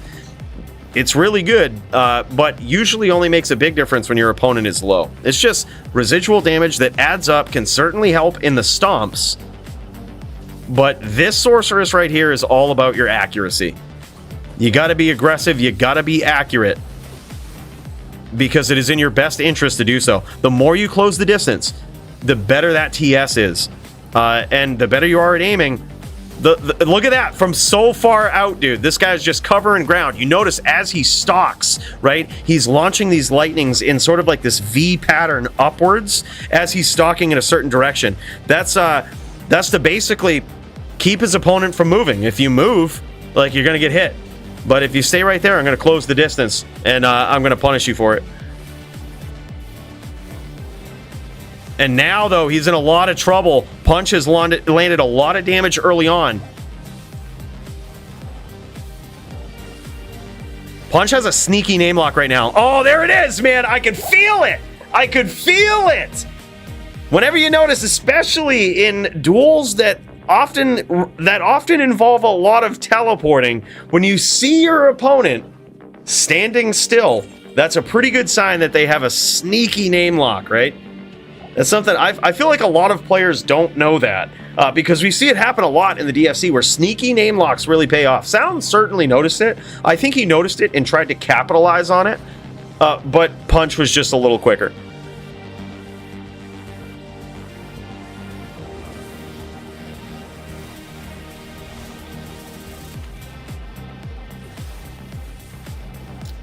Yeah, I know, right? I know, Brody.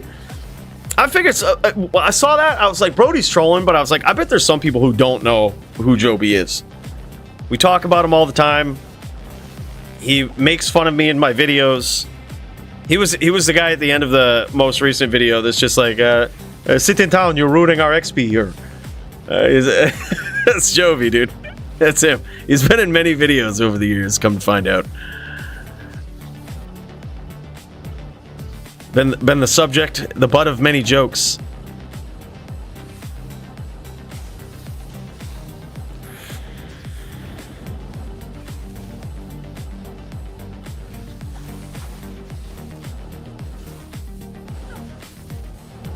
Yeah, that's the difference, Bruno. Almost, all right? Almost, all right?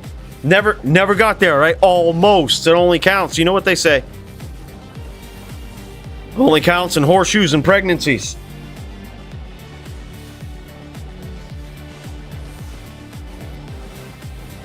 Right?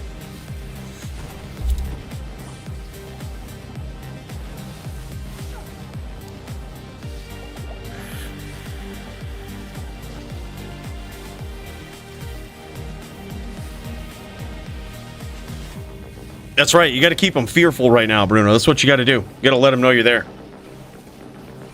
Let them know you're coming with that beast in. The world ain't ready, bro. Beautiful shots here from both players. Now Punch backing off a little bit because he is low. He doesn't want to get hit by that TS. So he's backing off a little bit and trying to essentially kite Sound into these blizzes, right? Try to capitalize on that aggression because Sound has every advantage, right, if he closes the distance. So Punch knows that, and he's trying to bait him into it, but beautiful aim there from Sound. And down he goes. Now 3-1 in favor of Sound, I believe.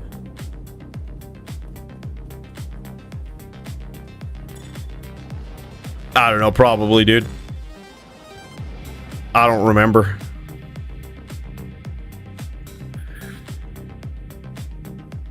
LOL, Cooley Bait. Perfect graphic for that. Oh, Nim.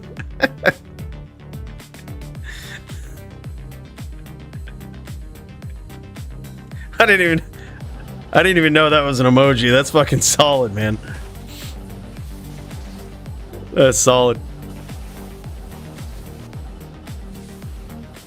Ooh, closing to the distance there from Punch. He was looking to land a Blizz, and certainly Sound wasn't ready for it. That's the thing with Blizz, man. Oh my god. And with, oh shit, these big stomps from Ice Blast and Blizz right there, that was incredibly well done by Punch. The thing is, you would think that Ice Blast doesn't win a lot of exchanges, and it really all depends in this matchup, because Lightning is a very weird skill. It could roll for like 30k and do some ridiculous damage, or it could roll like 1 and do nothing, right? It's very rare that it does that, but that costs your entire cast frames and all of that. Sneaky name lock there from Punch, and he had to do it. He went for broke there.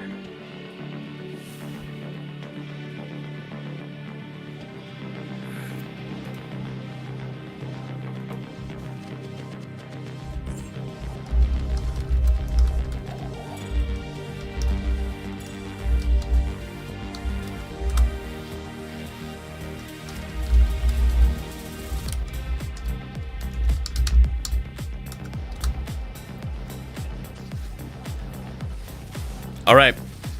Is this, wait a minute. What is the score here? Is it 3-2 or is it 3-3 tied up?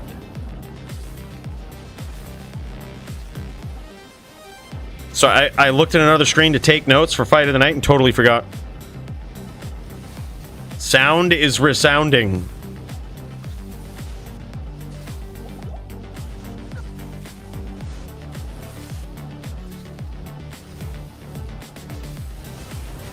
Yeah, Viper Magi is a very common armor that people will wear in SVS, because especially whereas you're going Obsession, it's just a very easy way to help you hit the 105. You basically just need something else, right?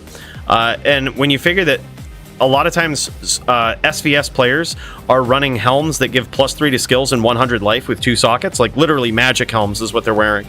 When you figure that, it just opens the door for massive damage. Like, you're making up for it in other places and increasing your survivability. A lot of times in SVS, it's also not uncommon to see sorceresses with like 4,000 life pools, right? Like 4,000 life as their life pool. It's wild when you think about it. Requires a lot of build specifics, right? And many times that's a +3 skills, 100 life helm. Nice shot there from Sound.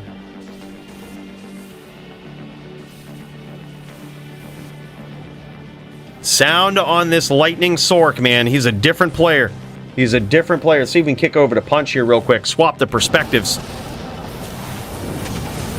Not enough mana. Ooh, running out of mana in the worst time.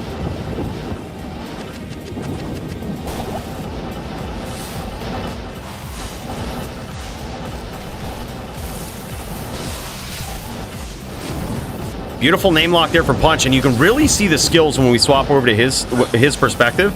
You can really see the skills that he has, that he carries over from his legendary days on the Barb, right? And that is so quickly grabbing name locks and hunting. Look at this. Sound can't so much as come on his screen without him just sneakily grabbing that name lock. He's so quick at it. Oh my god, and there it is again. I don't know how he didn't win that exchange. But that's what I mean. So quick, so sneaky. But Sound right there, he just noticed he was in trouble, and instead of teleporting away, he just up lightninged and hoped for a good roll, and he got it. That was nuts, man. Very nicely done. GG, man. Crazy.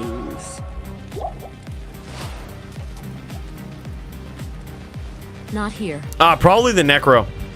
One of the Necros is the best.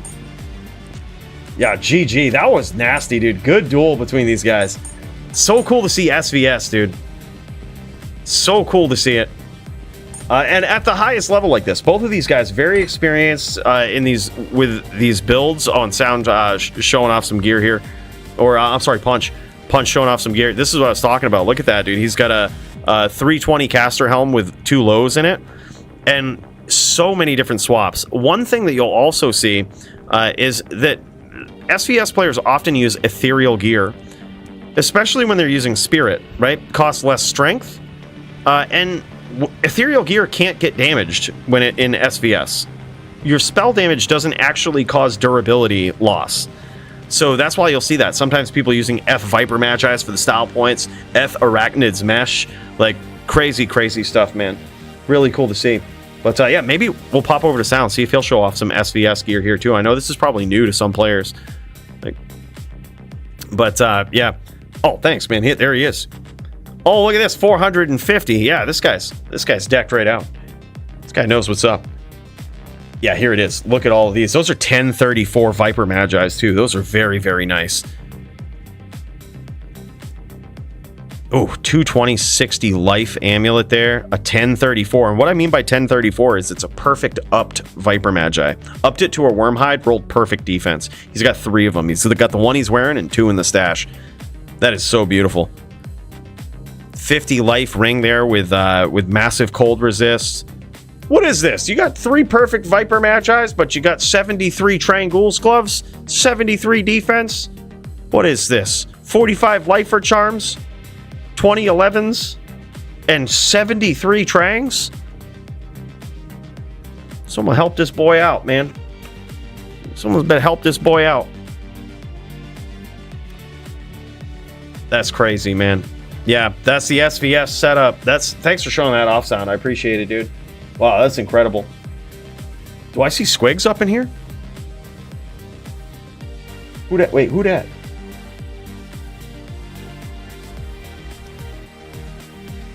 Oh yeah, this be Squigs.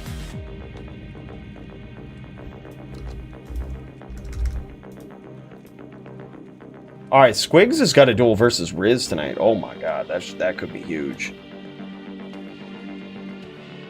That could be huge. This is, dude. If Riz is half of what he is on this Barb tonight, if he's half of what he is on a Ghost Sin, Squigs in trouble. Also got 2 Annies for you? Oh shit. Well, alright. Well, let me just pop right in there. Let's just pop right in there. We were unable to get them ourselves tonight because, you know, I mean, Windows 11. Let's get in there and check it out. Alright, here we go. Did we get a... Yeah, we didn't get a declone pop. I don't think we got another one. Alright, that's okay. We got 2 Annies. Let's see what we can do. I'm gonna see if I can crack the pass. I am the best hacker in the world, so... you know, don't worry about that. We should be able to figure it out. Best hacker in the world, dude. All right, let's get in here and check them out now. Going done. All right, there it is. There it is. Okay, well, let's set aside this Annie. Oh my God. All right, so here it is. Last time we had some good luck. Deckard Cain gave us a perfect Annie. Let's try it again.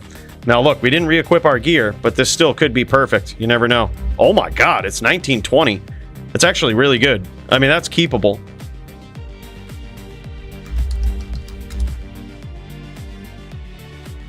That's a keepable one right there.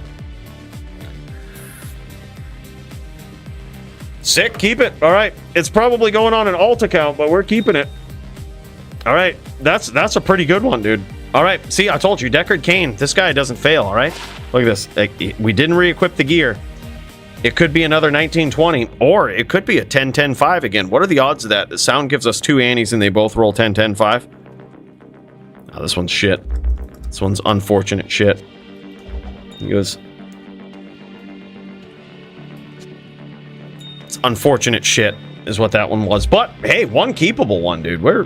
We kept another one from Squigs as well. That's wild. Hey, dude, thanks, Squigs. Thanks, man. What a hell of a guy. All right, let's get back over there and check this out from his standpoint. There's the beautiful Zan in the background. Say hello, Miss Zan. Yeah, that's probably right there gonna be the #1 Zan. Once I get a hold of Dazer and put a stop to his reign. Next time I'm going to have a training camp when we get in there. I know everybody was rooting tonight. They were like, oh, how come you fell apart out there, Coolies? I didn't have a training camp, guys. But, we'll get there next time. We'll get there next time. It was very, very close. Dude, I also heard Polytheus. Polytheus just said he's ready. Holy shit, okay. Okay. All right, let's get up in here. We're checking out Polytheus now, boys. Polytheus, he's going up against who it is? OG Wiz? Is that Punch? Wait a minute now. Polytheus versus Punch? Is this happening? Holy shit. Okay. All right, these guys going NVD right here. Guys going traditional NVD. Oh, beautiful hits there. Big comeback from Pauly. I thought Pauly was dead. It looks like Pauly got his matchup, man. He wanted a challenge, and damn, son, he's got Necro. Oh, okay, this one's from 2 weeks ago. All right, thank you. Playing catch-up. All right, GG, man, thank you. I was wondering, I was like, wait a minute, okay. I thought it was going to be Sound versus Pauly up in here for this week, but these guys are playing a little bit of catch-up. Good to know, good to know. This is savage, man. Cool to see Pauly so multifaceted and able to play two different versions of this druid at the highest level, man. It's crazy. This guy, previous DFC champion and certainly a legendary druid player. There's no doubt this guy is the top druid in the DFC, but not necessarily in the way that most people would think, right? He is the best performing druid player who really mains a shaman. But that being the case, this guy is no slouch. He has, speaking of student of the game, we say this all the time, right? This guy's become a student of the game on an entirely different build, right? An entirely different version of the druid. And he spent so much time over the last few weeks mastering this build right here so he can do things like that to some of the best players in the game. That was an incredible exchange there between him and Punch, and Polytheus coming out on top. That's very impressive, man. Check Discord. All right, GG, man.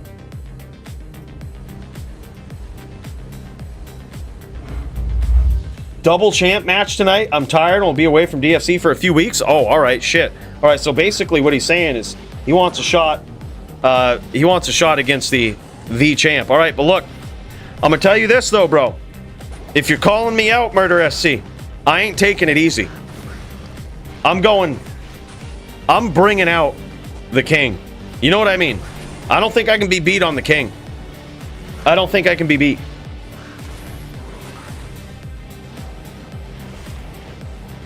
I don't think it's possible. All right, I'm busting out the king. Oh yeah, I agree, Shirley. I agree. Yeah, sends me a message. Says Joby sucks. All right, let's get up in this then. All right, I think we ought to do it. I think we ought to do it. I'm gonna exit out of this, out of my game here. We apparently can only have one version of Diablo 2 active now with new Windows 11 update. Holy shit, man. This guy is a savage. Polytheist now 3-0 against Punch. This is wild. All right, let's get up in here. Let's get up in here and make this happen.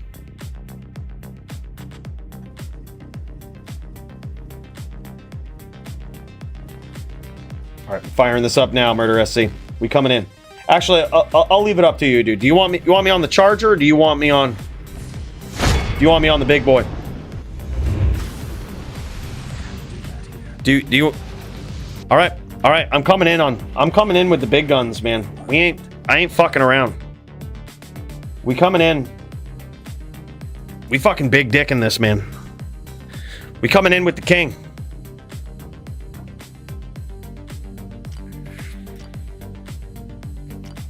Could also go in on a Sorceress. We could do that.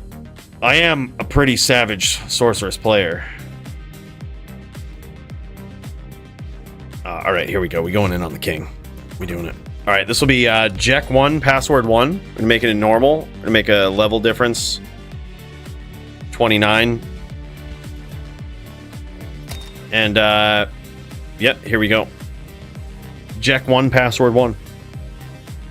He says, bring your best. Double champ matchup. Okay. All right. All right, we ain't fucking around. All right, we got this. We got the harassment. I just plan on not getting hit, so I don't really know if I need a 100% perfect string here. Just don't get hit, right? That's the goal. Just don't get hit. Actually, you know what we could do? We actually probably want to swap it up like this. We want to go here, put this here, this, so we have conviction, right? But then we have nasty hammer damage. I mean, brutal fucking hammer damage. Like, yeah, I think that's... Yeah, why not? We don't need to swap out the belt. I say we just keep the DR. Brutal fucking hammer damage, man. He ain't ready for this. This is our world. This is our world, Robert. Hello. Oh, I just started dropping frames there. I was not happy about that. I thought shit was gonna go down. Do I need to call HR meeting for the harassment? Yeah, but I ain't coming.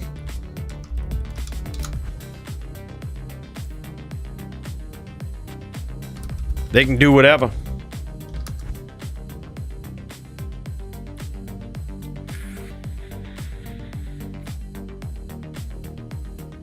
Yeah, this is gonna be brutal, man. We're showing no mercy. No fucking mercy, dude.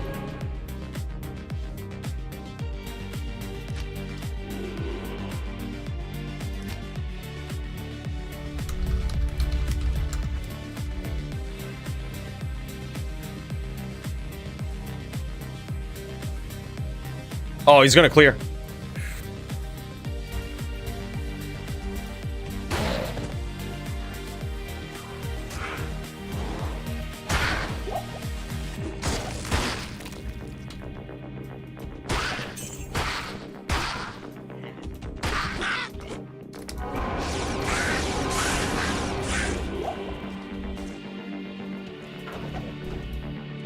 All right, boys.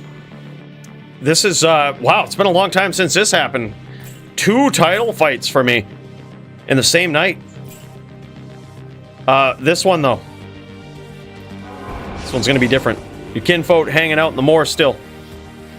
What are you talking about? Are you... If you're making a joke about these fucking quill rats, okay? I've never been killed by a quill rat, ever. There's no videos out there. Don't believe them. They're all fake AI. AI created. Okay? That's not funny. You think you're funny, Robert? No, nobody is laughing at that. Everybody knows it's fake.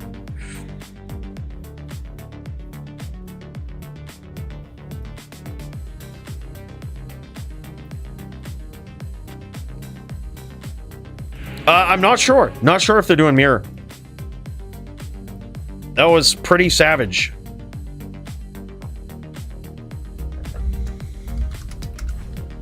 All right, here we go. So this is that. All right, we're looking good.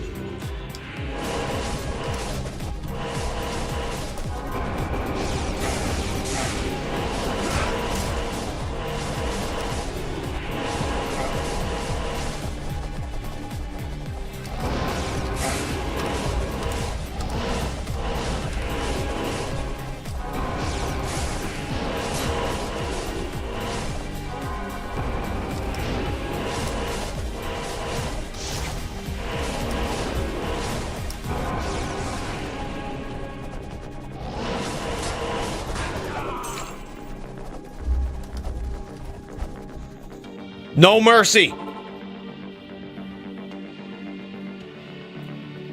Good day.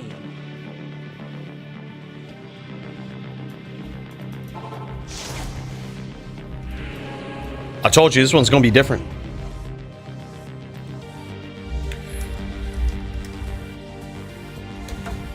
All right, here we go.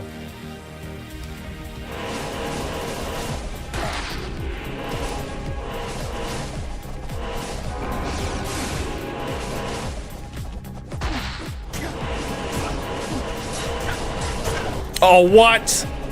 I got a little too cocky with that one. Charging in. We got a little too cocky with that one. All right. We should have been able to get cocky though. We're half and half here in the inventory. I don't understand why that didn't work. We didn't do shit for damage. All right, 1-1. All right, no problem. No problem. Aggro or die.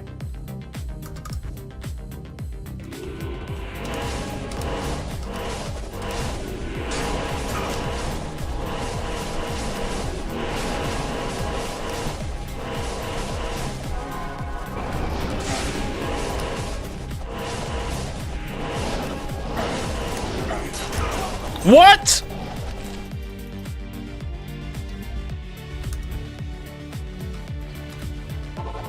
All right, no more fucking around. There's no more fucking around, boys. Din violence time. Let's go.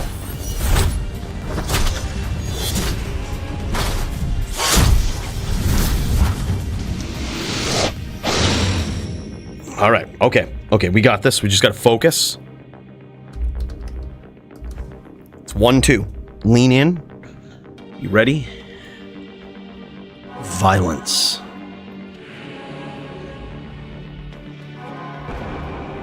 Harassment.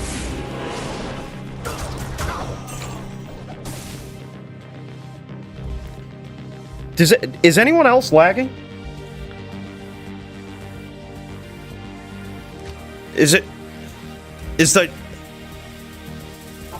Is anyone else lagging? Or is it just me?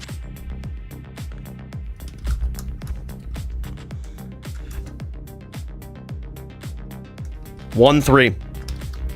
Big comeback time. All right, legit, no fucking around. That was wild. All right, legit.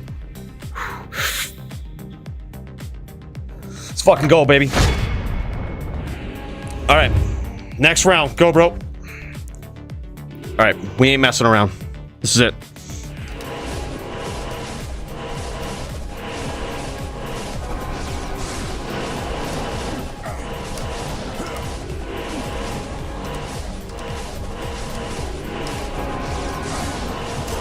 What? What was that? What the fuck just happened?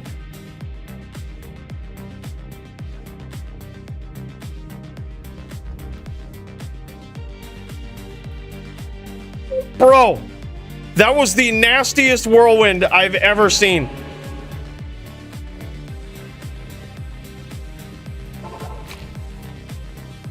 That was the nastiest whirl I have ever fucking seen, dude, in my life. Legit in my life. Hold on. Bill, did you get a replay of that? Bro, we gotta get in there. That was ridiculous.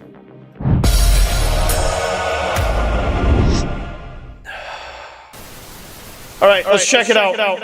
What kind of hacks is he? Look at this beautiful din play right here. Look at this beautiful din play. Just so good. Punish him, harassing him on the way out. Bam, and then boom, dude. What? Yo, show it to me one more again. Nah, Bill ain't even doing it. Yeah, show it to me one more again. Look at this. Look at this. Like, holy shit, dude. Look at this. Boom, dude. 2 ticks, done. Jesus Christ, that was wild. The nastiest whirl I think I've ever seen. Holy shit. All right, double or nothing. All right, here we go. We got the double or nothing offer. We're not turning that down. That was some bullshit. All right. Let's do it, bro. All right, yeah. Now that I think my ping is good now. Yeah, 46. That's acceptable. All right. Go, bro. Here we go.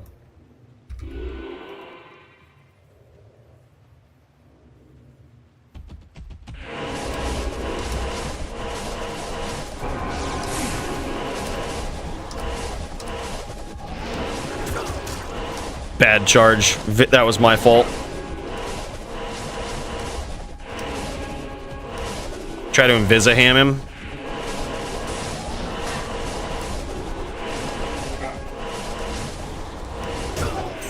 Yeah, right. Yeah, right. Good duel. Now that was lag. Right, that was obviously... Now, I think I rubber banded myself on this puddle is what happened. That's too bad. That's too bad.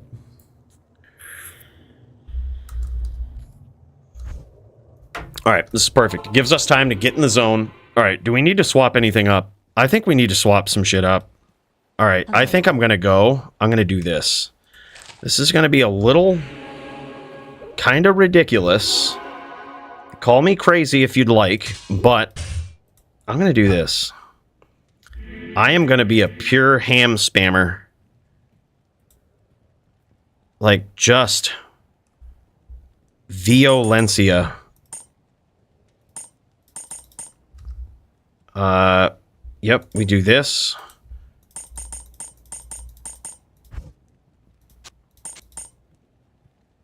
Yep, we'll do this.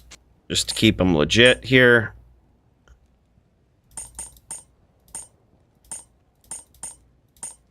Alright. Pure ham spammer. It's gonna be crazy. But this should afford us. Are we doing the maximum amount of damage we can do? Hold on, we've got... Yeah, I mean, for 125 cast, I think this is it. Alright. Go, bro. 0-1. Double or nothing.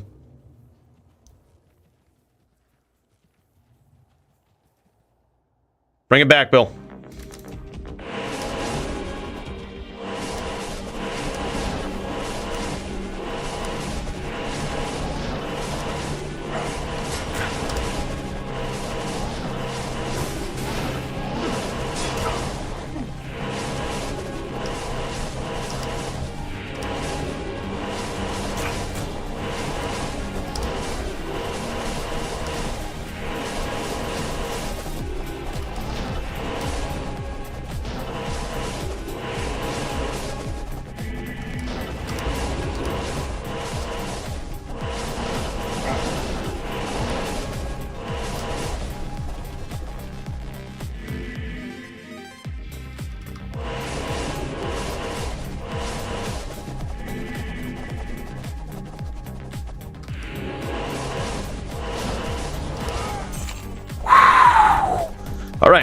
right, we in this. Pure ham spamming. Yes. With a little bit of trickery in there.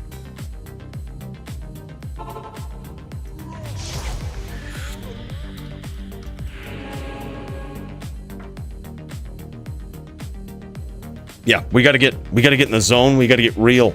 We gotta get ready. We gotta get violent.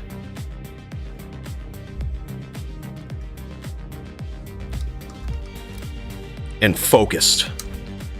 All right, here we go.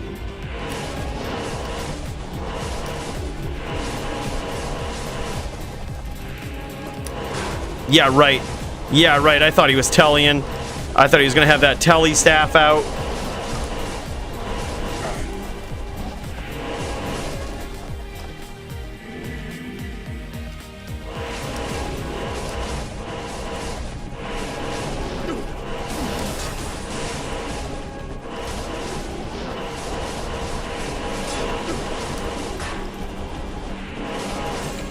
I was like, there's no way he gets out of that hammer field.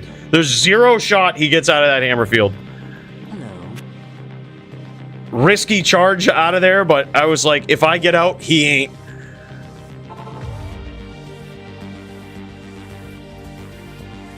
Two, 1.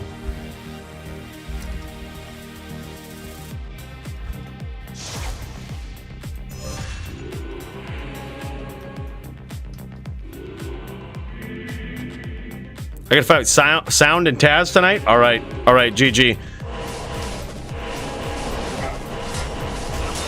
Alright, let's go. I'm in the puddle, let's go. Let's go. Whew. The order welcomes you. Surprisingly close. Especially knowing he can like 2-tick kill me with 15 DR, that's wild. Alright, 3-1.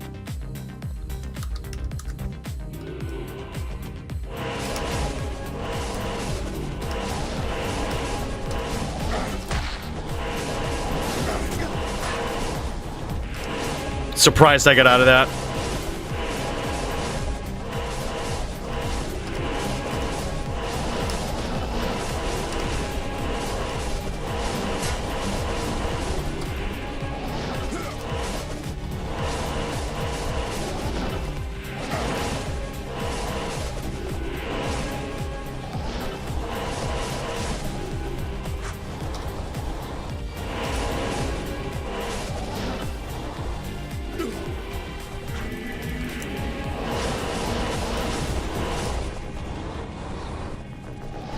Yeah, right.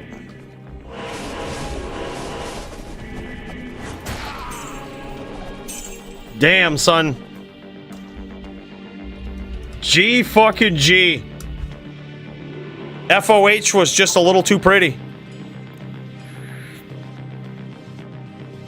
Hello. Riz and I are ready after you guys get done. Very nice. Oh shit, he's giving it up, boys. All right, look, I don't even feel good about this because I feel like it's 1-1. We're gonna have to settle this at some point. We're gonna have to settle this. This isn't over. This ain't over. But this is the championship belt. I feel this ain't over. We're gonna settle this soon. Good duels, Murder SC. That was savage, man. That was you are now the proud owner of one of the nastiest barb KOs I've ever seen in LLD. The nastiest comebacks, that shit was wild. That was so crazy. Like, so wild I might even do a short. It's a good story. Here I was, thinking I was gonna beat the champion. And then, this happened. Big cheers, brother. Good duels. Let's get over there, man. Let's check out some duels, shall we?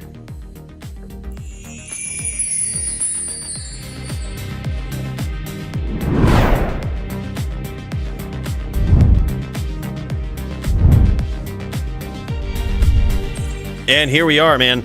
All right, so I believe walking through the Hall of Fame there, yeah, and you might have noticed the previous DFC LLD champion, Murder SC, up there on that wall, man. Guy's a legend. Dude. Bro, I can't thank you enough. And, wow. It is always exciting, man. Back and forth with our LLD duels. I'm claiming your Black Lotus. Why is this always on the line, Bruno? Why is my Black Lotus? You ain't getting my goddamn Black Lotus, okay?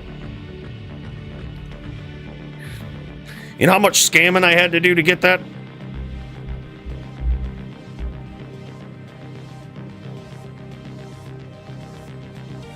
All right, so Riz and Squigs are ready to go, dude. And it looks like, wow, this is interesting. Squigs has got some boots, bro. I see these boots. It looks like he's rocking, Shadow Dancers. Possibly to max, 100% perfect Shadow Dancers, too. He might actually be trying to go to the 30% block. He might actually be trying to get there. I kind of like it. Gotta say, man. I kind of like it. All right. Well, let's check it out, boys. Here we go, round one. Round one between Riz and Squigs. Now, like I said, if Riz is half of what he is on this barb that he is on a ghost sin, I think Squigs is in trouble. It's going to be oh, look, these guys weren't even hostile. Hey, we now have a DFC, boys. Let's cut over to Riz's standpoint here. And let's see this boy in action, man. Let's see what it looks like. Now, this is where we're going to see his adaptation between, oh my God, beautiful name locks there. This is what I mean, dude. He's so quick at it. Boy is so quick, man. And he's got a sneaky one there, just getting out of the way of those bone spirits. They're wisely calling it and not waiting for those, you know, to get those, for that name lock to pay off. He had to get out of there. Those bone spirits, too vicious, man. Oh my God, big hits there from Riz. And Squigs tried to implement that bone prison, which is something that you certainly should be doing versus the barb when they close the distance, but it's the timing of it, it has to be right. And he teleports in his own bone prison there to protect himself. Very smart. Riz takes the bait and eats a lot of bone spirits for his trouble.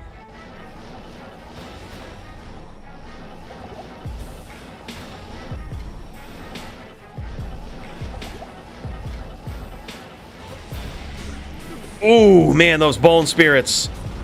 Holy hell, man. Unforgiving.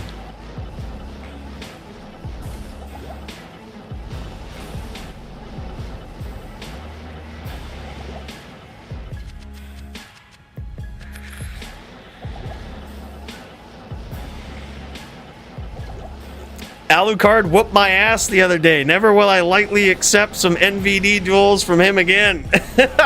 Yeah, dude, he's good. He's good, man. Top 10 player right there. Squigs coming out on top in round one here. Some very good gameplay there from both players. Looks like Riz got a little bit of that ping issue. That's always the hardest on a barb, man. Like, a little bit of pingy. A little pingy at the end of that.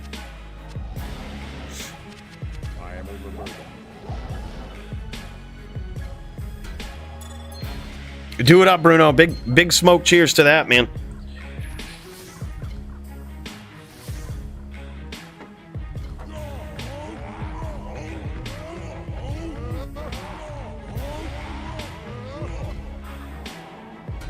I haven't checked in a while. What's an unlimited Lotus worth these days? Last night, like during the pandemic, it hit like 10K. Rudy, dude, if you ever seen Rudy's video, that's like, I think it's like, hey Rudy, is my Black Lotus real or something? That's actually my Black Lotus that he reviews in that video. So you can see the condition of it and everything. But I wonder what that's worth these days. Haven't checked in a while. Oh, man. All right, here we go. Riz trying to close the distance. And Alucard, a.k.a. Squigs, just making him chase him. Making him chase him, staying evasive, sitting in his own bone prison. And that time, Riz doesn't fall for it. Riz says, all right, that's it. But when he does do that, the ideal thing to do is to Zerk them, right? Like, you want to Zerk a Necromancer. Is you have very limited frames. You have to be very quick, you know, and you have to get that name lock while they're sitting up, posted in that bone prison.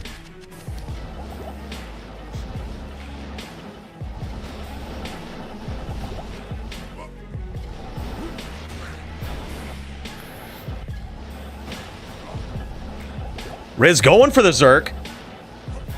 Tough match, man. And the thing is, The thing is, Squigs is no stranger to this match. It's certainly tough for a Necro, but he is no stranger to it. This guy has practiced, again, yet another one we can chalk up to being a student of the game. This guy just coming into PvP, studying up, and learning a class, mastering it. This guy on the Necro, this is his home. This is the class that made him famous right here, right? The Necro, this guy knows the matchups. He knows the strategy. He picks his shots. Especially in this matchup, he's going to be very evasive, putting all the pressure on Riz, who, as we know, is one of the most aggressive assassin players, if not the most aggressive, in all of Diablo 2 history. But it's very different on a Barb, and here's why. You don't have Mind Blast. Oh my god, and he catches him with the Zerk, and there it is, man. You saw the strategy. You saw the Bone Prison come up. And immediately, Riz is inside of it, doesn't let up off of that Zerk, even after taking a Bone Spirit there. Look, it was looking grim. It was looking pretty grim for Riz. But he gets there. That's the danger, man. Casting that Bone Prison can really pay off. But if the Barb is ready for it, man, and especially if they're inside that Bone Prison, shit. That's the play, though. You notice that one hit almost one-shotted Squigs. Just one Zerk. That's why it's so good, man. But the big difference between this and a Sin is that you don't have the Mind Blast, right? The Mind Blast is going to allow you to get that stun. It's going to slow your opponent down a little bit while you push the pressure. You don't necessarily have that as a Barb. You do have Leap, but the range sort of limited on it. You know, the animation sort of awkward in D2R. And certainly not as effective. I wouldn't call it a 1-for-1 with Mind Blast, that's for sure. Also not something you can name lock with, very different. This is what I mean. That time, Squigs teleports in his own Bone Prison, sort of giving the window of opportunity to Riz there, but you have so few frames to actually capitalize on it. That's the thing. Is even if you see him posted up in a Bone Prison, even if they give you the window of opportunity, it's such a small one, right? Like, you got to be ready for it. Got to be ready with those name locks. If ever there was a player, though, that's Riz. This guy's skills on the Ghost Sin really do carry over. Like, you can see he's very quick, very sneaky, looking for these name locks. If you give him the opportunity, he will take it.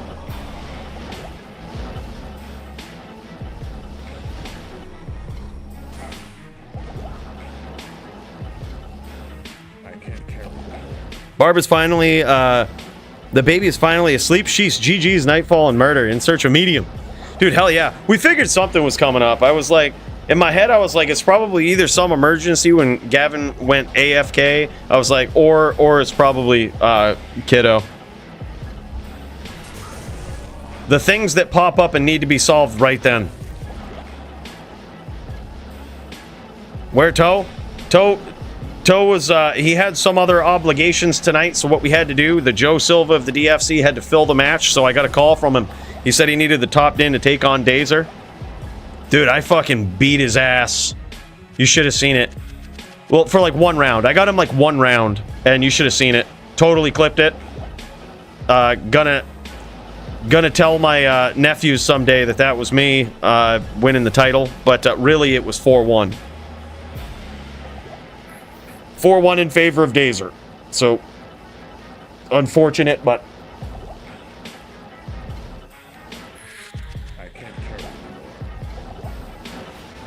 Yeah.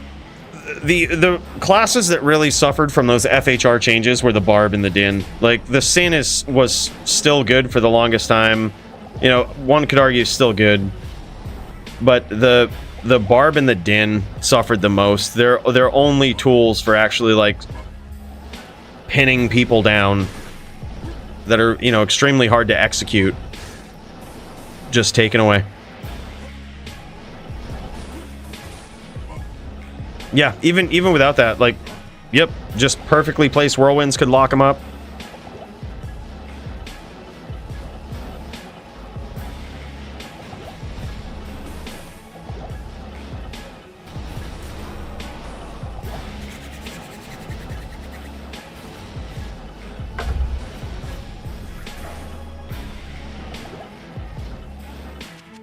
Riz in trouble here.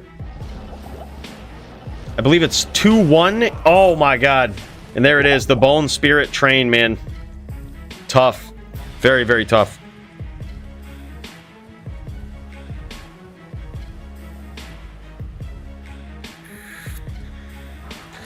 Yeah, and look at this, dude. He's getting those ping spikes too. You can still see it. 94 now. I think it was in the hundreds just a second ago. That is the roughest part about being a barb, is on top of being very skill dependent, which I think Riz certainly has the skill level required to play a barb, like at the highest level. Something as small as ping issues, I think, are the one thing that will prevent a barb main from ever just like holding on to a DFC title. They might get one someday again, but holding on to it is going to be very difficult with everything else going on with stun. The way that stun just doesn't work for a barb anymore. Their options are very limited with how they can pin their opponents down. When you now mix that in with, you need perfect aggressive gameplay and you kind of need perfect ping, it just makes it so any sort of cross-server challenge is just is an auto win for the opponent. Crazy. Much love. Much love right back to you, my guy, Robert, aka the Murder SC. What a hell of a duel, man. We got a score to settle, brother. When you're back, we got a score to settle. As far as I see, it's 1-1. So we need to do best of 3, then double or nothing. That's how I see it. GG, brother. Big cheers. Thank you so much, man. You're too kind. I really appreciate all that support, my guy. Just insane.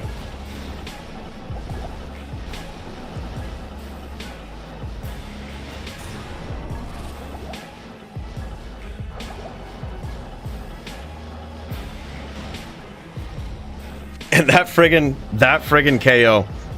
So wild. Yeah, that whirl landing. That literally, I have never in the history of LLD seen one whirlwind hit that hard. I had to double check to see if I had damage reduction on. I was like, did I actually swap my belt out? Like, what happened?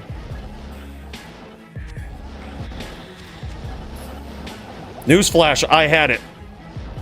That was a 2-tick whirl. And my life was low, but not like embarrassingly low. You know what I mean? Like it was doable. Like high 900s.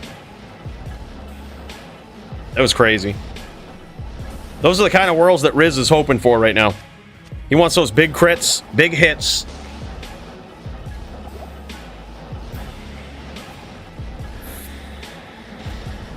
Yeah, he's getting those nasty double tellies too. I can see it. All right, he's got himself a rare window of good ping. Let's see if he can capitalize. A rare window of good ping. But yeah, I can feel it, man. You can see those double tellies. The thing is with the barb is you kind of have to, oh my god, big hits there, but he ends up eating a couple of bone spirits for his troubles.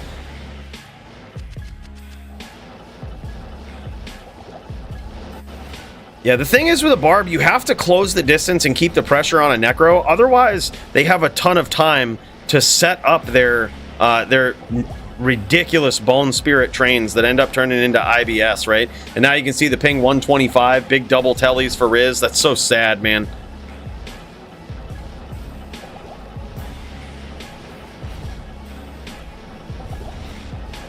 Yeah, right. Good question, man. Polyon Trapper, that would be wild.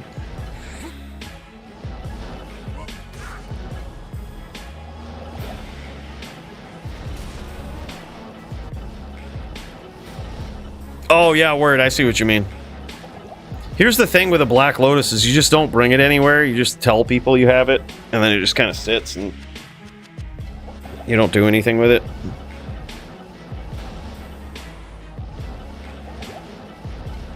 They even let you proxy it at vintage tournaments because it's so expensive. Like, it's ridiculous.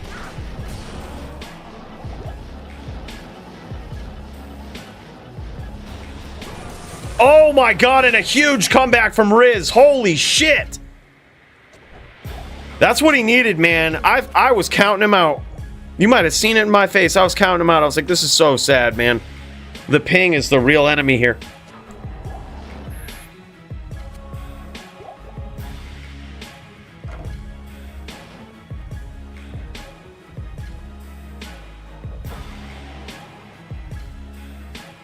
Yo, what format do you play, Bruno? If you're playing Commander, dude, I think deck value is... Dude, it literally just comes down to how good you can manipulate your friends that you're playing with, and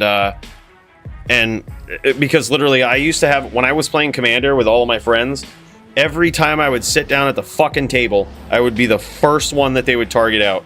And I'm like, all right, this is bullshit, dude. And they're like, well, you run all of these decks with all the dual lands and all the, you know, they're all worth like $10,000 and fucking, you know, what do you expect? So I built a $5 deck. I shit you not. Every card, add up all the value, is worth $5. And fucking whooped everybody's ass. And I was like, all right, you guys gonna stop targeting me and just get good? Yeah, it was so crazy. I comboed off with like Niv Mizzet, which was worth like 50 cents at the time. Like Niv Mizzet and the card that lets you like whenever you... Niv Mizzet says whenever you draw a card, ping, and the other one says whenever you ping, draw a card. And like, so you just infinite ping like until you, and draw your entire deck. Then cast like free spells to fucking do other crazy shit. Yeah. Yeah, Niv Mizzet Curiosity, yep. Pinged out the whole table.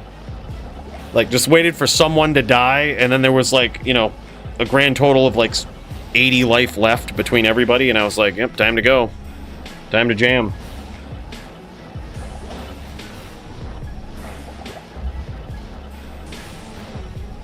Oh, Magic the Gathering, Taz. You're looking at the 2015 Star City Games Main State Modern Champ, all right? I was a savage. Standard being cheap, well, at least back in my day, Standard was a waste of money because like card prices would drop, and like so you'd end up paying like $500 for a deck, and then when Standard rotated out, it would be worth like $20. Which is why I played like Modern and Legacy mostly, because you would play with cards on the no reprint list, and the values wouldn't fluctuate as much. Yeah, it's just expensive to keep up with, exactly. All right, so far, Riz is doing great. Like, he's avoided a lot of damage. He's learning the patterns here of Squigs, but Squigs is still like it's a pretty indestructible strategy that he's got here, right? Like, gain the distance, launch the spirits, wait for the attack, right? That's his strategy. Don't get hit. Do more damage on the exchange than you take. Oh my god, though, that was close. All of these bone spirits are so unforgiving.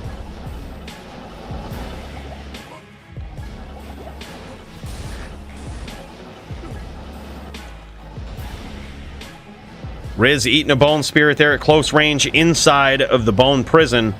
Now, the sad part is Squigs has a bone prison that he can kind of hide in. And it looks like he's kicking around by it, too. Oh yeah, he's kicking around by it. Oh my god, dude. Those spirits, so unforgiving. And the thing is, spirits in any sort of spell-like attack really nullifies a crucial piece of the barbarian, I think. And that is his defense, right? It's something that certain builds have to plan against, right? They have to plan for. But those always hit spells, like those magic damage spells, are pretty insane. Like, imagine if the Barb's defense worked like Claw Block does for the Assassin, or like for the Barb only. Defense could dodge any attack. That would be crazy. Like, that would be, I think that would fix a lot for the Barb. They would certainly go back to being one of the tankiest builds out there. Right now, like, Immortal or a Sorceress in general is by far the tankiest build. And then you probably have, like, Druid, which is probably more tanky than the Barb.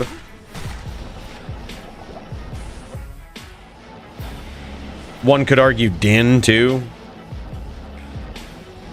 You know, in your average matchups. And it's just like, for a character that has such high life, it should be way more tanky. Yeah, exactly. Not as high, but like something, right? I would argue even up to like 40, maybe 50%, like depending on the defense. Like it just, you know, the defense would work just like anything else, where like it just makes a calculation versus spells. If it's high enough, like if you have like 30, 40k, fuck it, you know what? They should just not even cap it. For every 10k, 10%. Right? So you have like 50, 60k, 60%. It's a whole nother thing that you have to focus on. Uncapped. 100k defense Barb, you can dodge everything. Or 95% chance to dodge. Like, you won't get there. You can't.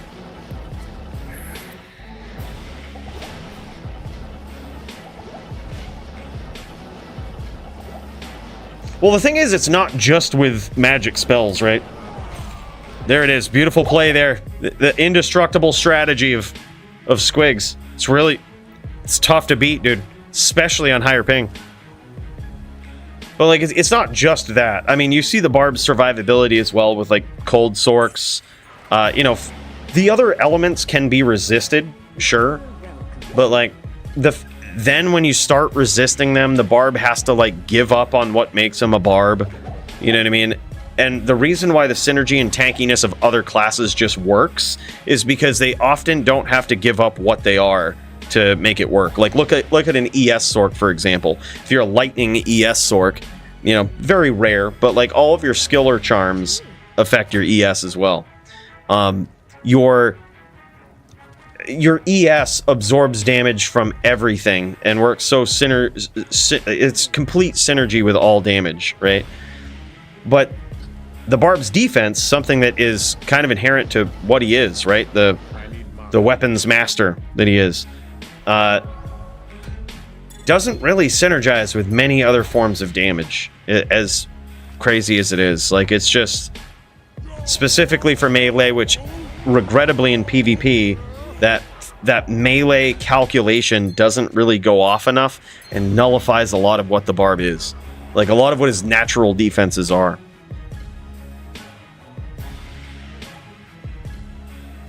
Yep. Tell his kids, get off the internet.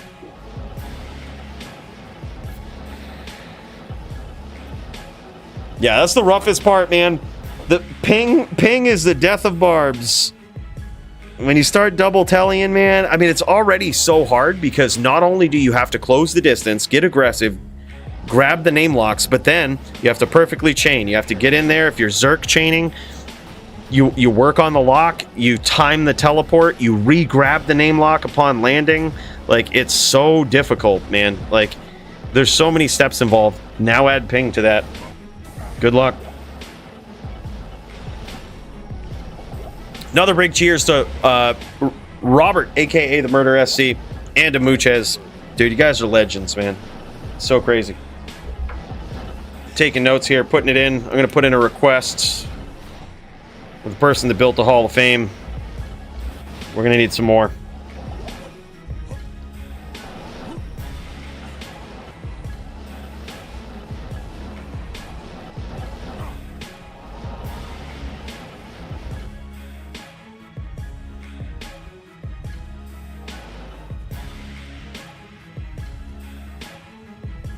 I'll allow it. I'll allow it, dude. Go for it. I'll allow it. This is called a back on the ropes play right here. It isn't technically in the rules, but under the Mills Lane happenings, I'll allow it. It's like the little it's like being in 8th place in Mario Kart, right? You get the good power-ups. See, I should have done this against Dazer.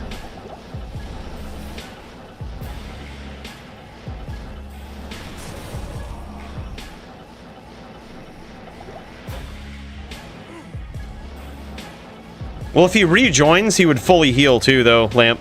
Because when you leave the game with bow, it will just... It doesn't check converted life total upon rejoining. It just checks last known life total, which is higher than your max life total, so you fully heal. And then you bow, and now you're full. So yeah, I'd just allow it. And plus the skills on a barb isn't really... This is technically within the rules because it doesn't give a significant advantage. Like, accidentally happened during the duel. What are you gonna do?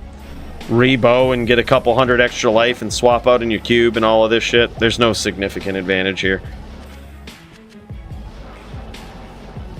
Given the circumstances.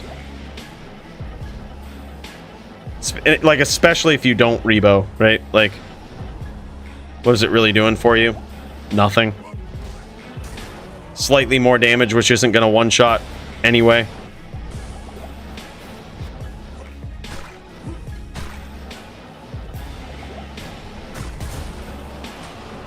Beautiful chain there from Riz. That was very, very sneaky.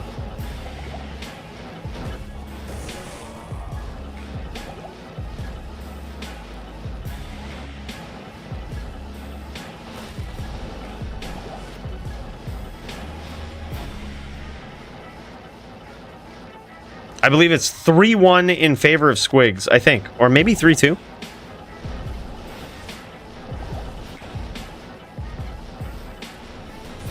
Oh my god, what? He just leached some massive life off of that golem. That was nasty. Alright, that's kind of inspiring. Or something. He just leached some nasty life.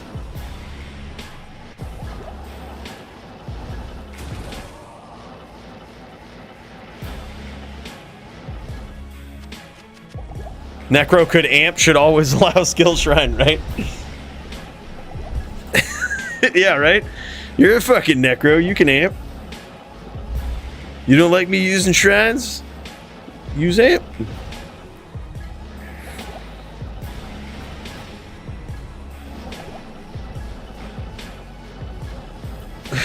Yeah, right.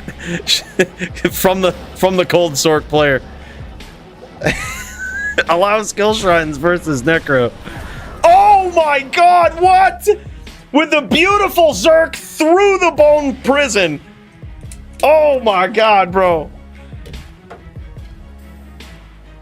That is nasty.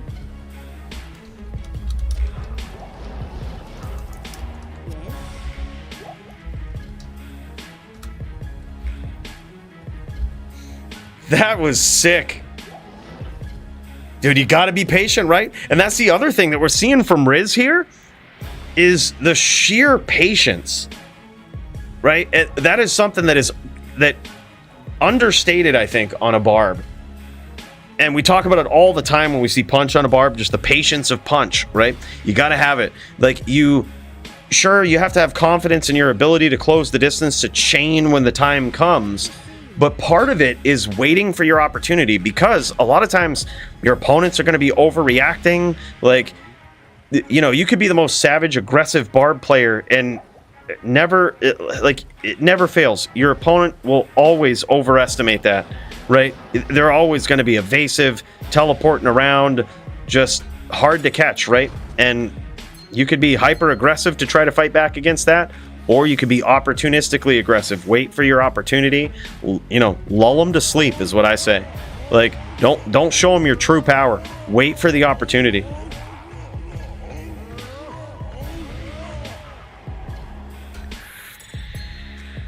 Yeah, it's so much, man. And the other thing too is any class that I think I've narrowed it down to this. Any class that requires you to get a name lock to win, essentially, is a very hard class to play. Certainly not one I would ever suggest for anyone starting PvP, but like, so for example, a smiter and a barb. These character classes, as we've said before, are by far the hardest ones to master. Guess what they have in common? Most of them require getting name locks Like, they require getting name locks to be optimally effective, right? Sure, you could FOH with a Din, with a VT. Sure, you could Whirlwind with a Barb. But still, like, even Whirlwinding with a Barb, you're going to kind of need to get a Stomp, right? You can't just spam it and get a free win. Like, requires you to get a name lock. And oftentimes with the top Barbs, what you're going to see is chains, which are certainly requiring name locks and requiring quick recentering of your cursor. Oh my god, big train there, just connected from Squigs.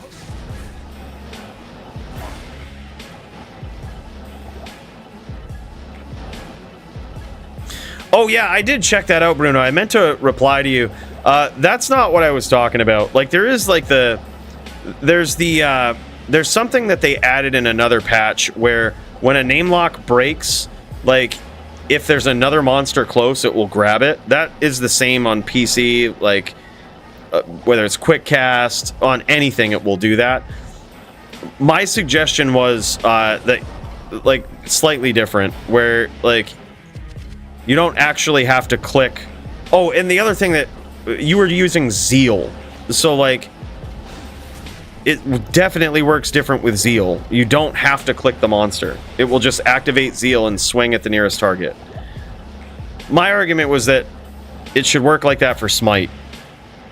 That you don't necessarily need the name lock, it will just swing at the nearest target.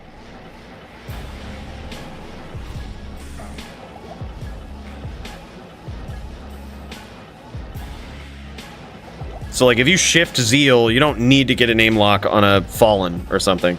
But if you don't click a Fallen with Smite, you won't hit it.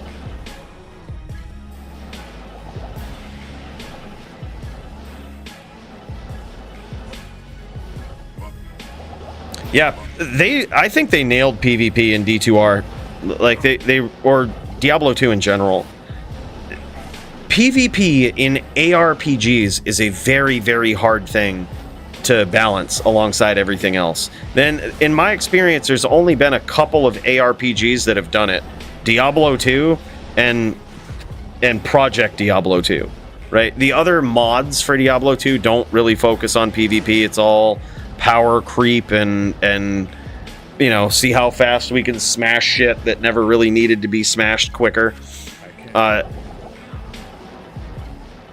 But even the newer, like, if you look at PoE 2, they haven't even introduced PvP yet, because it's just, I can imagine they just don't want the hell that comes along with balancing it.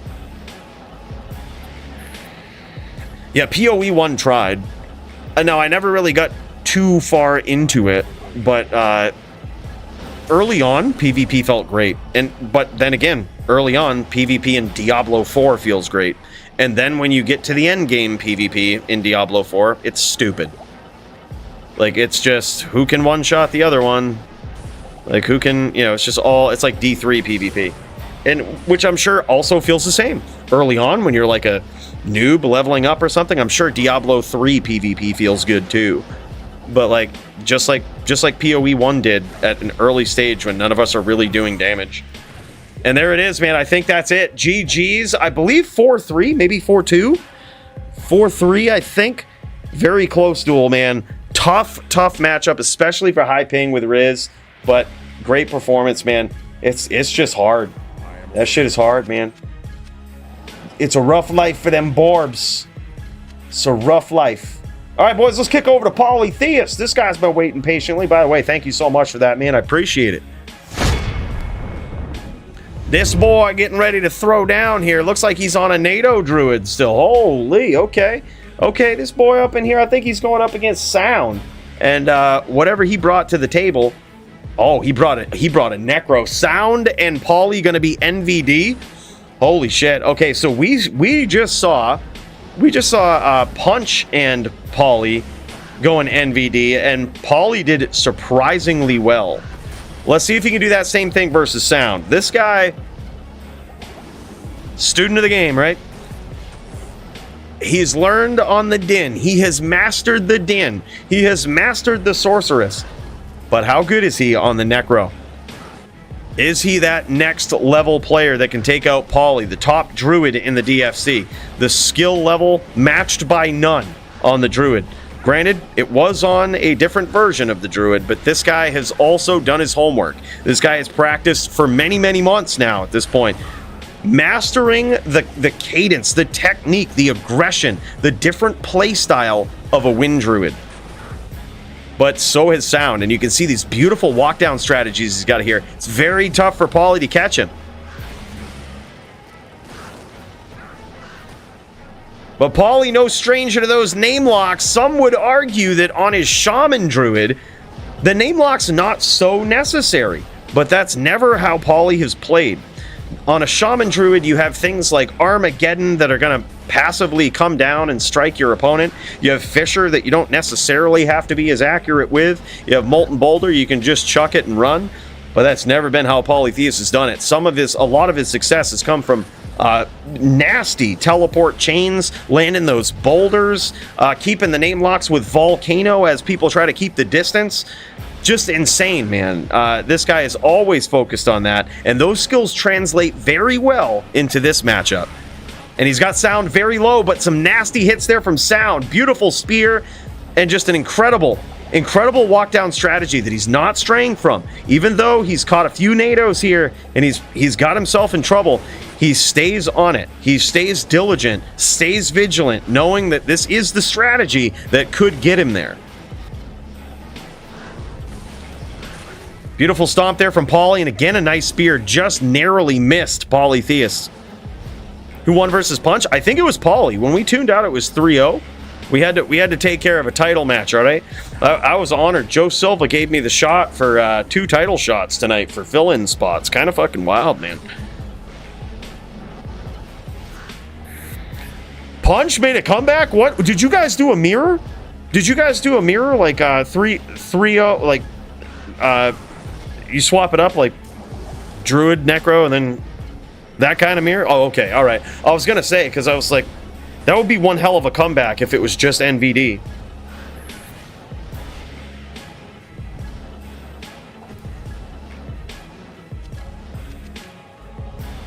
Oh, there we go, dude. That's sick.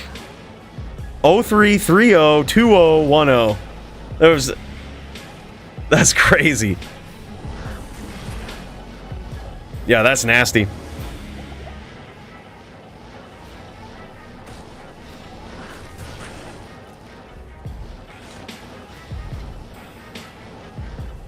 Polytheus looking for his opening. Now, though, he's very low on life. Certainly, I would guess 1 spear in this exchange. But then again, so is Sound. 1 NATO. 1 NATO, and it's over. Sound trying to set up. Oh my god, beautiful spear there from Sound. Incredible, man. Let's check this out. Sound putting on full display how you would run a Necro in this matchup. Some would say that the Necro is a bit disadvantaged here. I haven't checked the data in a while, but the last time we checked the data, it was pretty even. Now, it comes with a bit of a caveat, though, because a lot of times in this matchup, people use other rule sets to dictate, basically, to dictate the match, right? It's a lot of times they'll go 13 Spirit, which essentially affects the total damage of your bone spells, right? So while some might argue that under DFC rules it favors the druid, I don't think that's the case. I think if anything it favors the Necro, but if anyone's ever played this matchup, it's extremely hard for the Necro.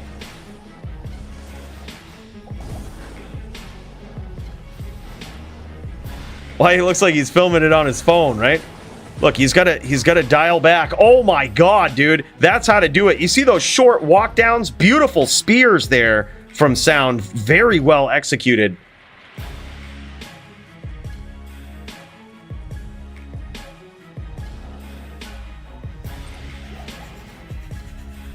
Damn, son. I guess we'll see, Lamp.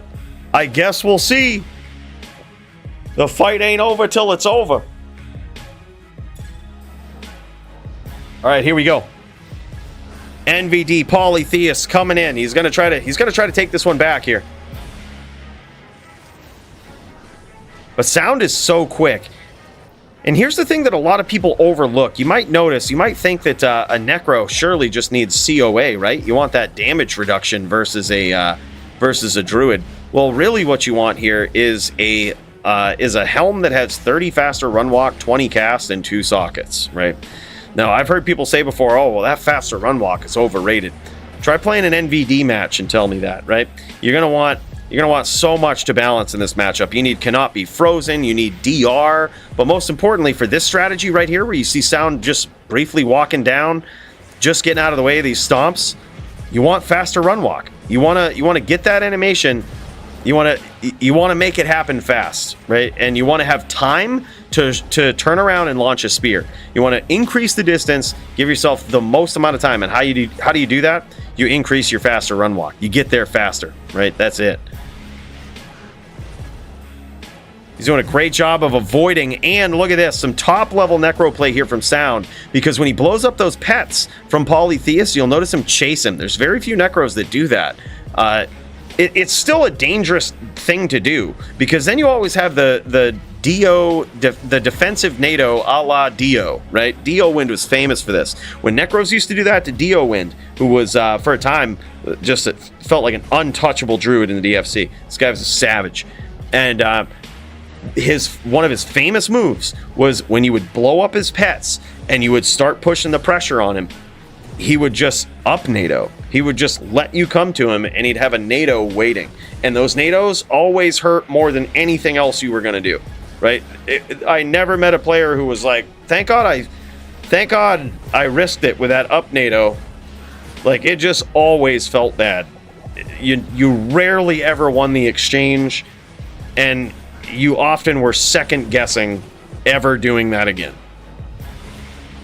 But Sound, not so much. This guy pushing the pressure as Polytheus runs away to recast those pets. No qualms. Hasn't been punished. No fucks given. Punch dirty with everything. Guy been rucking blood more since early days at LOD. True, man. True. Yeah, agreed. Couldn't agree more, Root. Like, who was it? I think I was talking with someone a while back, and they were like, I beat this Sin player in Sin v Sin, so does that make me the top Sin? And my very quick answer was no. Like, you can beat, let's say someone's the best Druid player, and you beat them Druid v Druid. It doesn't necessarily make you the best Druid player. You just won that match. At best, it just makes you better in DVD than the best Druid player, at best, right? It comes with a plethora of good performance, right? That's really what defines the greatest players of all time. It's not just, oh man, I beat this player once and therefore I'm the best. Otherwise, I'd be the champ right now. I beat Dazer once, right? Like, it doesn't make any sense, right? It sort of works the same with like GOAT discussions. It's like, just because you beat him once doesn't mean nothing. Even if you beat him consistently on one matchup, doesn't mean anything. It's just like, how will you perform on that matchup versus the top players in the world on different classes, right? That's what defines everything. Sure, if you get better than them at that, proven better than them at that, sure, title is yours. But like, when it comes to that, when it comes to the greatest of all time sort of shit, that's what you have to look at. It's overall performance.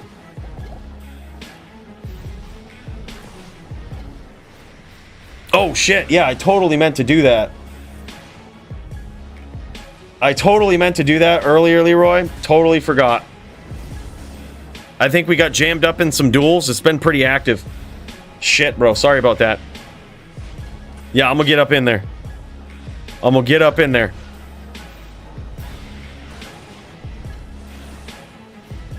I think after this duel, we might have a little bit of break in the action.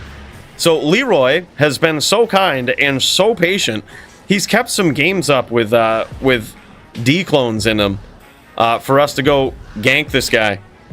Whereas Windows 11 update just basically bricked all of our loader attempts.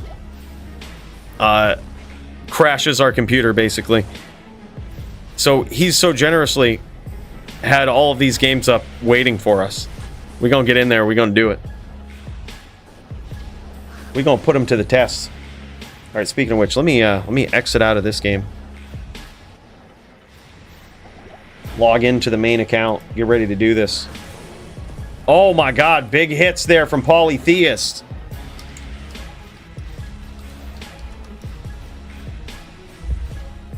And now Sound really focusing on setting up these spirit trains. That's how he's going to try to punish Polytheist when he comes in. Gonna pop over to Polytheist's point of view here. Poly also very low.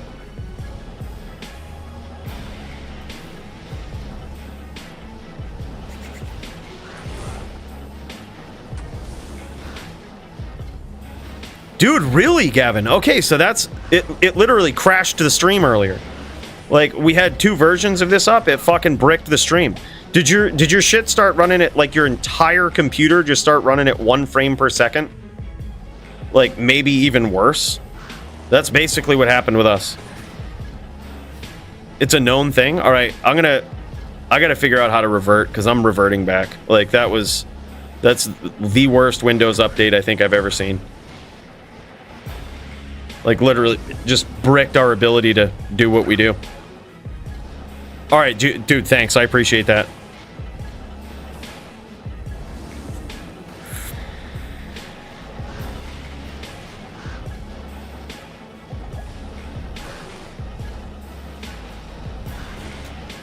Yep, it happened before I fired up stream. I loaded up 2 copies of Diablo 2. And, like, it took 5 minutes for the thing to correct itself. It was just, like, 1 frame per second for, like, 5 minutes. And then finally came out of it. And I was like, well, let's hope that was a one-time thing. It wasn't. As soon as we fired up the Discord video, bam, right back to it. Never came out of it.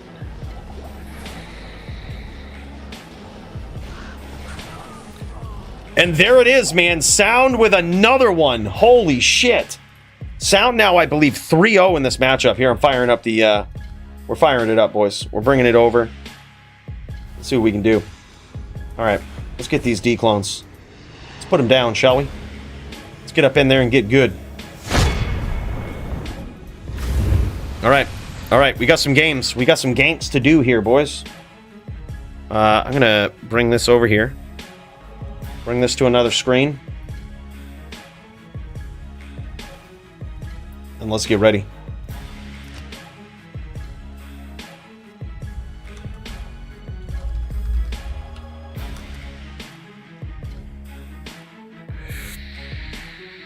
This is Mirror starting next side? All right, bro. Wow. Okay, so this is huge. This is huge. This means that Polytheist now down 0-3 on Necro. This is going to be nuts. So this could be over quick. All Sound needs is 1 win. By the way, thank you so much, Leroy, for keeping these up, brother. We get our... We're never too busy for Annies, right? Not even a collector's 10-18. Trash, dude. Holy shit. All right, while these guys switch it up, it looks like they have. Am I looking at yeah, Polytheist on a Necro? Let's cut over to this real quick, man. This could be big. All right, here we go. Polytheist on the Necro. While we get suited up to poke down another D-clone, we're going to see how this goes. All Sound needs is 1 win. Can he get it, though? I would imagine that this is not the spot Polytheist wants to be in. Druid is his boy. Right? That's probably the class he feels most home on, although he has certainly been practicing on this Necro as well. This guy's got a full FPK plethora of experience now, I think with maybe the exception of the Barb.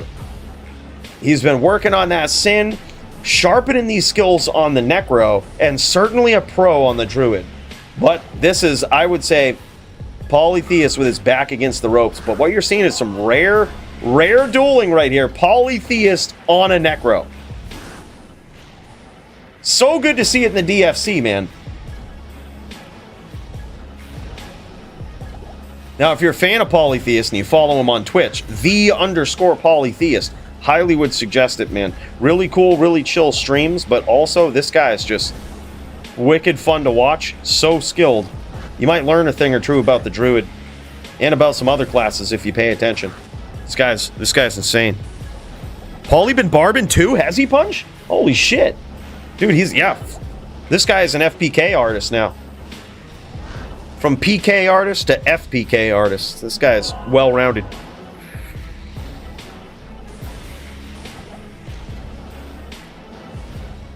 Damn, son.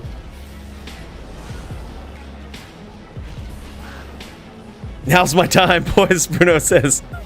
Oh, it was 1-3. Okay, all right. Thank you for the update on that.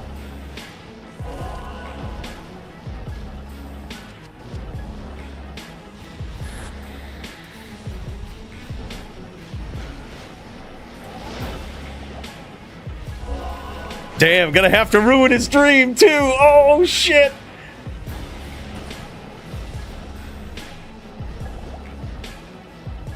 Dude, it's so good to have Rook back. Now that 95 ES is the thing again. Get ready, boys. You thought the chat PK was bad before. Lamp's probably jumping for joy. This is gonna be somebody else that people are fucking complaining about. Oh, there it is, man. Holy shit. Big win there for Sound, and he's off to a good start. All right, let's poke down this D-clone real quick. Let's get up in here, see how many we can get before the next round. All right, come on, baby. And it matches. Oh, Collector's Annie, baby. That's how to do it. Matching Collector's Annie. That's huge. Huge. 10, 10, 10. Fuck yeah, baby. Fuck yeah, baby. We'll keep it. We'll keep it. Let me go pick up this Annie here real quick. And we'll cut over to the action.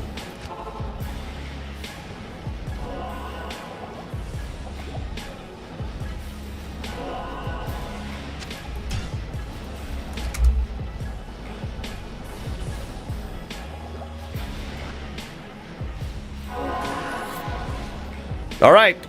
Now it's official. Sound just needs the one. Sound just needs the one win, and that's going to get him there. Polytheist needs a big comeback. And Necro. The strategy here as a Necro, as we saw so perfectly executed from Sound, is you've got to set it up, right? A couple of Bone Spirits, and then look for that spear. Look to launch those spears, get the name lock, walk down, try to avoid the stomps, and land far more hits than your opponent is. It's what you got to do, man. There's a lot more involved. There's a lot more clicks, right? And usually that's the harder strategy. Certainly is as a Necro. But the thing is, the Druid versus a good Necro player also has his work cut out for him. Because, as we saw with Polytheist, an absolute puts on a clinic with his name locks, right? But your timing has to be good. Not only does your timing of the stomps have to be good, but you have to figure out how to time your opponent. And when they're going to walk down, when they're going to stop, when you can chain them, just like that. Very nicely done there from Sound. It's a very tough thing to do. Yeah, it's very rare that I really enjoy watching the Necro side of this of any matchup, but this is one in particular that I enjoy, right? Because you really get to see like every mistake, every perfect play, everything is so, it's like exemplified perfectly on the Necro screen. And that's where all the action is taking place, right? Like you see everything. Sound going in for the finish, looking to get that bear for a stun. Looking to employ his bear in there for a nice little stun. That's a nice little bonus that rarely gets capitalized on by a Druid. But once you stomp, the bear can actually swat your opponent, connect, and put them in FHR animation with a nice little knockback, you know, to boot. So if the bear connects, rare certainly shouldn't plan on it. But if you are quick enough to capitalize on it, it can be GG. That little stun is just everything you're looking for as a Druid in this matchup. Beautiful spears there from Paulie. Some would argue that the pet is a liability, and there it is, man. Big win. Big win for Sound. This guy's showing the prowess also in the FPK matchups. Damn, man. That is wild.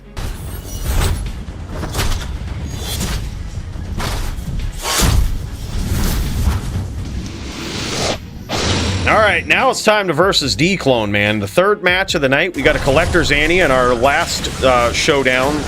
Little scuffle. Let's see if we can beat that, huh?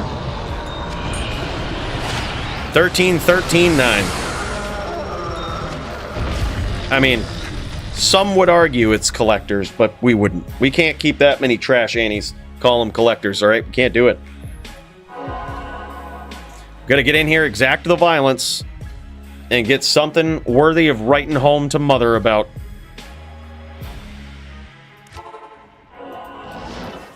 All right, here we go.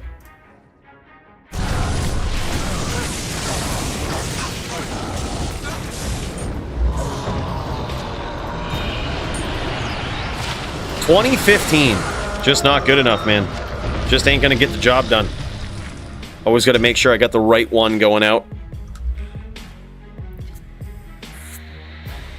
Yeah, very impressive. Like, it's so cool to see Pauly on, like, just so multifaceted on different builds, right? I mean, from being on a different build with the Druid in general. I mean, we're used to seeing this guy on the Shaman, just kicking mad ass on the Shaman. And to switch it up and do a Wind Druid is very different, right? But then additionally, to show those skills on a Necro, just something really cool to see. Really cool to see the diversity that has developed in the style of Polytheist. Another 15-20, man. Holy. All right. All right. 10-10-10 Collector's Ante. Okay. Here we go. We need some 20-20-10s. It's the only thing I'm jumping out of my seat about. 20-20-10. Let's go.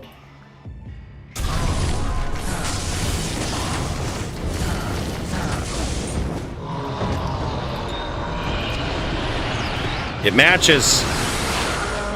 13-29. Just gross. Gross. Big shout out to Leroy for this, man. You know, I was really missing having my D-Clone slaying kick tonight. But the other computer that I had up, it also just blue screened. Like, blue screened. I hope it's okay. Hope it's not permanently fucked, but yep, latest Windows update. Fucked a lot of shit. Definitely put the kibosh to our anti-hunting dreams tonight. 14-12. Trash. All right, final one, boys. Another big shears. Big shout out to Leroy. Holy hell, man. Here we go. Let's do this. We got a collector's ante. It's rare to get a keeper out of eight pulls here, but we got one.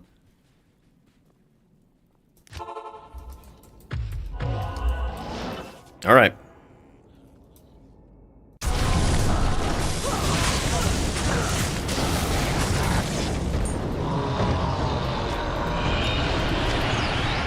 Final one. Shrine for good luck.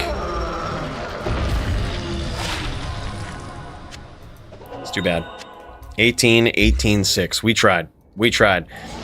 Leroy, thanks so much for keeping these up, man. That was wild. Hell of a guy. Hell of a guy. What else we got going on over here? I'm checking in on this. I see Squigs up here. Is he jamming? This boy jamming? No, I think he's AFK. Holy! Speak of the devil! Bro, thank you so much for 2 months, Squigs. What? GG Riz, that BP Zerk was nasty. Very fun duels. Yeah. Dude, that was insane. Very nice gameplay, man. You came in prepared. It paid off, brother. That was solid. Very good matchup between you two. Big cheers, brother. I'm all out right here, but we're going to tip one final one back for all of the generosity tonight. We're going to pour it out. Tip a little bit back. Just a good old sip. Let it sit in the gums and enjoy it. Let it kick around a little while. You know what I mean? Big cheers, brother. Thank you so much for that.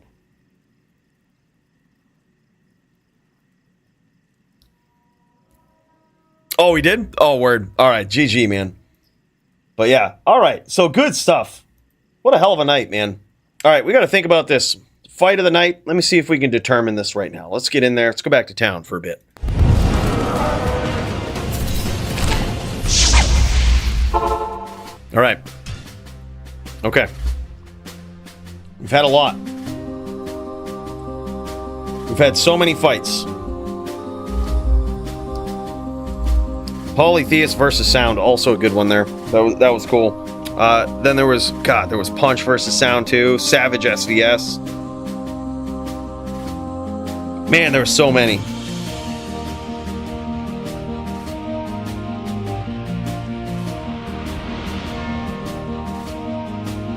Some duels you can win.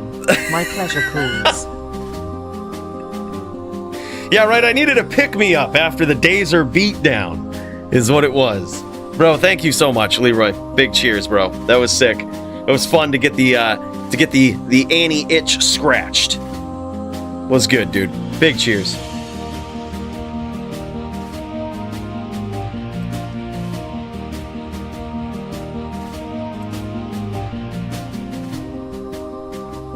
What do you guys think? I might have missed some, writing some down here. What really stands out? There was a few of them to me, but I look at the list and I'm like, I think I've forgotten a few. Actually, Lamp Stool was pretty cool. Yep, that's true. Lamp. Yep. Yeah, Jeff played very well. And so did Lamp.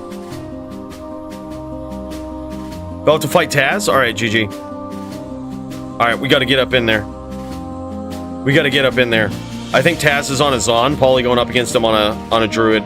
Yeah, we gotta see this. Yeah, we've actually... Hold on.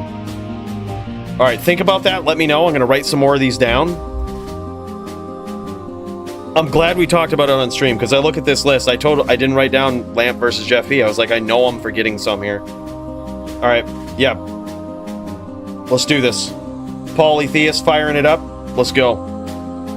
Let's get up in there. Let's make it violent. Y'all see it in the background. Yeah, we'll get in there. We're gonna check this out. LLD was epic? Yeah, dude, that was fun. That was really fun.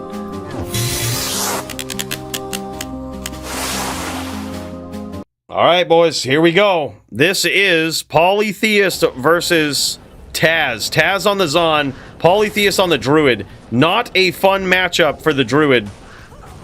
And I believe a death match from last week, right? Or from the week before. Was it a death match?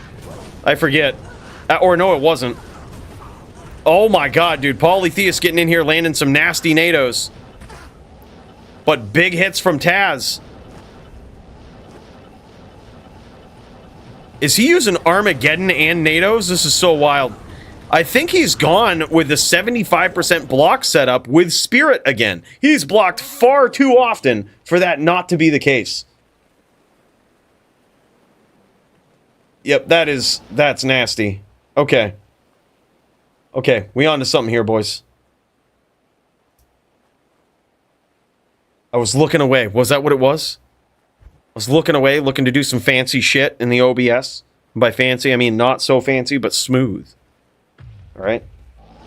Just, you know, like, here, I'll bring you in on it. Like, when I... You know, maybe I want to start up a new track, but I don't want it to just awkwardly start, right? So I'm like, fuck yeah, boys. Round number 2. And then we just passively, we play it in the background. Alright? Now it feels smooth. Right? It's how to roll. Might be subtle.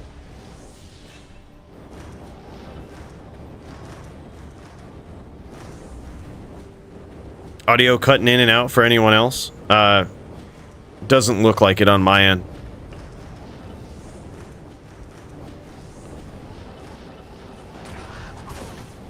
Oh my god, big hits here from Taz early on.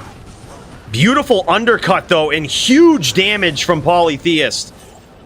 And now 2-0 in favor of the legendary top Druid player. Some sort of jam, perhaps, while they slam? Exactly. Exactly. You know what it is. You know what it is. It's gotta be subtle, you know? It's subtle.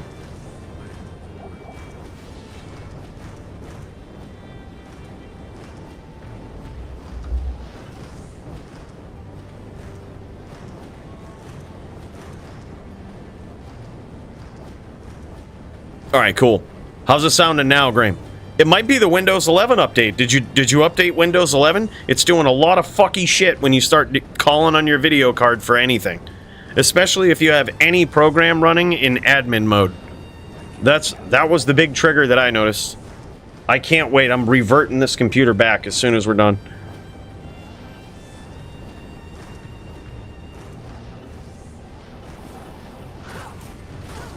Oh my god, another early start here.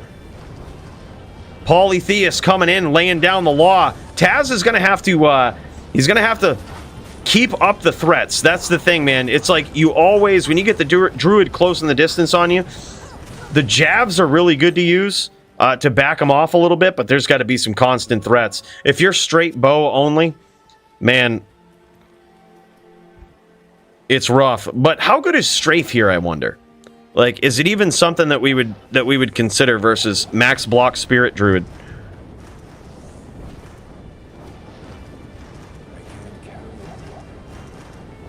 If I had PC, I would fight in the DFC. Yeah, dude. That would be sick. Someday, bro, I hope you pick it up. I think that would be fun. Be good to see you, Graham.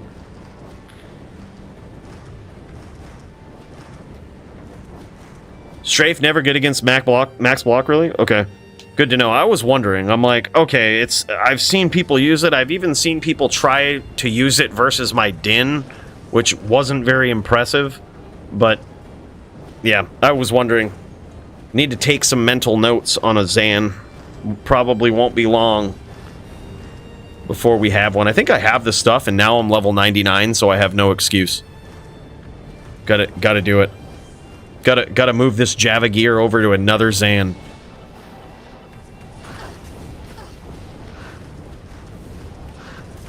Beautiful timing there from Polytheist. And there it is. Now busts out the jabs. That's exactly what he needs to do. That right there is what backs Polytheist off. And now we can see it. Taz is noticing the power of those jabs at close range, but now he's trapped. Gotta get out of there.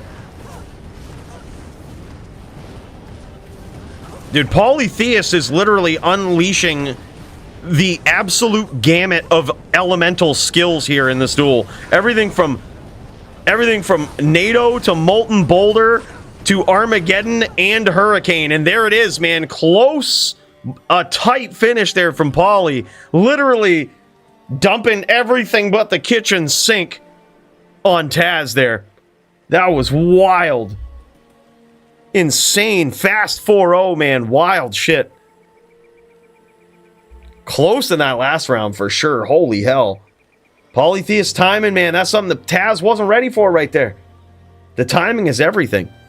Timing is the key, I think, to balancing out bad matchups, but sometimes when both people are really familiar with each other's timing, that gets tough.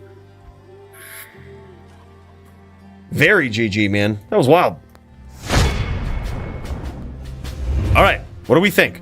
I think those are good ones. I think the Lamp versus Jeff P was one that really stood out tonight for me. I think that was true. I'm surprised I didn't write it down. I'm like, I know I'm missing something. Lamp, Jeff P. Yeah. I would say... Let me see. The LLD was pretty epic, too. Murder SC should also be in consideration. Guy just... The double or nothings, title bouts. GVN also up in there. God damn. GVN with multiple matchups tonight, just performing. There's certain people, sometimes it feels bad rewarding like the same people so close, you know, you kind of want to spread the love, but when it's earned, man. You can't argue it.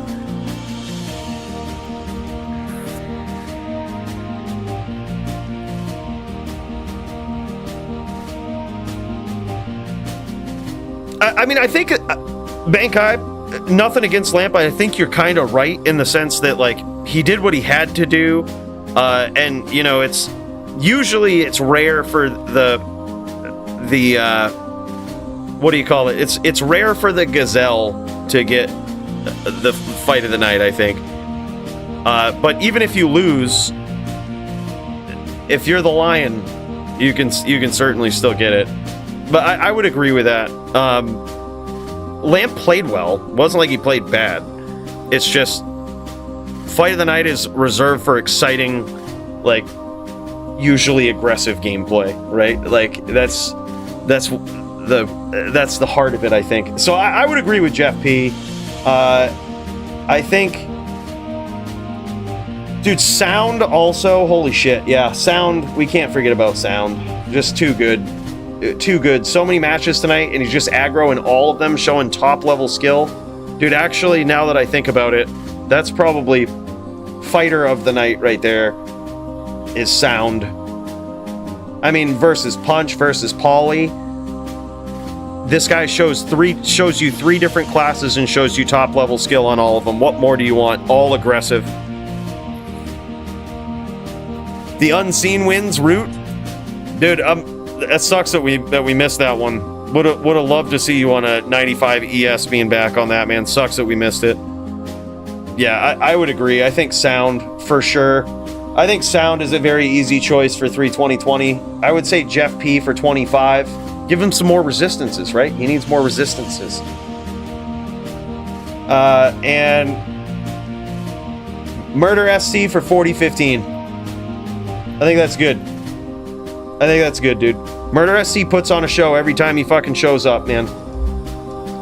That's what it's all about. So we'll go Murder SC 40-15. We'll go sound for 320-20. And we'll go Jeff P for 25. Sounds good. Sounds good to me. Insane. With Polytheist being an honorable mention. This guy's savage. Throwing the kitchen sink. Jesus. You know what? Polytheist 451. You're gonna need to... If you're gonna play the FPKs, it's only gonna be a matter of time before you get bored and you're gonna need to cheese. And you're gonna need to start stacking these up. You're gonna need to start stacking them, man.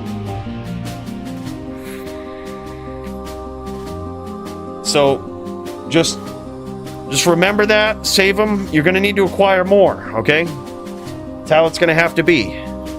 But that should be a good start. I think that's a good distribution right there, man. Hell yeah. Good night of fights, boys. That was fucking wild. As always, man.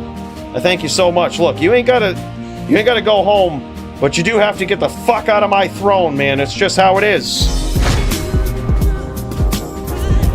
Don't worry, boys, we shall be back next week in live living sound. We'll see you then.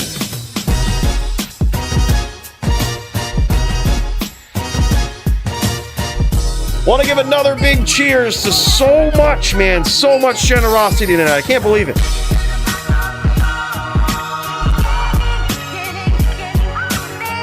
Big shout out to Muchez, $499.99, baby. Fuck!